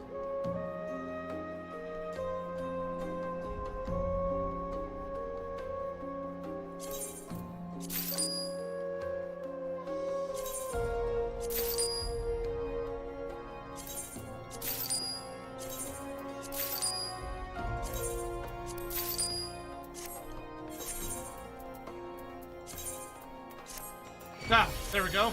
Oh, I'm back to my old outfit. Hilarious. Does anyone here sell weapons? Yes, weaponsmith. I have a level 40 book. That is not bueno.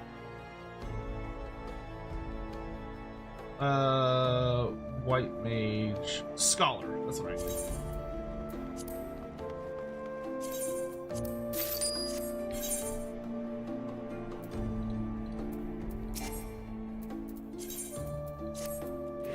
Ah, there we go. That helps. Also, I look not like a fucking dork. I look like I did throughout the entire expansion, which is much cooler. Alright, that should help a lot. How can Chaos start their other worlds and planets?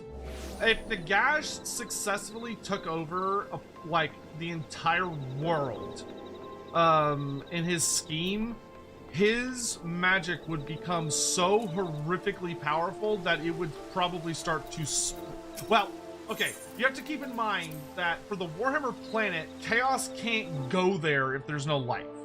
If it's a dead world, Chaos can't influence it or interact with it in any meaningful way. There has to be life there for Chaos to have any hope of actually being able to influence matters.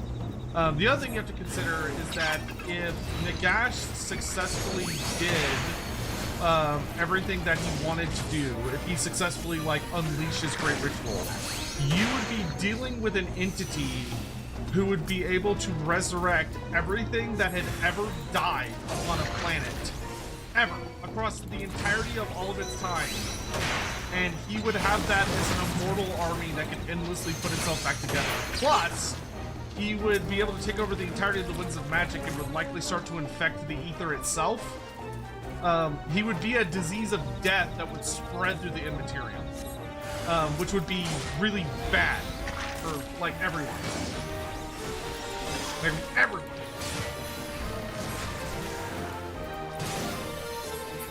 Oh, this is, oh god, I can tell it's already so much fucking stronger. Like, holy shit, that's like a night and day difference.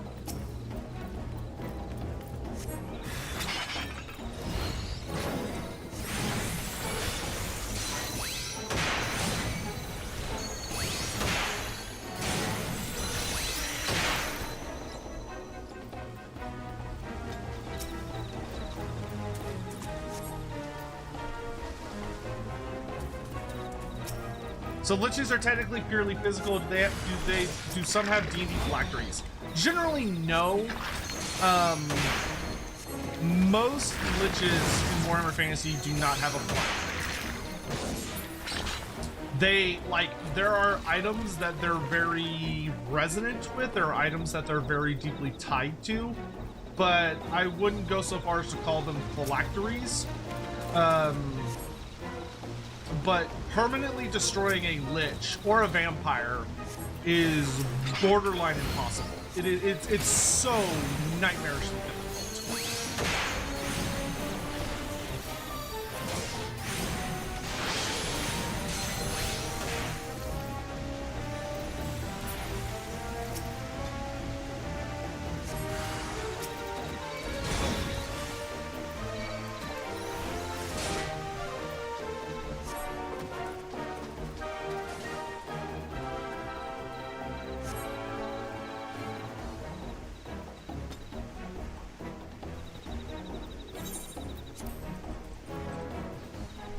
Alright, let's do this shit.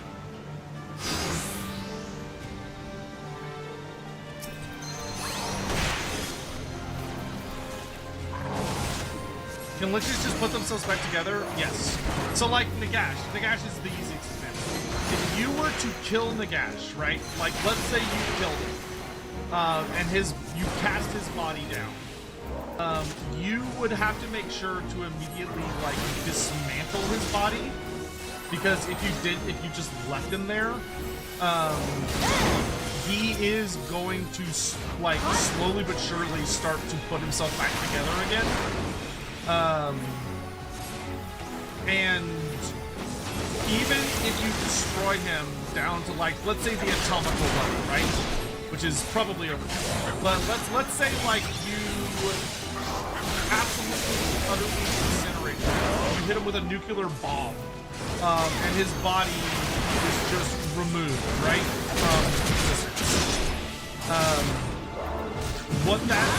All that's really going to accomplish is that you would literally be able to see, like, motes of black energy, or motes of, like, what would almost look like black ash that is basically Nagash's essence, would start making its way over, would start like just going up, drifting up into the atmosphere and slowly but surely being drawn towards the Black Pyramid.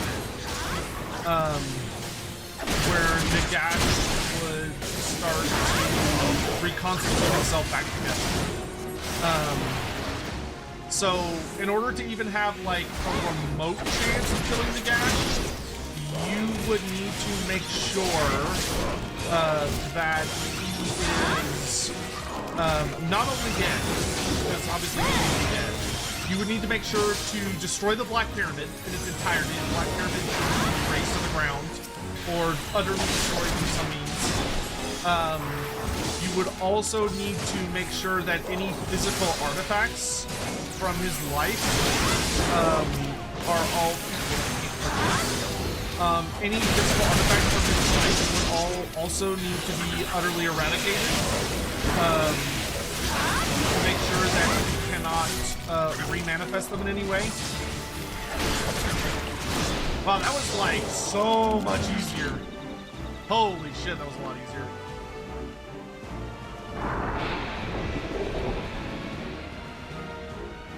Is it? Get back! It's trying to infect us. No! Now, Dalcarius!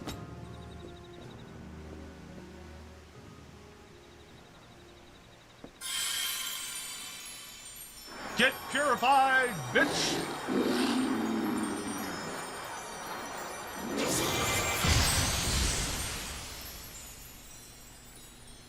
Honestly, I think the Scholar storyline has been one of the best. Once you hit the Tonberry storyline, it gets so good.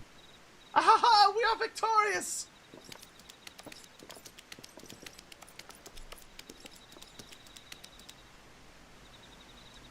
Yes, when I think of the horror it visited upon my people, But now, no one else will share our fate. My thanks to you and Alcazolka both.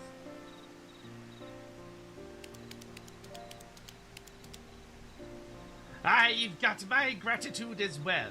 Good to see proper Royal Marines at it again. Indeed it is. Today the torch is passed to you. May the Royal Marines evermore defend the people.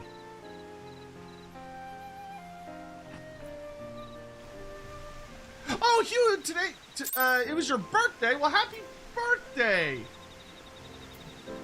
I hope you had an awesome one, my dude. You deserve an awesome one. Imagine, Dalcarius, defeating a void sent over 1,500 years old. When we first met, I didn't dare think we'd achieve such things together. The threat is gone. The Royal Marines are born anew. Not a bad day's work, I guess, eh? But we are far from finished. I do not know what threat the future holds, but they will not find us unprepared. Not as long as we have aught to say about it. To victory, my friend. Come hells or high water. An honor to fight beside you, sir. If you ever have need of us, you need only ask. Oh, game's too loud? Alright, I'll turn it down a bit.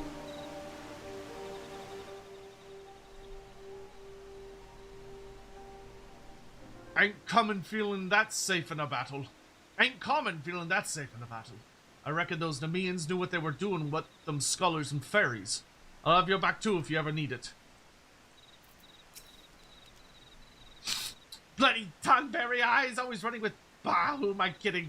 You did a fine job. A fine job indeed. But don't you dare think of easing up on your training on account of one victory.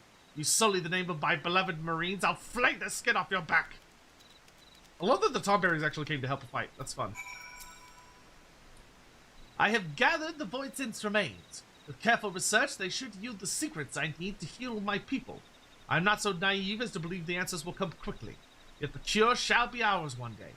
For now, my people will labor so that we may walk with yours towards a brighter dawn. I would see a future where we are part of the realm, not shunned by it. Thank you, my friend. Lily chose most wisely in you. Allow me to pass on to you one of Nim's mightiest abilities, Dissipation. It is a secret spell meant for use only by those scholars who have earned the full trust of their fairy companions. Use it with care. Now, I must return to my people and you to yours. Fare you well, and may our efforts make tomorrow a brighter day. Dissipation orders your fairy away while granting you a full ether flow stack. Also increases healing magic potency by 20%. Current fairy will return once the effect expires. Summon Aeos cannot be executed while under dissipation. Oh, okay, so that seems like a pretty big oh shit button. So you lose your fairy abilities, but you get like a huge buff to your healing. Could there be underwater tree spirits? Oh yeah, absolutely. Beyond a shadow of a doubt. Ba ba ba ba ba. Oh, we got Broil 2 as well. Looks like a fucking nuclear explosion. Dissipation. All right, so we got a nuke button. Well, a heal nuke, which is very exciting. And now I can go back to... Oh, is she all the way back in fucking... Oh my gosh, she's all the way back in Limsa Lominsa. Alright. I guess we're done with the Tonberry arc. Yeah, underwater tree spirits, I would say they definitely exist.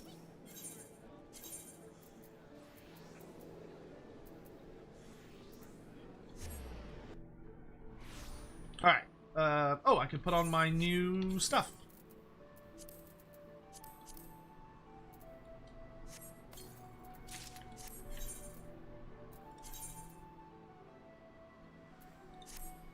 The gear I'm wearing now is apparently better, but I want to see what it looks like. I just want to see it. Is it Savant? Yes. Oh my god, that's so stupid. Why is it a fucking top hat? Ah! I need to clear out my gear again here in a little bit.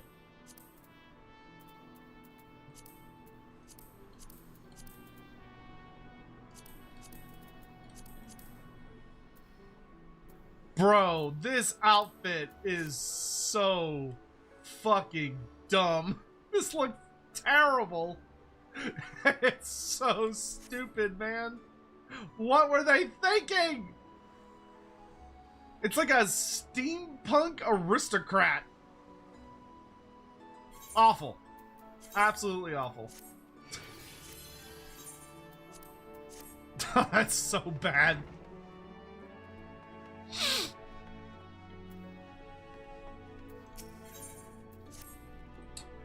Dakarius, that you should arrive at this very instant is as though the gods themselves have sent you. Not a quarter bell ago, I received a message from Sarita Carito. An emergency has arisen at the Wanderer's Palace, and he has requested our immediate presence. Oh no, okay, we're going right back. While the exact nature of this trouble remains unclear, we can scarce ignore his call. He awaits us at the usual place. Come, my friend, we haven't a moment to waste. Back to Tonberry Land. Oh no, this is somewhere different. Oh no, it's the same place. Never mind. Alright, Hugh, have a good one, dude. Happy birthday again, brother.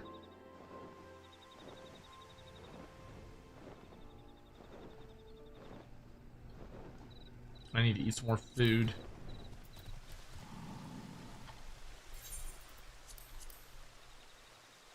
It's amazing how time-consuming questing is.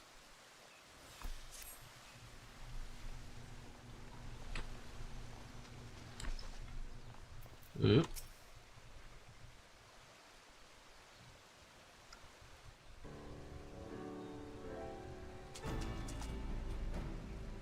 Alkazoka, Dalkarius, thank you both for responding so swiftly to my summons. Forgive my briskness, but I believe it is best if we cut straight to business. I presume the both of you remember the invisible void imp we defeated not too long ago.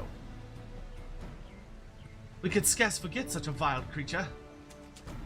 Well, you'll be pleased to hear that I have finished studying its remains and believe a cure may be within my grasp. But mayhap cure is a slight exaggeration. What I speak of will only halt the spread of the sickness, not reverse all of its effects it has had on our bodies. Sarita Carito, you are far too modest a man. Truly, what you speak of is incredible, a miracle even. Alas, it is not to be praised for the progress I've made that I asked you here today. You see, Setoto, one of my comrades who has been assisting me in my experiments, has mysteriously vanished. I'm terribly worried. While the rancor has subsided from most of our hearts, we still retain our Tonberry forms. Were we to wander too far from our home here, any number of organizations will be more than happy to have us hunted down. That is why I would ask you, my two most trusted associates, locate and escort Setoto back to the Wanderer's Palace before it's too late. Of course we'll do it. We can hardly ignore the pleas of one of NIM's foremost scholars.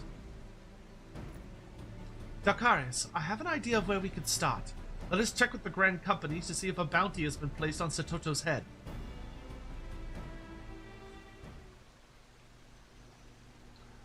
Bounty? Let us hope it has not yet come to that.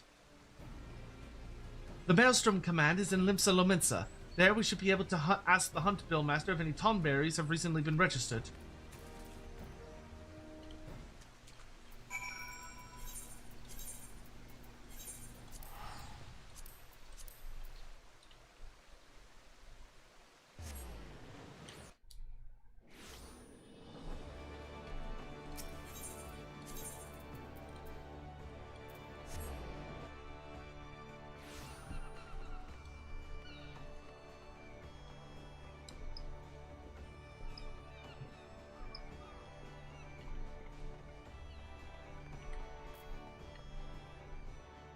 Here we are.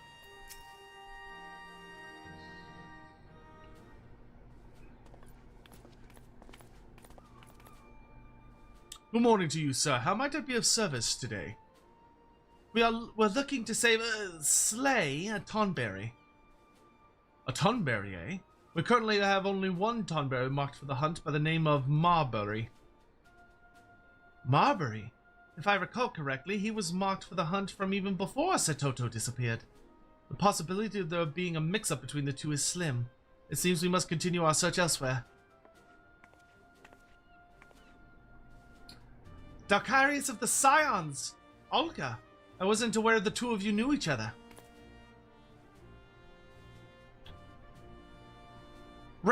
Oh god. It'd be Rashat. There we go. Rashat! Good to see you again. I think I may have forgotten to say so the other day, but I greatly appreciated your help with my training. You know that I'm always happy to help.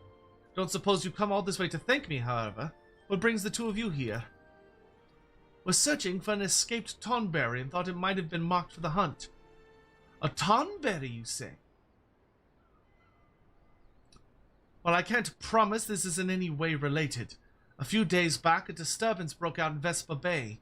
They discovered a stowaway hiding in one of the ferries. Indeed. Witnesses say that a small green blur leapt from between the crates and dashed out of sight as soon as the ship pulled into port. While of a similar size and build to a Lalafell or a Queequairn, they claim to look far too alien to be either. Thank you, Rasashat. Sounds like you may have just given us our first lead. Darkarius, after me.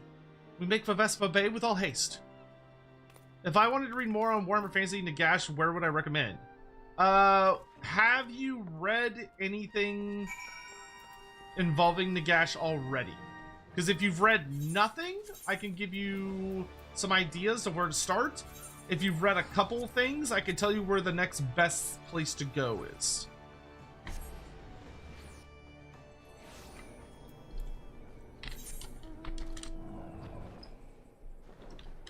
Pray thee return to Vesper Bay.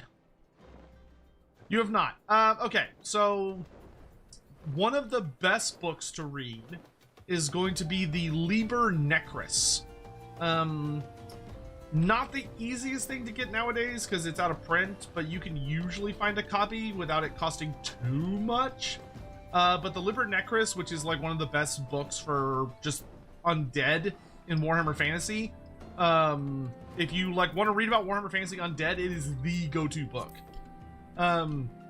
From there, I would recommend getting into the army books. So like the Tomb King 6th and 8th edition army books, and the Vampire Counts 6th, 7th, and 8th edition army books. You can also find lots of White Dwarf articles about Nagash. You could literally just look up like White Dwarf Nagash and just look for the various numbers. And if you want, you can try hunting for those particular White Dwarf articles. You also can do the Nagash novels, not the Black Library ones, not the trilogy. Those books are terrible. Never read those.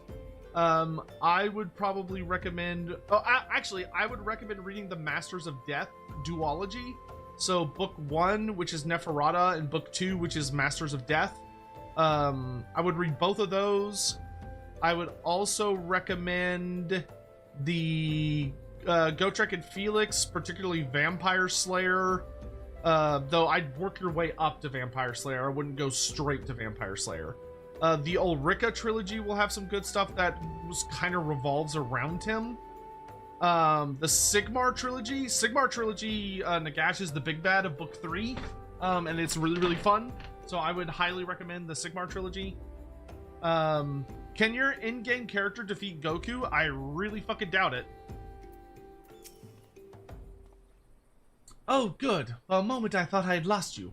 Let's begin by questioning this man here. He appears to be one of the men from the ferry Rasashat told us about. You're asking if I saw the stowaway? Aye, you bet I did. Now, it wasn't just any stowaway what boarded our ship, nay. I suspect it was one of them fellas, a gob, without his mask. Either that or it's a rare beastie you can't find around these here parts. Not that it matters, mind ye. Whatever it was, the brass blades are after it, and you best be sure they'll catch it. Indeed, thank you for all your help, sir. Fucking brass blades. If an organization that large is yet to find the stowaway, we've little chance of succeeding in such an endeavor ourselves. Rather than blindly rushing about, our time would be better spent gathering what information we can regarding this incident. I shall go and speak with my acquaintances in Ulda. In the meantime, I ask that you return to Cerrito Carrito and inform him of what we have learned.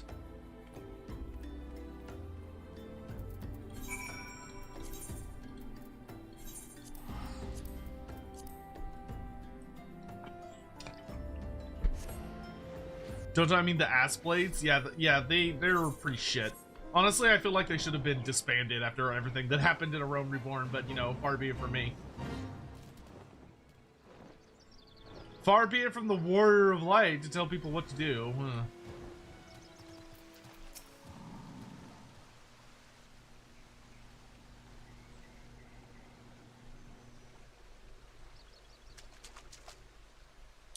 Dalcarius! I can only hope your swift return means you come bearing good news. Has crossed the sea and is likely now in Thanalan, you say? What could possibly have spurred our friend to do such a thing? Cerrito Carrito, forgive my tardiness. I made a small detour to Ulda to speak with my associates. Unfortunately, they could tell me nothing aside from the fact that the brass blades are looking into who the stowaway might be. I've, nevertheless, asked that they keep an ear to the ground and report to me should they learn more. Thank you, Alcazolka.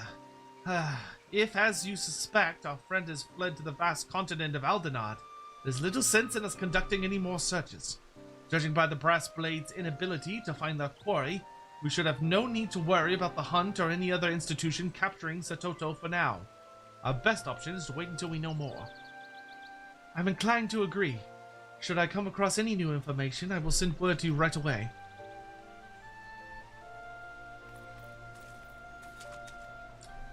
There's a good chance this search will turn into something of a long-term effort. Dalcarius, I suggest you rest while you still can. I've read a fair bit of AOS Nagash. Is there any notable personality differences between the two? Yeah, I'd say there's a decent bit. Okay, this is the last one, then we'll be finally fucking caught up. Ah, Dalcarius, what brings you this way? Oh, it seems then Alcazolka's last missive somehow failed to reach you. He has uncovered information regarding Satoto's possible whereabouts and is currently waiting for you to join him at the Marauders Guild in Limsa Lominsa. You best hurry. I keep thinking Alcazolka's a chick, and no, Alcazolka's a dude, and holy moly do I keep forgetting that. Is AOS Nagash basically the same as Fantasy Nagash? Essentially, yeah. His character became much more consistent. He's a little less... Yeah, they're relatively consistent.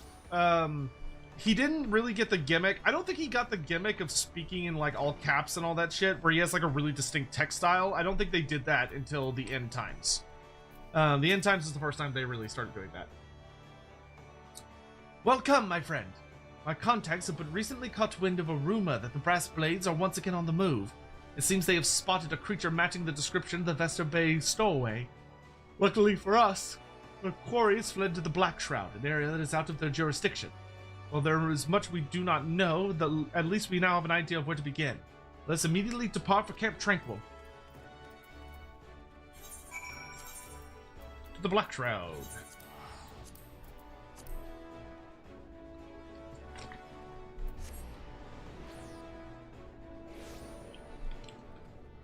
Yeah, old Fantasy Nagash is a little bit more of like a... He's a little bit more of like a megalomaniac, humanish. He's more human. He's a bit more emotional in fantasy than he is later. As you may well already know, the only way to reach the Black Shroud from Thanalan is to pass through this area. That means whoever, or whatever, the brass blades were pursuing into the forest from here. If our hunch is correct and Satoto is in there, we best hurry. A Tonberry who has seen little of the outside world would likely not last more than a few days on their own. To cover more ground in less time, I suggest we split up. I shall take the north while you scour the south. Once we're done, let's meet back here.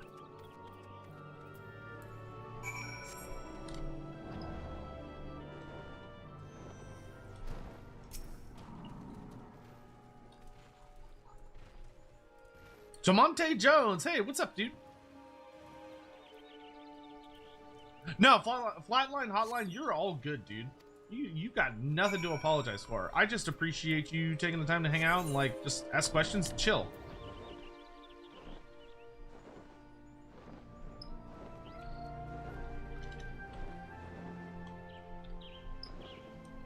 I realize from, like, a viewing perspective, I am probably in the most boring part of my playthrough of this game, which is just kind of, like, leveling a bunch of different careers. You know, I'm not doing, like, big story shit.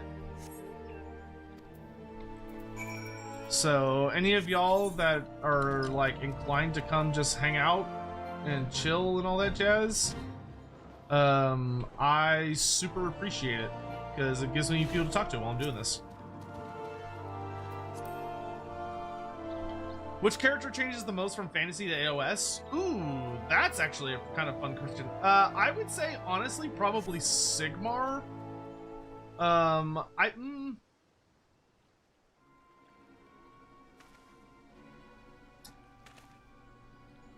Sigmar's a pretty good... Oh, yeah, that's definitely him. It looks like we've struck gold, haha. If we skin and sell this thing, we'll be guaranteed a fortune. Seven hells, don't go celebrating just yet. We've got to kill it first. The hide's so thick it broke my bloody knife.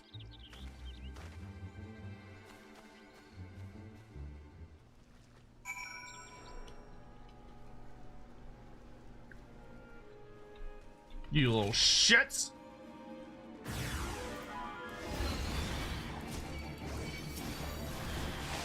Piss off! This thing's ours! Get broiled, fucker!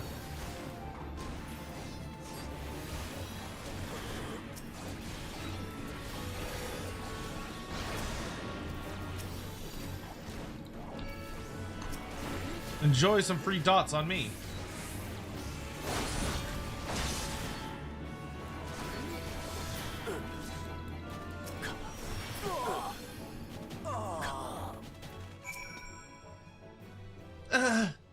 Father, is this all where it ends? I just got done reading the Ulrika book. Such a good read. Oh, yeah, I love the Ulrika trilogy. It's a very good set of books.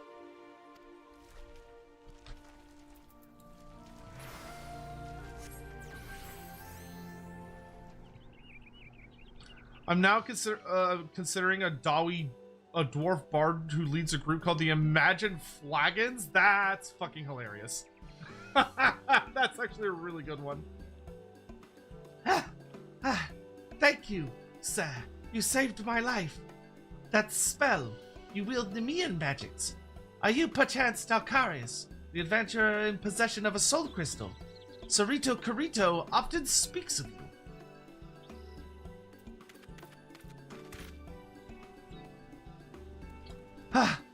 Thank the gods! You're safe. After my search of the northern reaches turned up nothing, I returned to Camp Tranquil to wait for you. When you didn't appear, I began to grow worried and came looking for you. Good thing I did, too, bloody poachers. Oh, but how rude of me. I nearly forgot to introduce myself. Hello, Sir Toto. I am Ulka Zolka, Royal Marine and Marauder. My friend, Dalkarius Adracia, and I have been searching for you. My lady, if I may be so bold as to say so, your radiance is blinding. Dalkarius, isn't she beautiful? If you're into fish chicks, sure, go for it.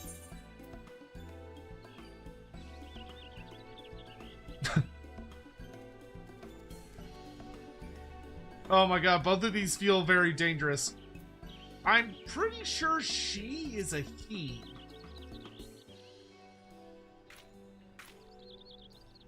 Very amusing, Dalkarius. I suggest you temper your jokes, however, lest the young lady before us take offense. Now, Sir Toto, what prompted you to leave Bronze Lake so abruptly? As you are likewise likely already aware, Sarito Carito saved us. While on the outside, we remained as Tonberries. He has purged our hearts of the rancor. And that is why I left.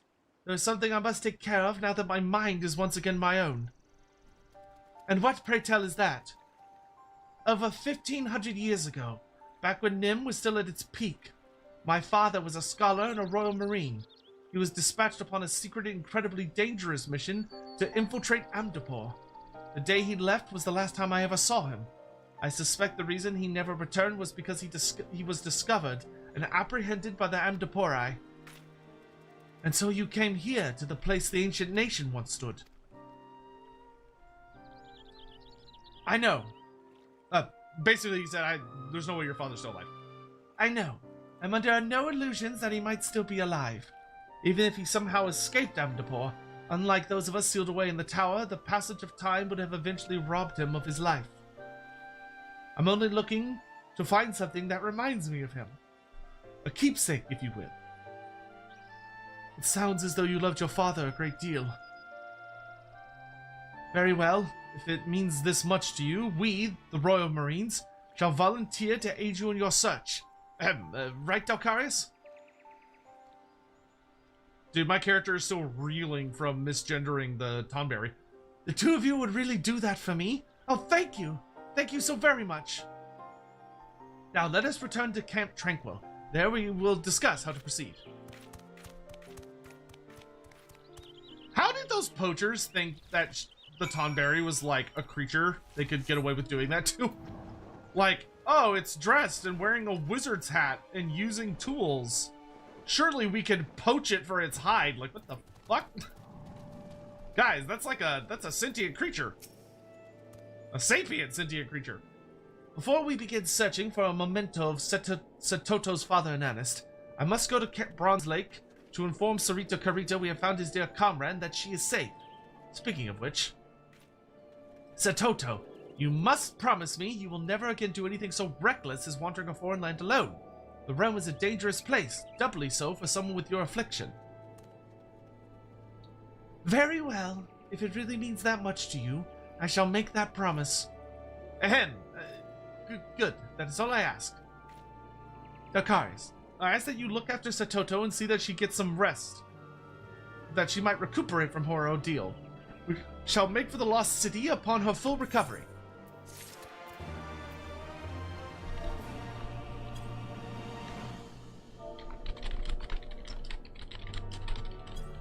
Okay, I can go do dungeons now to get me to 70. Finally, I'm fucking caught up. I actually really like the summoner gear. It's very, like, it's got a fun, like, unique appearance to it. Alright, if anybody wants to run dungeons, that's what we're gonna do now. We're just gonna run the highest level dungeons we possibly can. So if anyone else wants to join, feel free. I'm intending to run summoner, but if we can't get anyone else to join, I'll probably switch to healer to speed up queue times. Are there any interactions between Teclis and the Lizardmen? Yes. If you read the Tyrion and Teclis trilogy in book 1? Is it book 1? Or is it book 2? I think it's book 2. There's a whole thing about it.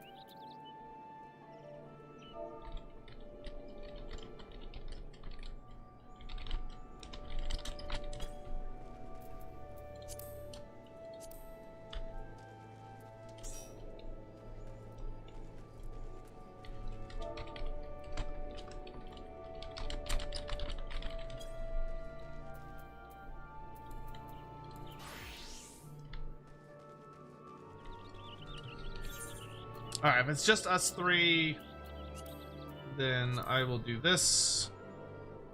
And I will do the highest level dungeon we can do. So, what would be the highest we can do with Hawk?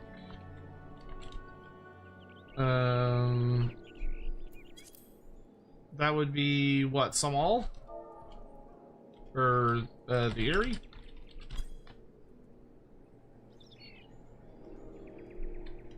Harry, okay. Yeah, we should be able to get pretty much instant procs, because we've got the only thing we're missing is DPS. Oh yeah, dude, the Tyrion and Teclis trilogy is fucking great, too. Alright, this is good. This will give me some practice with this career as well.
Oh, I'm an idiot. These should be down here.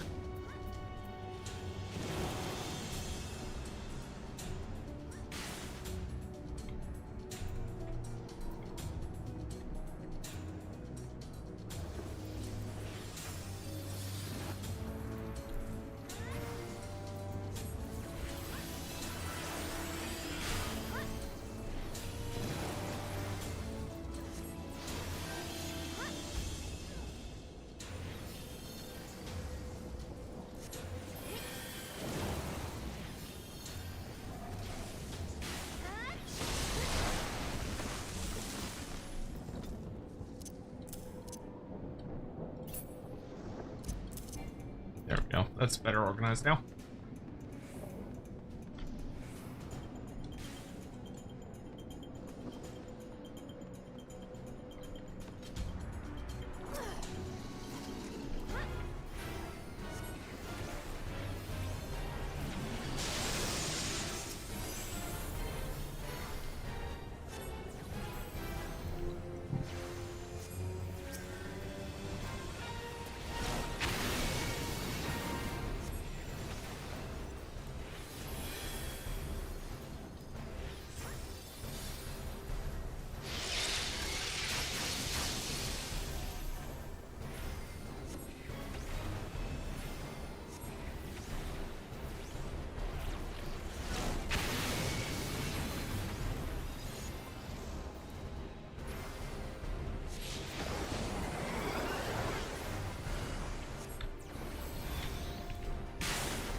Easy peasy so far.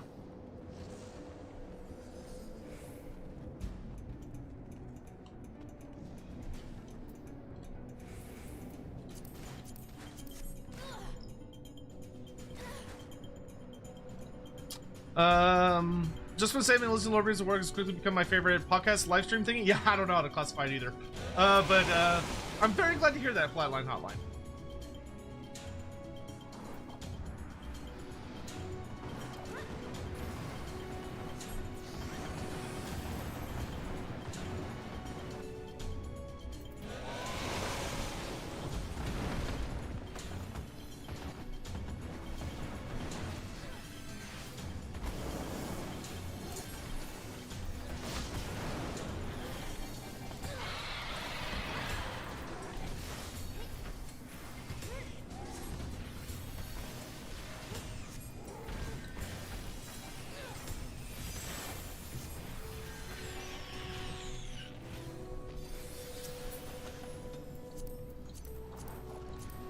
Worth doing the gear stuff because Hawk probably means better gear.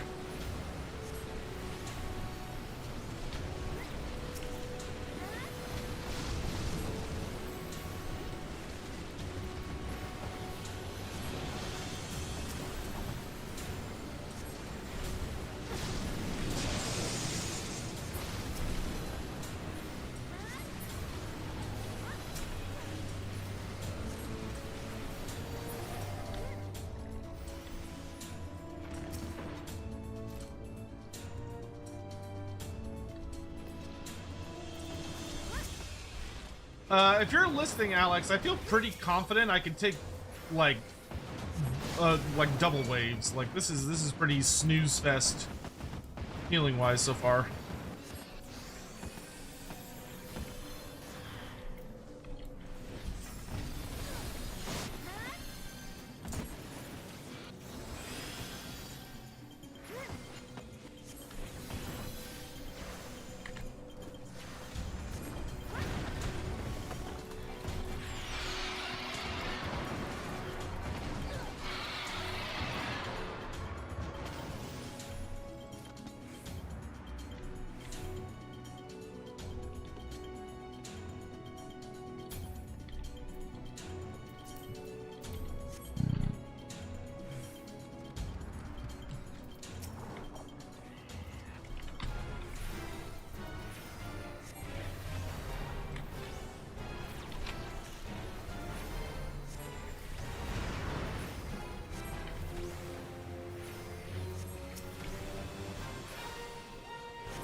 Oh, this fucker again. I remember this dipshit.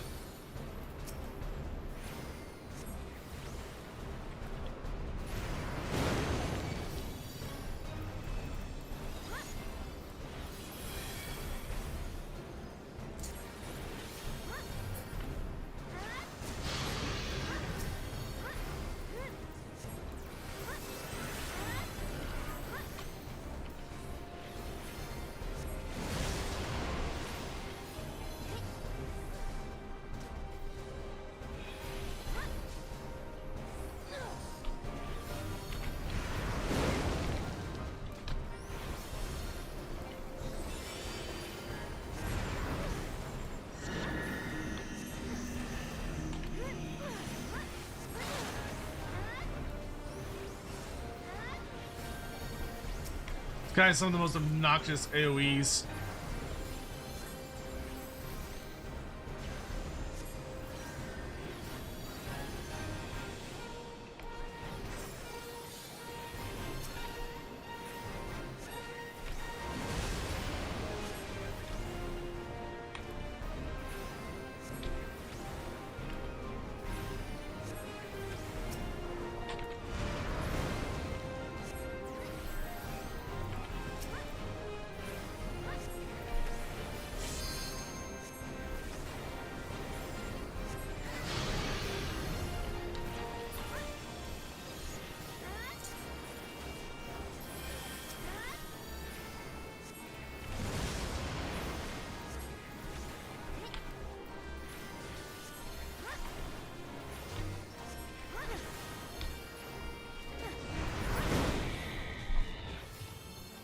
Big bitch.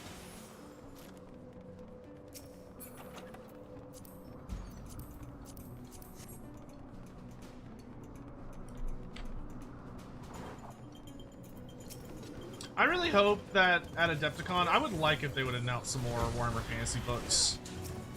I've been pretty disappointed by the lack of support that we've had for the setting. Like, I don't need 1,000,000 books, but like more than one would be great, if possible.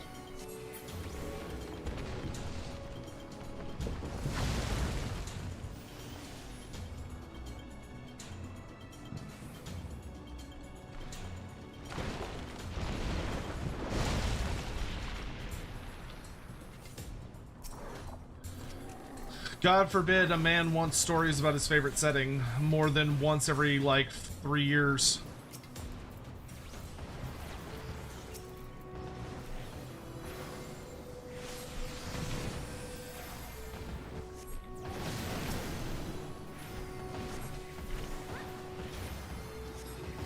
Broil, bitch!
How do the undead fit into the Great Plan?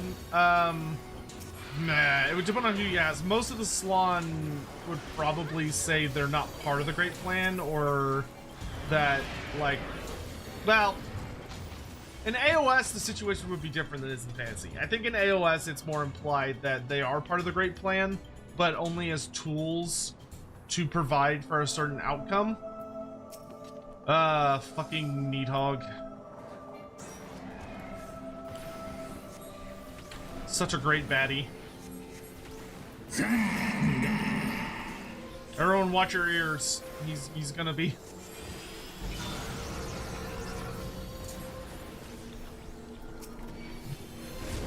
He's gonna be blown in them pretty hard.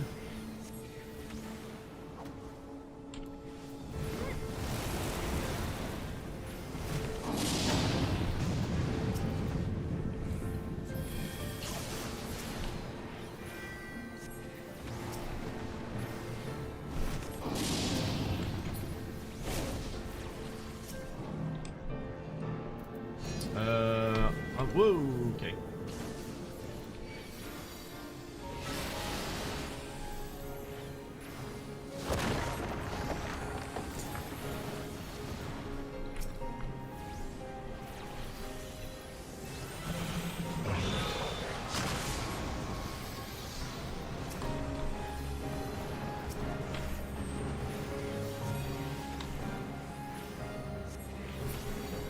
Get rid of that. I don't even remember the last time I fought Knee-Dog. It's definitely been a while.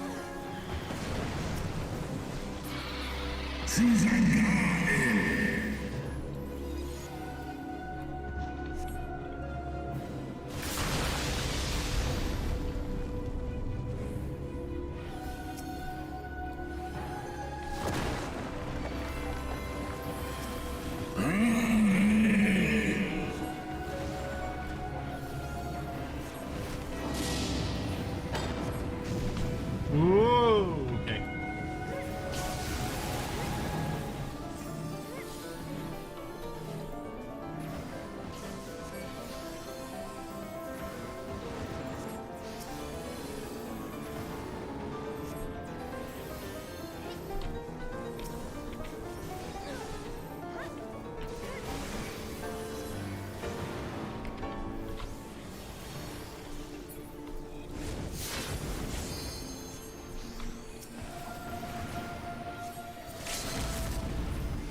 Get his ass!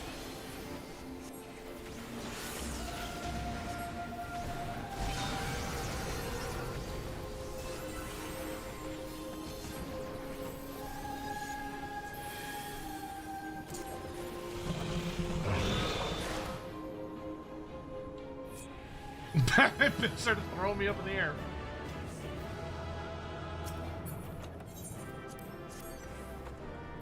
Did he drop any good loot? Nah. Okay. See ya.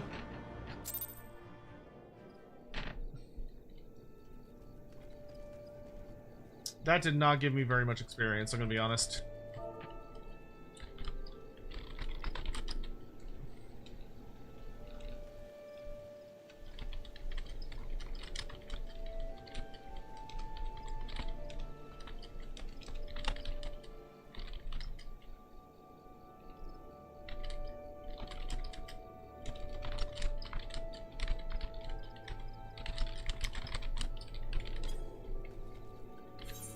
Though, while I'm doing that, I can also knock out Beast Tribe stuff.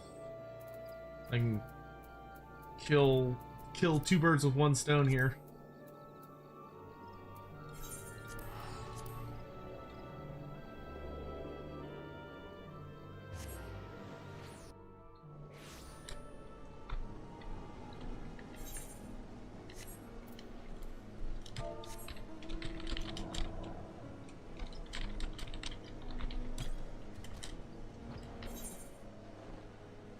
Oh, we have an Umbral Static Storm. Fun.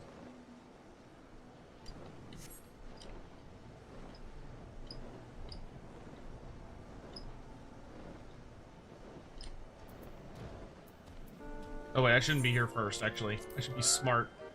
I should come here last.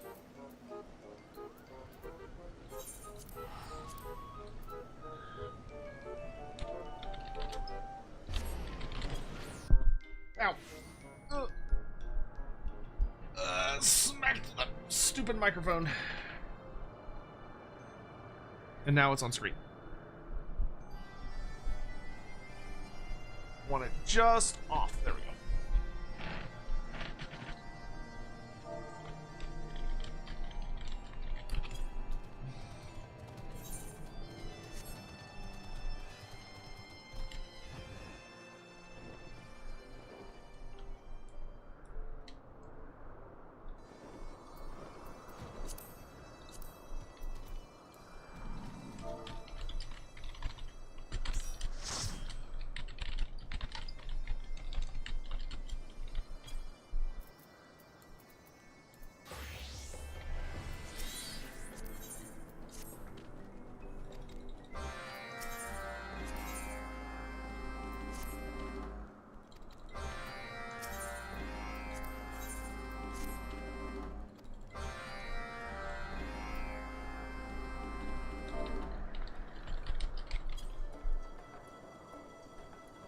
Trying to figure out what everybody's gonna be doing roll-wise.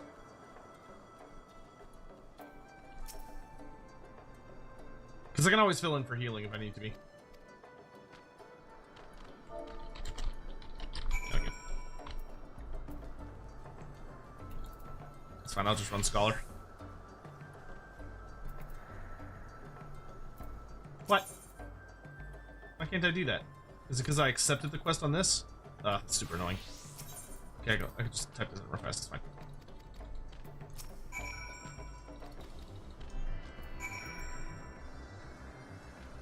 Why is there so much talking in this quest? Oh no, I don't want to do that right now. Ah, get me off. Alright. Scholar. So that'll let us do Sushui of the Violent Tides.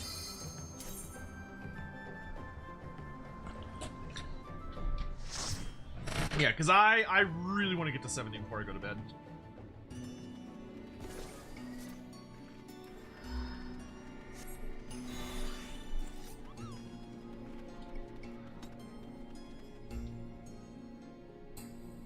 Doc never did Sushui? Huh.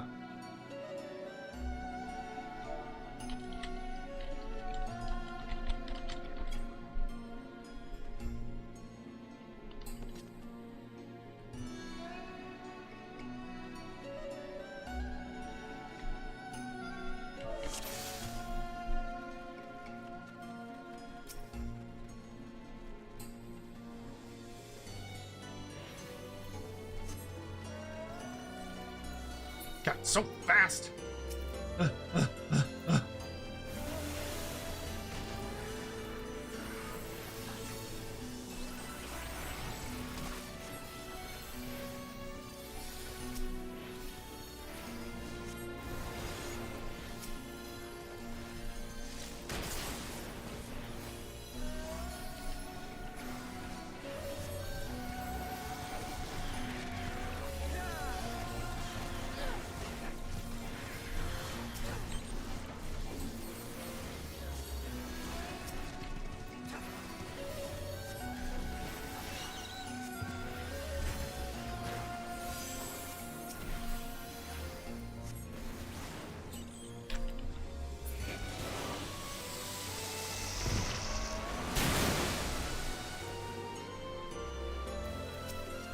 Give me a real challenge!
Luckily, healing on this career is not that hard. Like, it's mostly about just managing your ether flow stacks to make sure that you've got, like, a tool ready very quick if you need it.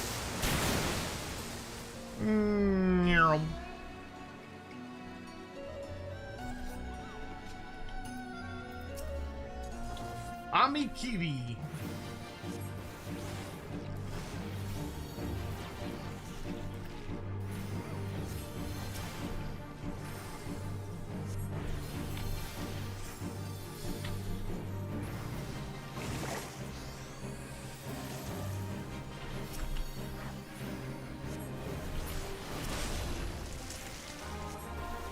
His leg is shattered. Fuck him up, fuck him up, fuck him up.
Oh, this is the mega pull? Alright, let's fucking go.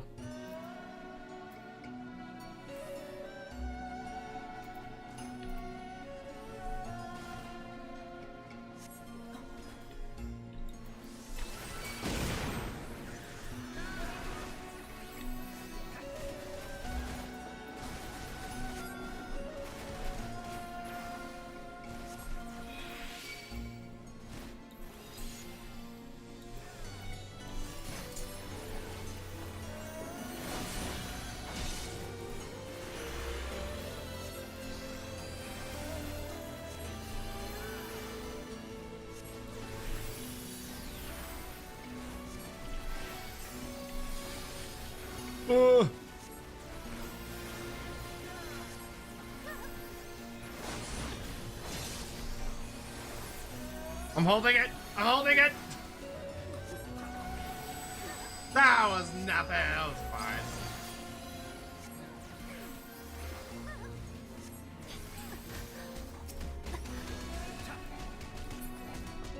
Psh. Call that a challenge.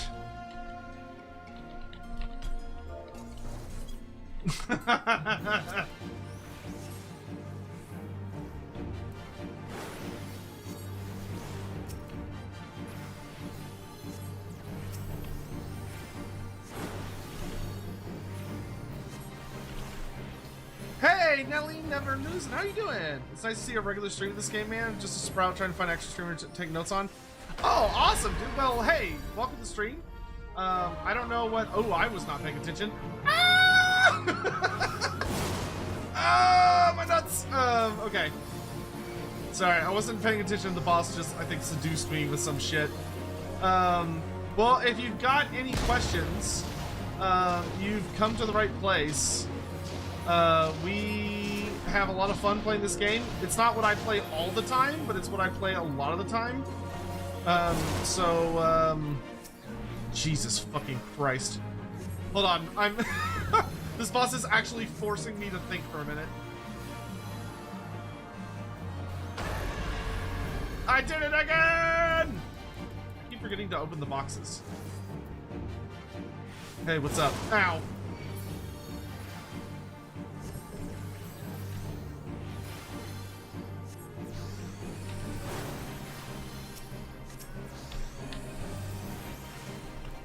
It wasn't that bad. I'm talking about other streamers. I see it's just straight goober material. Yeah, I can see that. Well, and you know, it's hard because a lot of the people who enjoy playing this game have already been playing it for a really long time.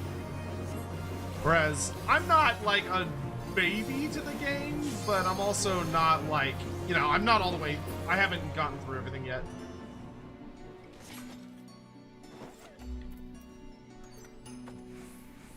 No, I don't need any of this.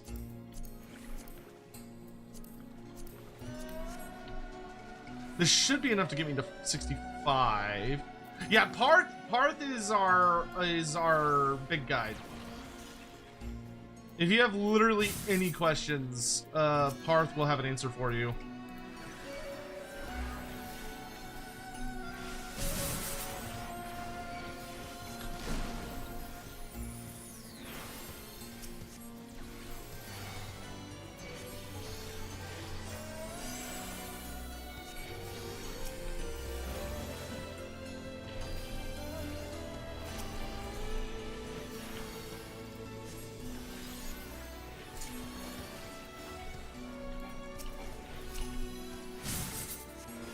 Nelly Lover, what like server and stuff are you on, by the way? Would I consider a good vampire? Yes.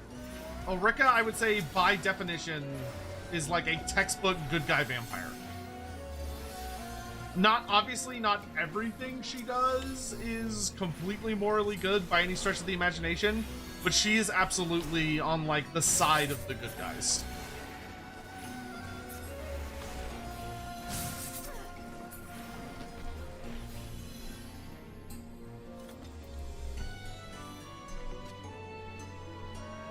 I lost my train of thought. Nelly, I was gonna ask, what do you play? Like, what's your preferred job and stuff?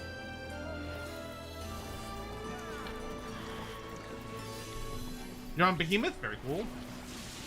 I was an idiot and signed up for Goblin, even though I've never met another soul who's on Goblin.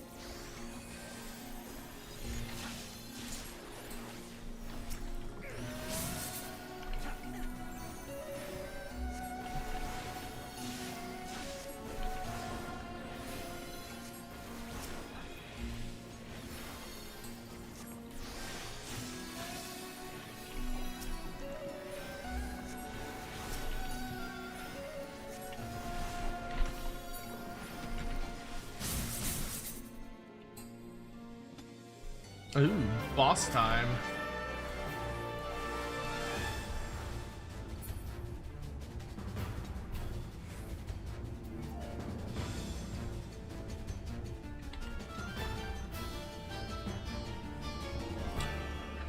Sishwe yohei.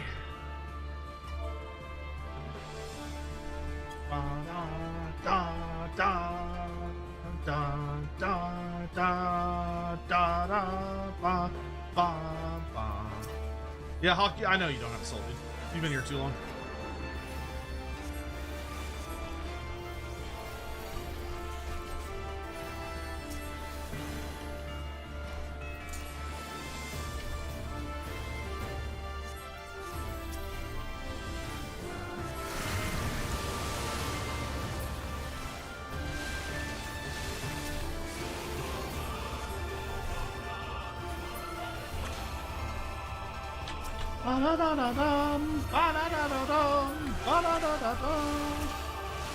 Ooh, I gotta get away.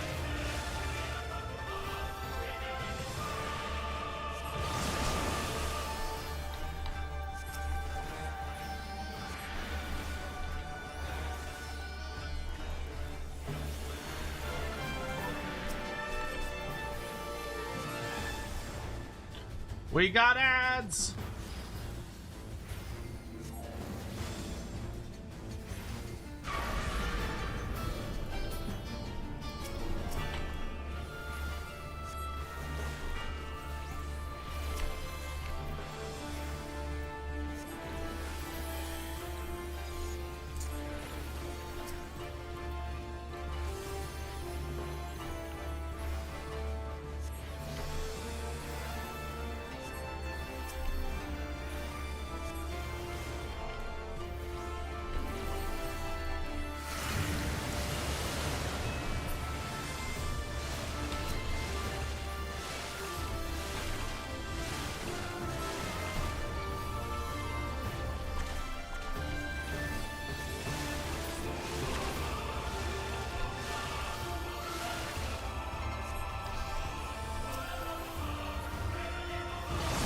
Ugh.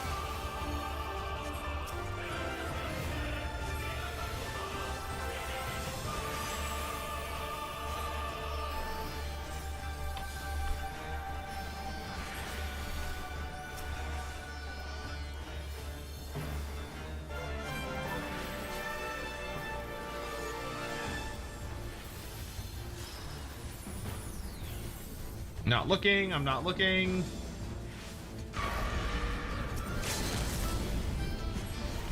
Get her ass!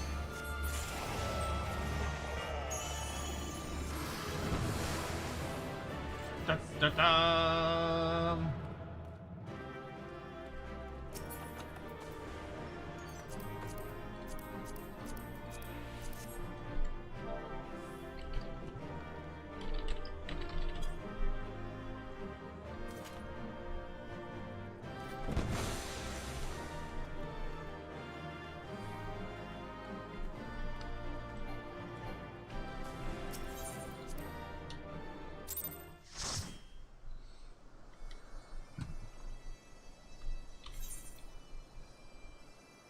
Yay, I'm 65! Which means now I can do Bardam's Medal. Oh, I love Bardam's Medal. That's such a fun dungeon. Bardam's Medal is fucking sick.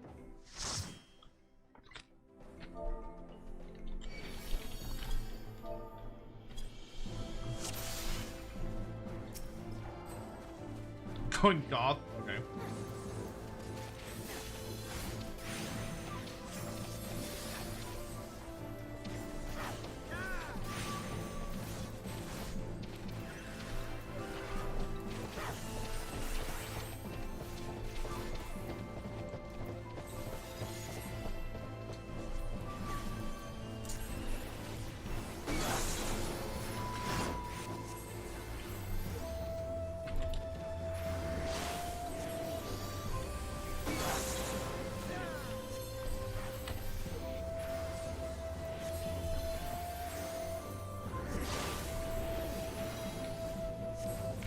So far, so good.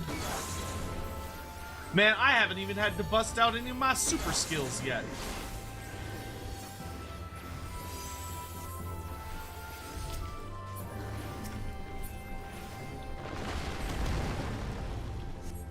Easy peasy, baby. Alex stresses me out when she teleports like super far in front of me. Sitting here spending most of my effort just trying to keep up.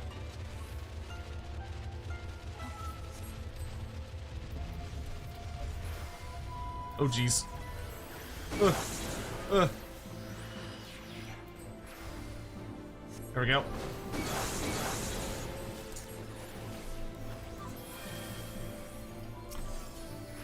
Why is everyone getting in front of the AoEs? Quit making me work so hard.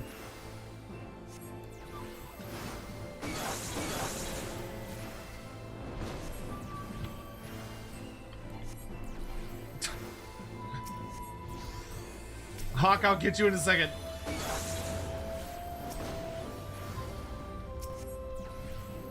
Are you having fun laying on the floor over there?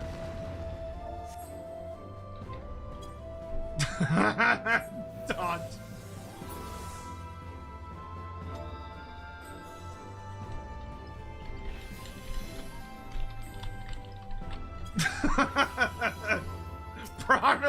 I'm not accepting responsibility for Hawk's slow feet.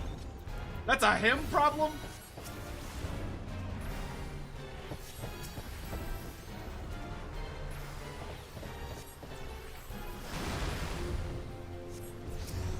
Okay, I'm trying to remember how the fuck this dude even works.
Get to the wall!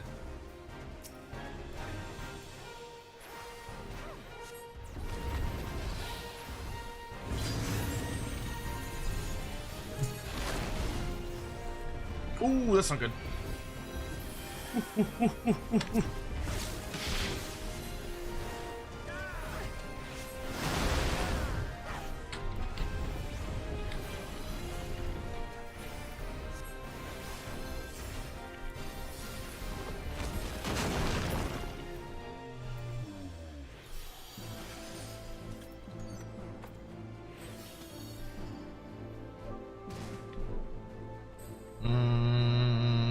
No.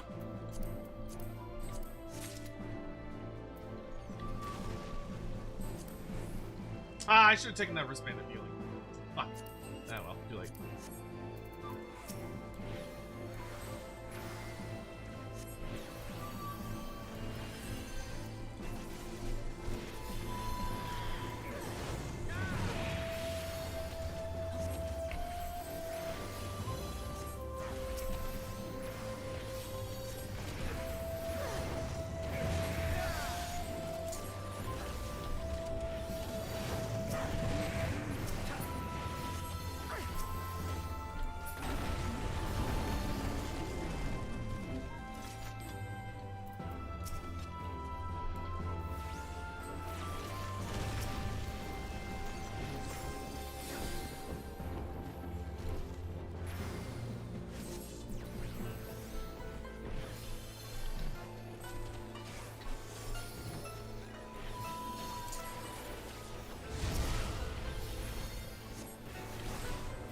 Hopefully I get Art of War 3, like 2 or 3 at some point.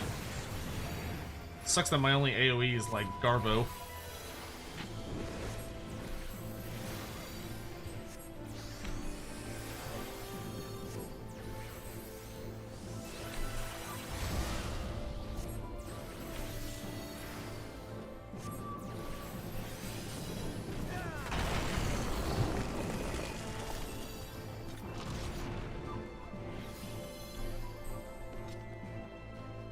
Bardom. Oh, this is the fucking weird boss. I remember this shit.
I don't know how I dodged that, but alright.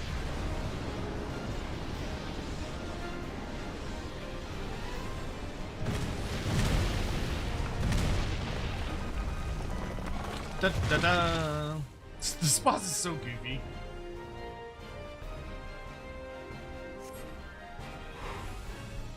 Thanks, Dad. Big rock Dad.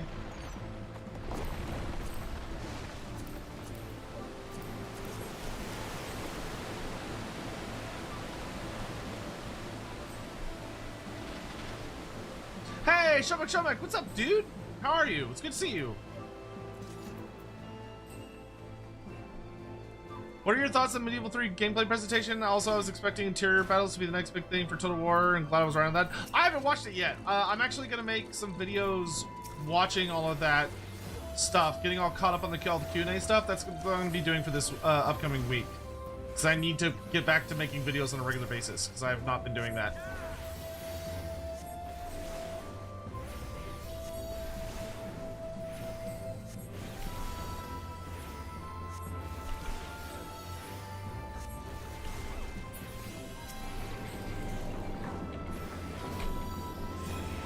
Almost got ran over by that.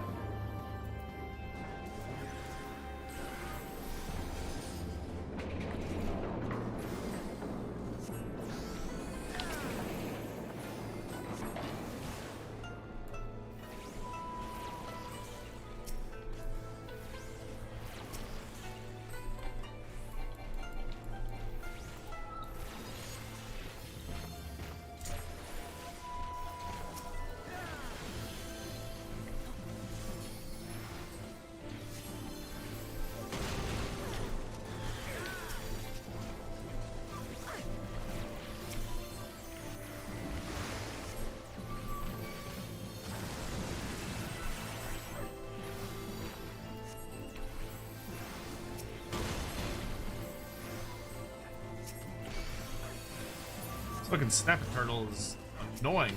There we go.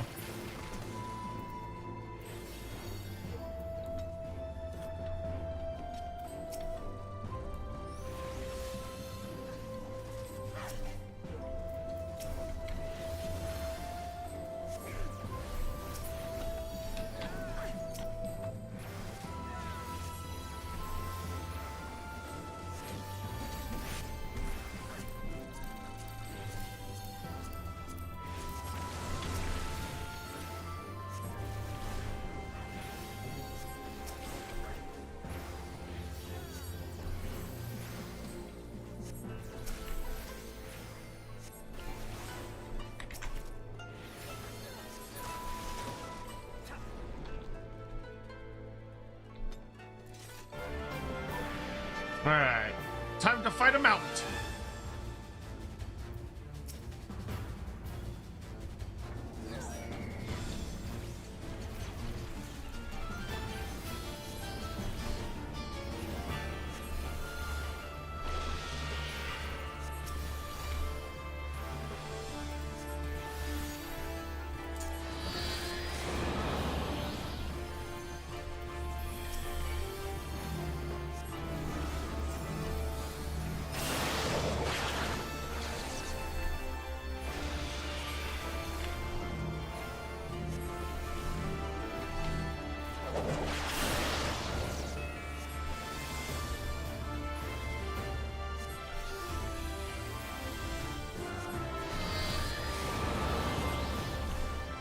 Daylight saving battling bosses, that is what we appear to be doing.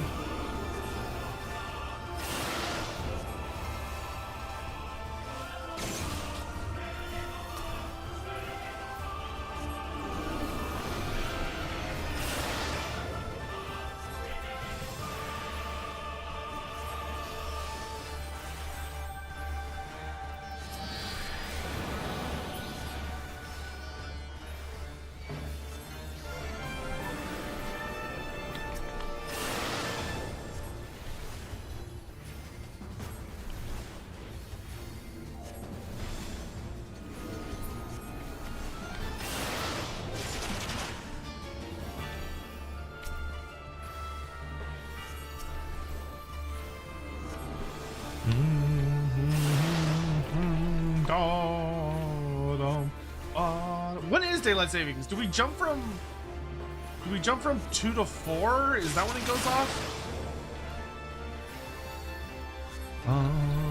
Ba-dum, ba-dum, ba-dum, dum, dum.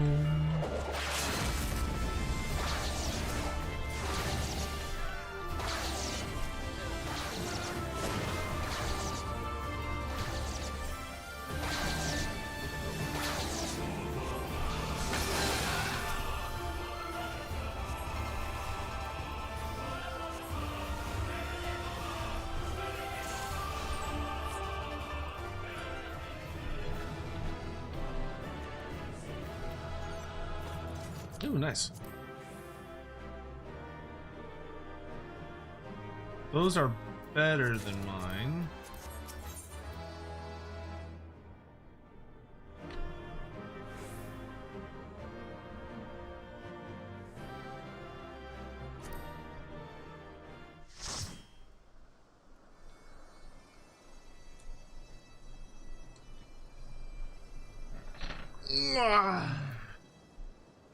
Oh, was it earlier? Yeah, it could have been earlier. I wouldn't have noticed. Oh, I got a Garuda card. Cool.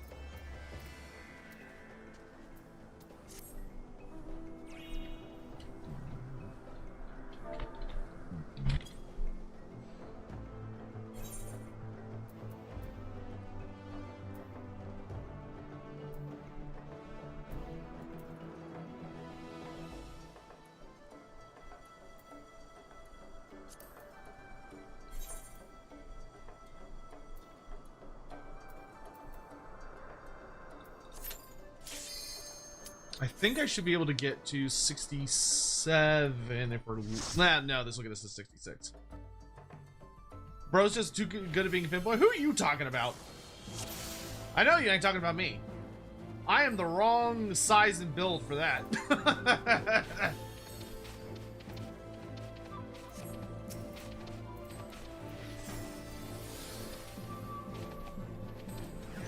I know some good fanboys, though.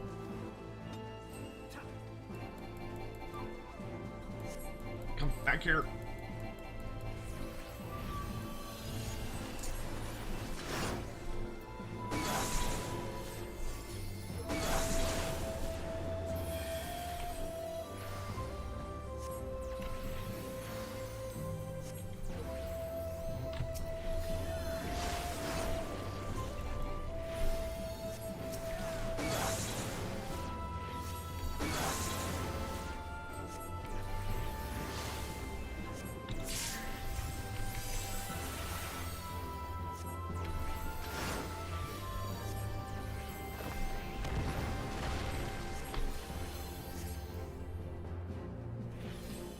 You're still alive, that's all that matters.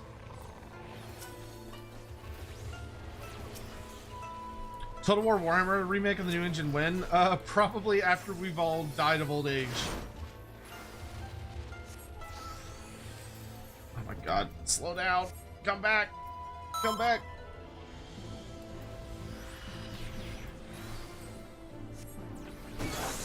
Please let me die so I can utilize the healing bonus? Oh, you want to die? Alright.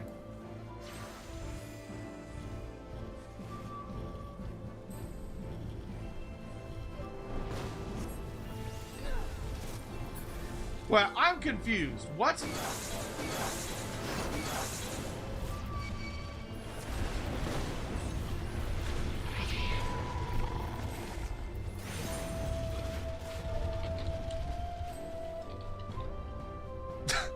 Who just said they wanted to die? Oh, that was your macro for living dead. Oh, I see. That confused me.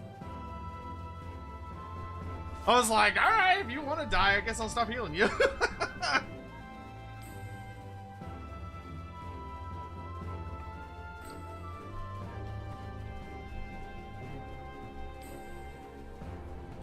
Okay, now that I know what that sound was, if I hear it again, I'll be aware of what I was being communicated. What are our thoughts on the Fishman art, the RPG book? I don't. To my understanding, it's not Fishman. It's some dark sprites. If I'm wrong, though, I would be happy to be wrong. But from what I heard, it's not actually Fishman art. It's a different. It's like something different.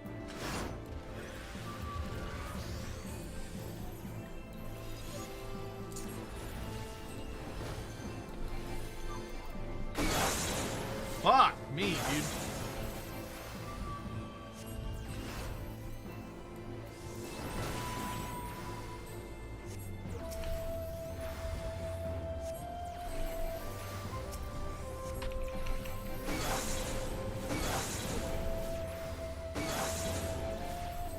Oh, I don't have my ferry. Fuck.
Fucking dumbass big buffalo bitch.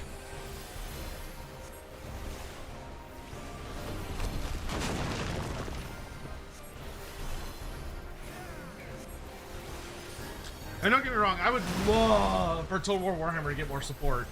I have a hard time believing that. Dark Knight Gaming is hard, I believe it.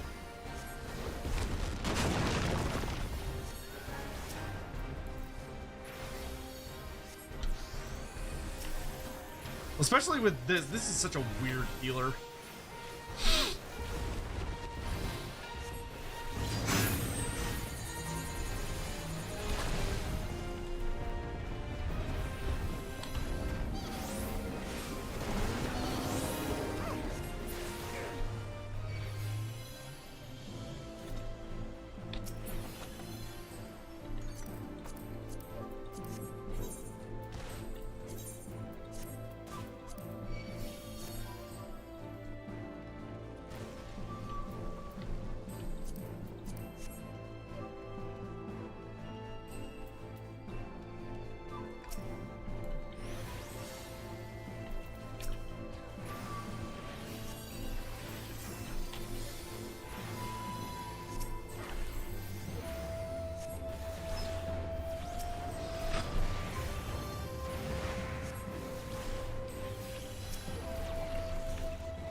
Scholars rewarding? Is it? I don't know about that.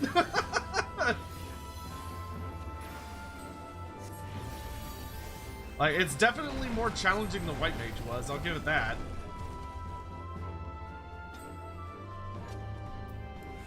I'm dubious about the more rewarding part.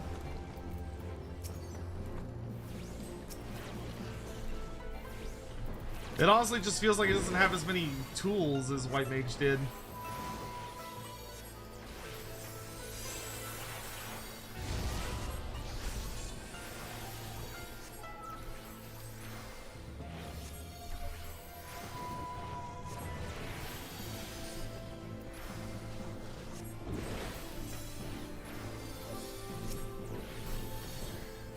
Because it doesn't have good DPS tools either. Like, White Mage had better utility and it had better healing. Because the ability to just run up to all these ad groups and just mass stun them was, like, so helpful. And then this goofy-ass bitch shows up and is like, the best I can do is ping them for, like, a goofy-ass ability for a little bit.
I mean, I can imagine having a, like, if you want to have like a serious group, then like for dungeon running and stuff, you probably want like at least one, oh bullshit.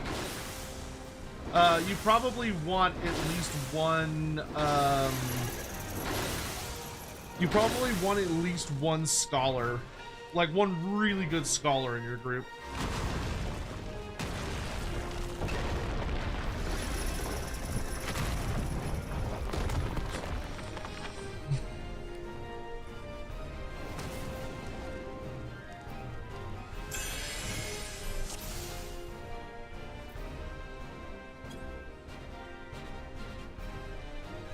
Another egg.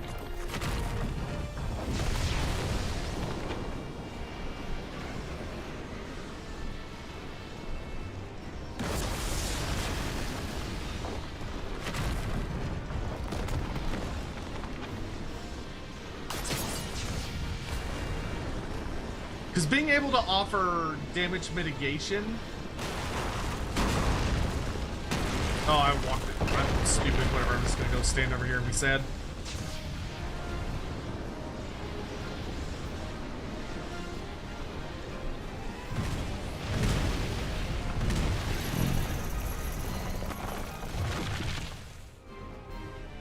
Have expected to just like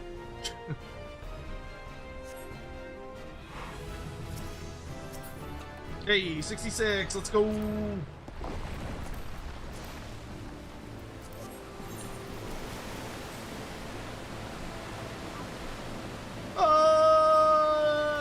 Crack. Eat another egg real fast.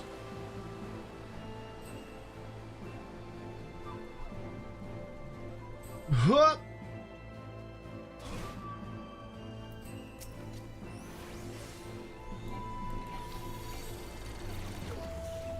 Chain stratagem? What the fuck? Oh, that's kind of cool. I have an ability now that increases... Oh, it makes a target more vulnerable to crits. That's kind of fun.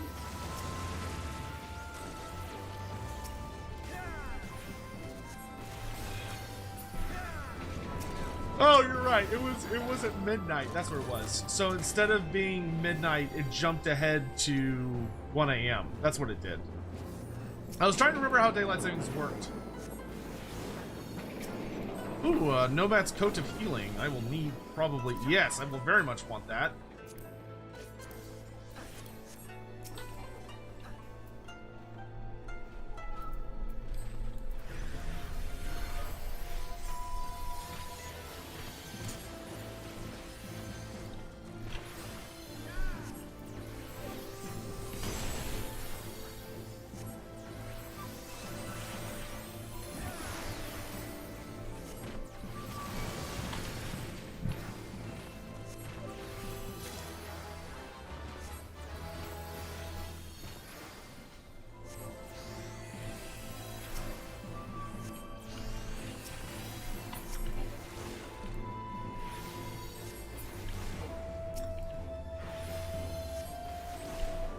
It does seem that with Bathsheba, the end rumors are coming full circle since we might get a lot of lore drops from claw speakers. Yeah, I would say that it feels very likely that end is becoming more and more realistic of a proposition. The fact that they're actually going to be going into Indian lore and talking about the Indian gods and everything, like it's not just a casual little like, oh look, Tigermen. Like they're like, no. We're gonna go into like what makes them Tigermen and yada yada yada yada. And that is so hype.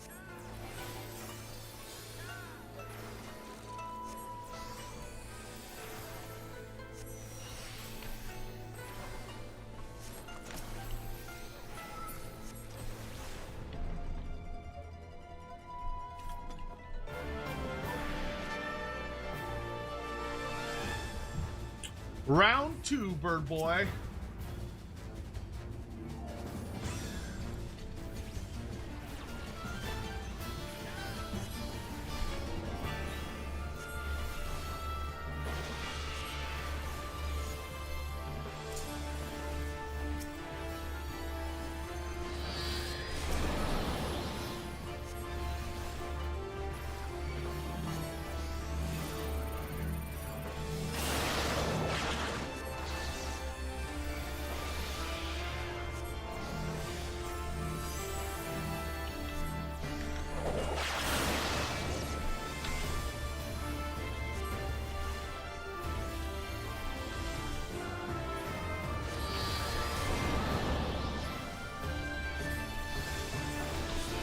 Yeah, we're all very excited for the arrival of Cat Muscle Mommy.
I'm gonna have to do that dungeon one more time.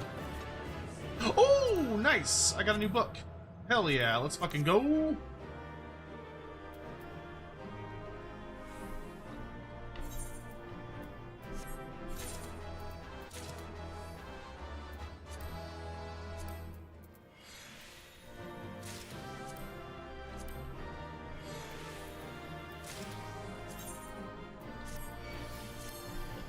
Nice, I'll take that. Okay, I gotta repair my gear real quick because it's like falling apart.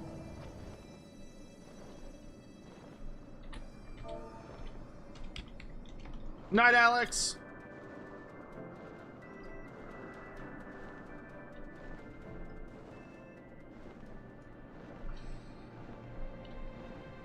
Let's see.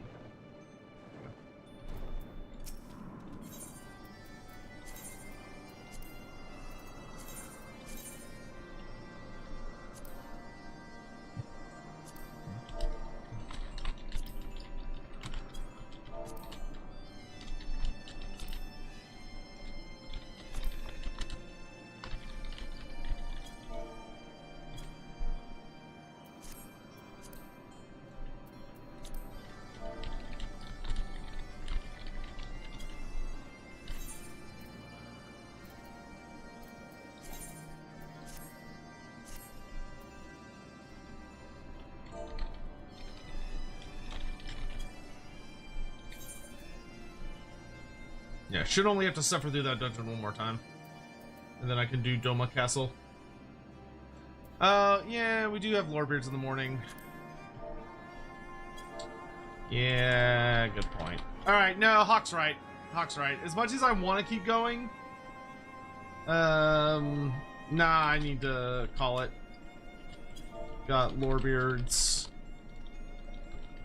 And I'll need to do some reading as well. So, unfortunately. So, more tomorrow. Good news is get daily quest buff for tomorrow. Well, you terrible people. Amen. Amen. Yeah, that works out fine, because that means when we come back tomorrow, we can get the dailies fresh, which will help. Alright. Yep, that's a good place to call it, because we lost an hour to daylight savings. I think if it was only 1 a.m. right now, if it was only 1 a.m., I think I could go for another hour.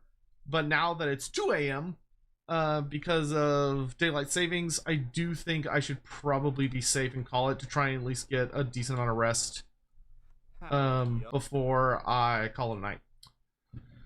As much as I don't want to. because I genuinely enjoy playing this game with you guys, even if we're just like, shut the fuck up, Jesus Christ. So hopefully you all had fun just kind of hanging out and chilling. We're gonna be playing a lot of Total War this upcoming week because I'm gonna be starting into a fresh new Total War Warhammer campaign. Because I'm gonna be starting. I don't remember who issued the challenge campaign. I've got to look it up, but we were issued a challenge campaign by somebody in the community to do like an ice themed campaign. And I would very much like to do that. So, because someone paid me to do it, so I'm gonna do it, even if I don't remember who it was that challenged me to do it. You know, all that stuff help. Every bit helps. So, hopefully you all have a good night. I'm gonna send this out to raid. Why don't we raid Froggy? In any event, I hope you all have a great evening. Please take care, and I will see you later.